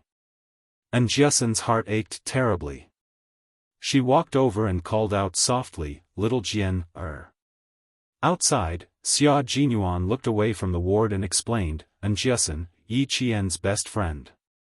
Her mother is Dr. Zhou from the town hospital. It's already so late. I'm afraid she's waiting for Yi Qian to come back. That child is not bad." Principal Chen recognized Jiasin. He saw her bend over and put her arms around Yi Qian's shoulders. His gaze was gentle as he said, "She's a sincere person. She can play with little Yi." It should be said that the girls in little Ye's dormitory were not bad. They often called during the summer vacation. A girl named Li Qian saw that she couldn't find Yi Qian and was afraid that something had happened to Yi Qian. She actually asked her parents to drive to Shuku village. It was little Ye's fortune to have friends like them. At around 1:30 a.m. Jiasin walked out of the ward with red eyes. If it weren't for Yi Qian's persuasion, she would have stayed with him until dawn. Jane Eyre said that she wanted to stay with Grandpa until dawn. She walked out and said in a sobbing voice, dragging her feet as she left. She also couldn't bear to see these matters of life and death. Xia Jinyuan looked at the time and said in a deep voice, "Uncle Chen, I'll stay here to accompany Yi Qian. You, Tuan Lu, and Political Commissar should rest. I'm afraid I'll be busy tomorrow, so I'll have to trouble you." Principal Chen still wanted to say something but was stopped by Political Commissar Yan. "Old Chen, you should rest. You can talk to little Yi tomorrow morning." With Xia Jinyuan's persuasion, Principal Chen did not insist on staying. Before he left, he reminded Xia Jinyuan, "Let me know immediately if anything happens. We'll rest next door." Without alerting Yi Qian, the three of them went next door to rest. At around 4 o'clock, Uncle Zhen opened his eyes unconsciously. The old man's eyes were covered with a layer of mist, so much so that he couldn't even see clearly. He called out, "Little Yi," in a daze, then slowly closed his eyes. Yi Qian held the old man's hand tightly and replied in a trembling voice, "I'm back. I'm back to see you. Grandpa, I'm back to see you." Yi Qian looked at Uncle Zhen nervously, then suddenly realized something and looked at the heart machine. Seeing that the wavy lines that represented the heartbeat were still rising and falling, Yi Qian suddenly raised his hand and bit his wrist with his teeth. He began to sob softly. Xia Jinyuan called the military doctor over and asked him to examine Uncle Zhen carefully. 2 minutes later, the military doctor sighed and said, "Be prepared. The old man has already fallen into a coma. He might wake up, or he might die in his sleep." After the military doctor finished speaking, he lowered his head and looked at Yi Qian.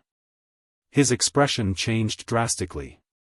"You've bitten your hand so hard that it's bleeding. Let go." Chapter 1336. In her previous life, Yi Qian had developed a habit of suppressing her emotions. Although she had changed a lot in this life, she was still somewhat affected by her previous life. When she was devastated, she would suppress her emotions again. Xia Jinyuan's expression changed drastically when he heard the military doctor's low voice. His elegant, dark eyes flashed with an extremely cold light. He took 3 steps from the other side of the bed to Yi Qian and grabbed her wrist tightly. "Do you know what you're doing? Do you need me to tell you?" He spoke in a low voice to suppress the anger in his heart and the anger in his eyes. Looking at the circle of teeth marks on her skin, Xianxia felt as if a ferocious beast was rampaging in his chest. Self-harm, you're harming yourself.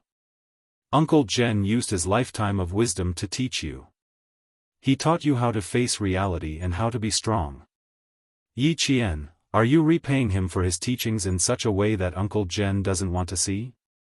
He was just short of saying that she was a huge disappointment to Uncle General. The military doctor glanced at the two of them. One was suppressing his anger, while the other was suppressing her grief.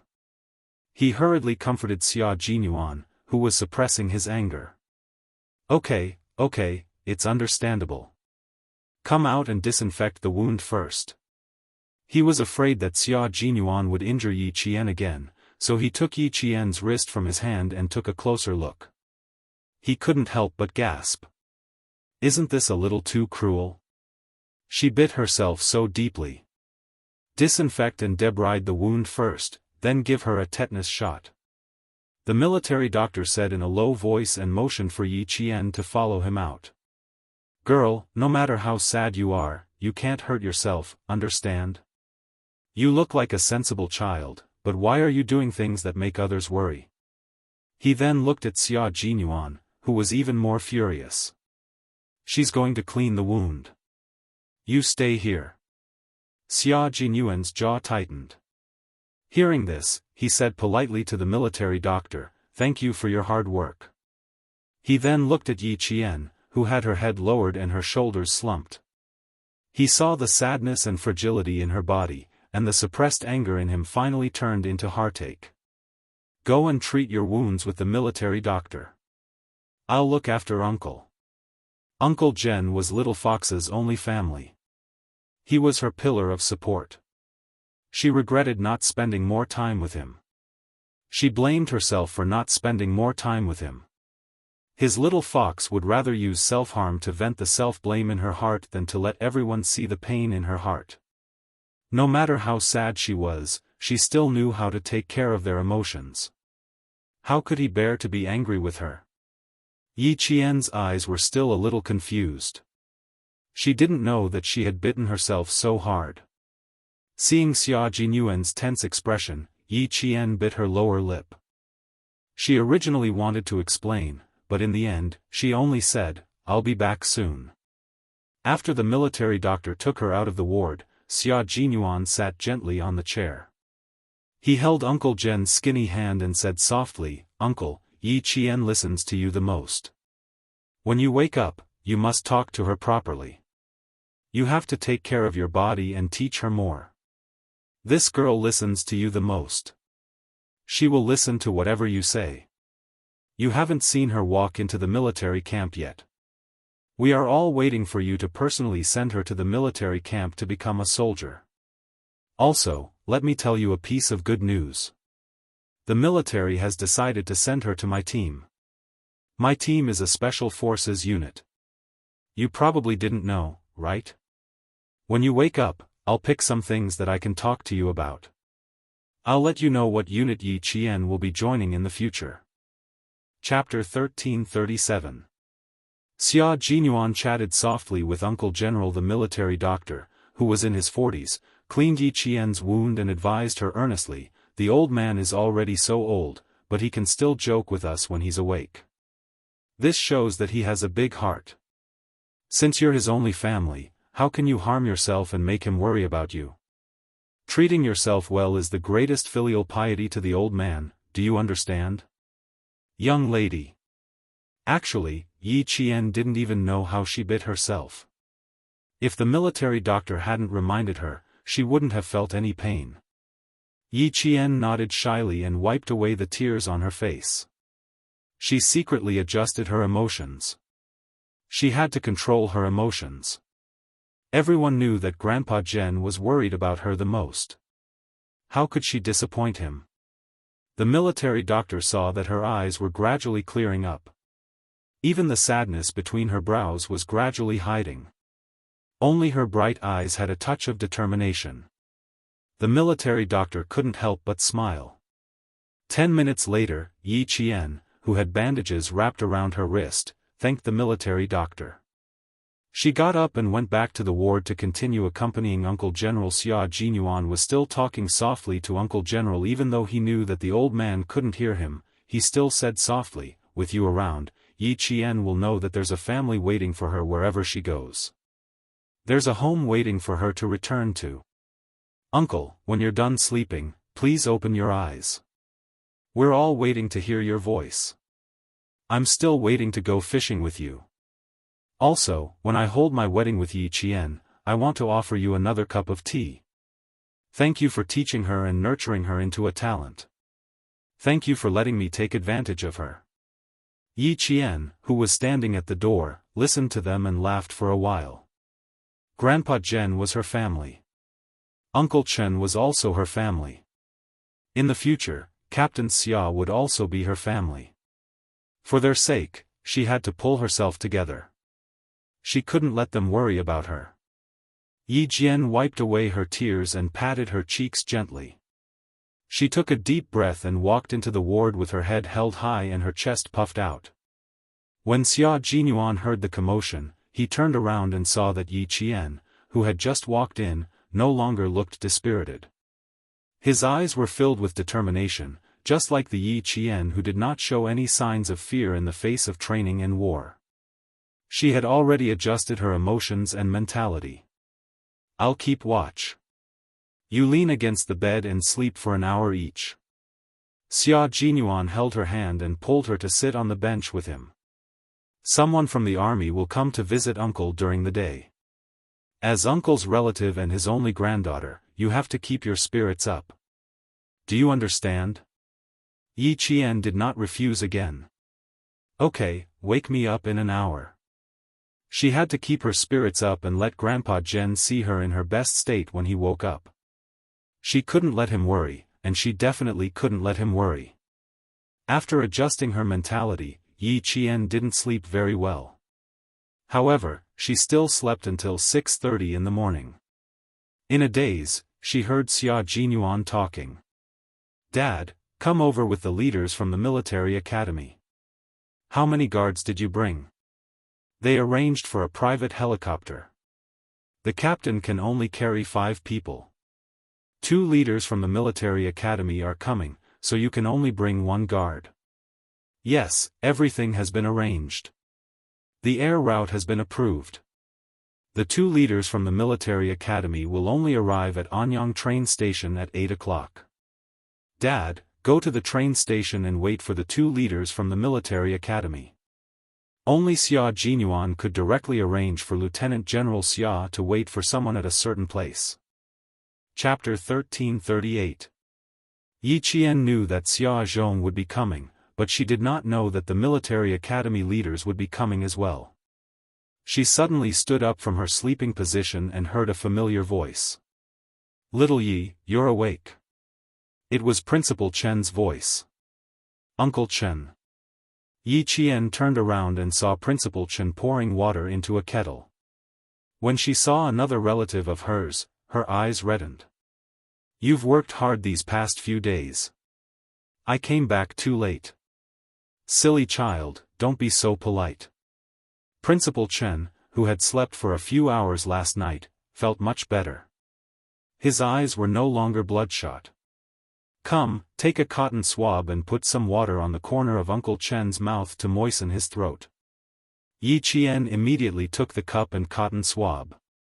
She looked very serious as she gently took care of Uncle General Xia Jinyuan, who was making a call outside the door, turned around and saw that Yi Qian had woken up. He said a few words and then hung up.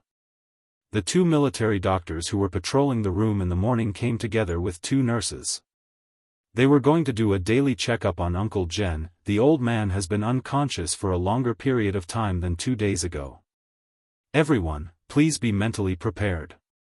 After the 2 military doctors finished the checkup, they put down the phone and sighed together. The old man's physical strength was completely destroyed. He had been holding on for so long because he was holding on to one last breath. Once he stopped breathing, it would be the end of him. Yi Qian pulled the thin blanket around her and listened attentively to every word the military doctor said. Then, she asked softly, "I want to know, is there any possibility of my grandfather waking up?" "I can't be sure, but there is a possibility. It's the so-called final radiance of the setting sun." The military doctor's words made Yi Qian shudder involuntarily. Xia Jinyuan, who came in, immediately put his hand on her shoulder and asked the military doctor calmly, "If he stays unconscious, how long can he last on the 4-drip alone?" "The old man's organs are failing, so he can't take in too much 4-drip. How long he can last depends on his willpower." In other words, it was impossible for Uncle Jen to recover. The only reason he was still breathing was because of Uncle Jen's willpower. Yi Qian, who had better grades than the other students in the medical school, suddenly had a glimmer of hope.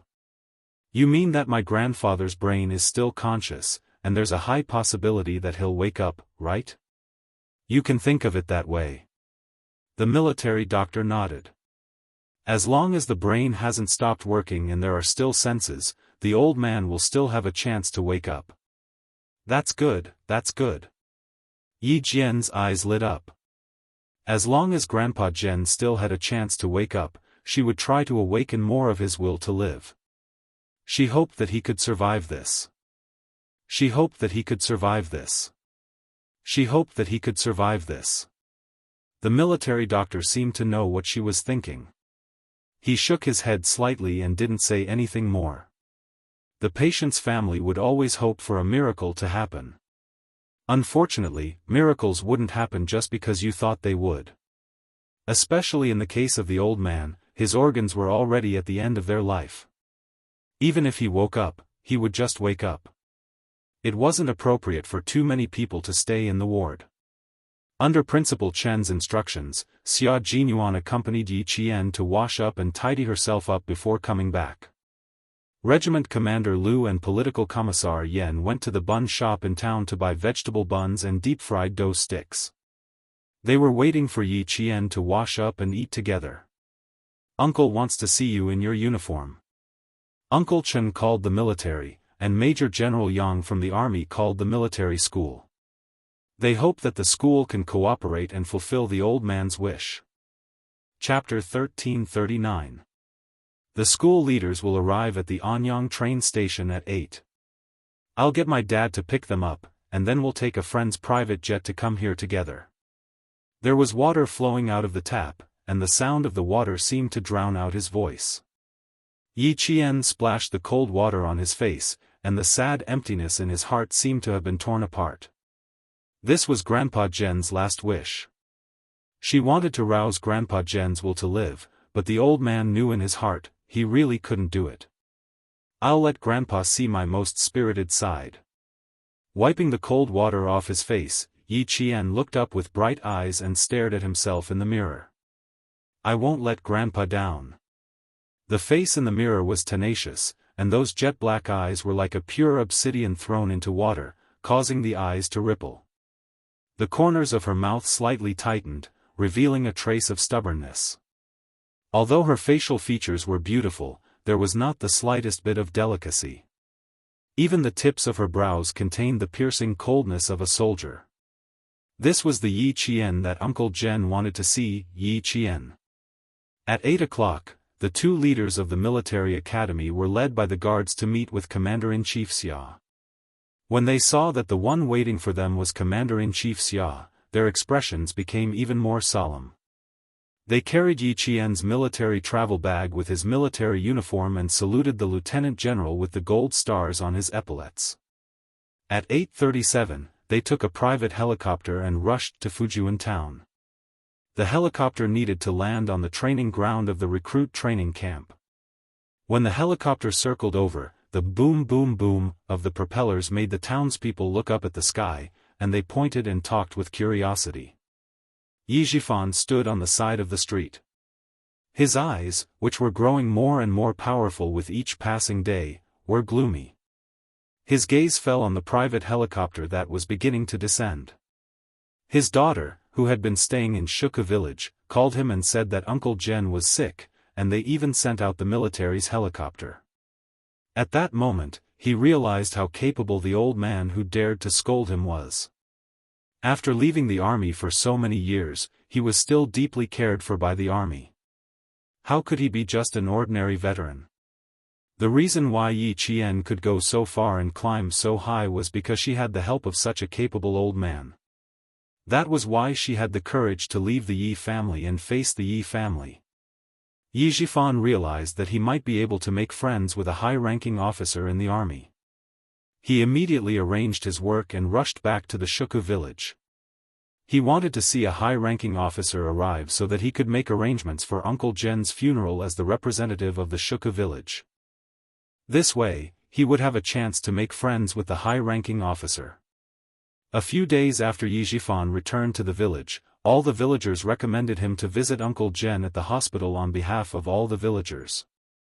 The first day he came, he was turned away by Principal Chen before he could even enter the ward. However, he did not give up and still came to the hospital early. This was the fourth day. Looking at the descending helicopter, a smile appeared in his gloomy eyes. Being refused entry for 3 days, it was worth it. Commander-in-Chief Xia waited for the helicopter to land and jumped off immediately. He walked with only one bodyguard with him, and the 2 military school leaders who came down after him could not help but jog.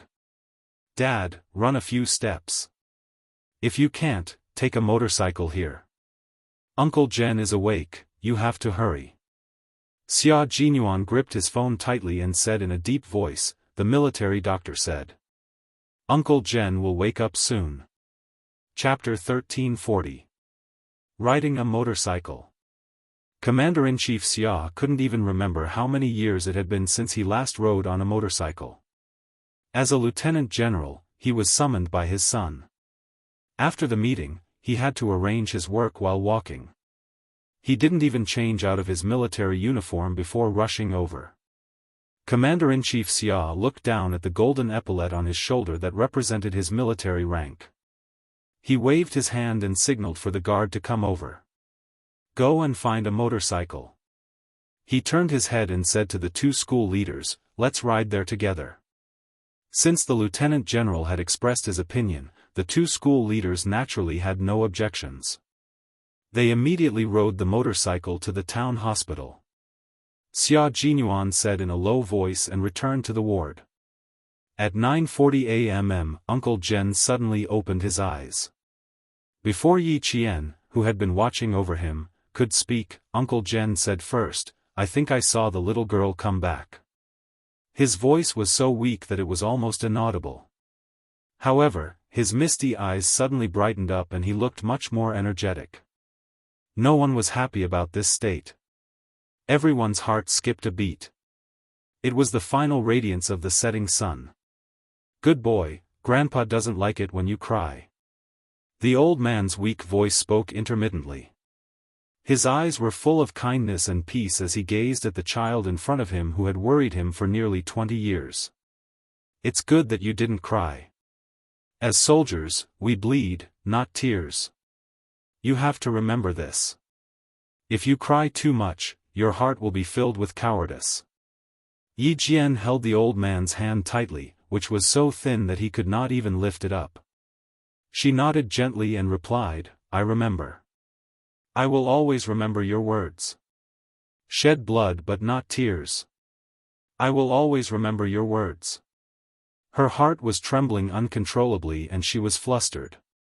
Even though her body was shivering uncontrollably, Yi Jian forced herself to keep a faint smile on her face so that the old man who was looking at her could feel at ease. "Grandpa knows. I know you are a good boy. Unfortunately, Grandpa. Grandpa." The old man suddenly coughed. It was not a gentle cough, but a series of heavy coughs. The smile on Yi Qian's face instantly faded. "Please rest for a while. Don't talk, don't talk." Everyone saw that Yi Jian's shoulders were trembling violently. She placed one hand on Uncle Zhen's chest so that the old man's breathing could return to normal. The military doctor raised the pillow higher so that Uncle Zhen could sit up straight. At the same time, he gently patted the back of the old man's neck so that he could breathe more smoothly. Principal Chen, who was clenching his fists, had already looked outside the ward several times. He could not hide the anxiety on his face thus. Listen. Uncle Jen's coughs, which sounded like he was going to cough his lungs out, finally calmed down. However, Uncle Jen's face was getting paler and paler. He wanted to hold Yi Qian's hands tightly, but unfortunately, he could not muster any strength. He could only smile gently. Good boy, don't be sad. It is a good thing that Grandpa is leaving at such an old age. It is a pity that Grandpa can't personally send you to the military camp. I can't see how you look in your military uniform either. Chapter 1341. You'll see it, you'll see it. Our school's leaders will be here soon. They've brought my military uniform. Take a rest, take a good rest. Your granddaughter will definitely wear the uniform for you to see. She tried her best to smile. Tears welled up in her eyes, but they did not fall. You'll definitely see it. You'll definitely see it. She wanted to speak with a smile, she wanted to speak lightly, but the words that came out of her mouth were trembling, and every sentence was filled with a strong reluctance. Uncle Jen sighed softly and looked up with some difficulty. When he saw a few familiar faces around him, he smiled. It's been hard on all of you. I've watched Yi Qian grow up. She's a good child. She's kind-hearted, kind, and knows how to repay kindness. In the future. I'll leave, all of you, please. Uncle, you don't have to be so polite with us. We're all Yi Qian's family. We'll definitely take good care of her. Don't worry. Political Commissar Yen was on the left side of the bed. He bent over and held Uncle Jen's hand. Seeing the respected Sergeant Major speaking weakly as if he had used up all his energy, the tough man's eyes turned red. You don't have to worry about Yi Qian. With us around, she'll be fine. The old man was most worried about Yi Qian. He did not have much energy to speak, so he scanned the familiar faces around him. Finally, his gaze landed on the young man who was holding Yi Qian with one arm. Xia Jinyuan held Yi Qian's shoulders tightly and walked to Uncle Jen's side. Uncle, Yi Qian is my wife and lover. As long as you agree to my marriage with her, I'll propose to her immediately after she graduates and stabilizes her condition. He knew what the old man wanted to hear. Word by word, he expressed his thoughts firmly. I'll love her forever. I'll dote on her and take care of her like she's the apple of my eye. I swear on my honor as a soldier that I'll never let Yi Qian down. All right, all right, all right. Watching the two young people holding hands, Uncle Jen felt his eyelids getting heavier and heavier. Good boy, Grandpa is watching you from the sky. Be a good soldier. Be a useful soldier. Protect our country. Protect our homeland. Yi Qian nodded his head furiously. Tears streamed down his face like pearls from a broken necklace. A deep voice came from the door of the ward. Old squad leader. Commander-in-Chief Xia, who had run all the way from the first floor to the third floor, strode in and said, Yi Qian has become a military academy student in our country. Her military uniform and relevant documents have been brought over. Old squad leader, thank you for your hard work in nurturing such an outstanding soldier for our military. On behalf of the military, I would like to extend a respectful salute to you.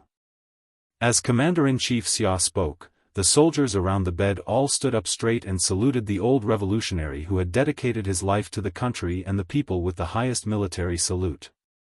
Uncle Jen blinked his eyes gently. He smiled and raised his hand to return the salute to all the soldiers who saluted him. This was the military unit he loved the most.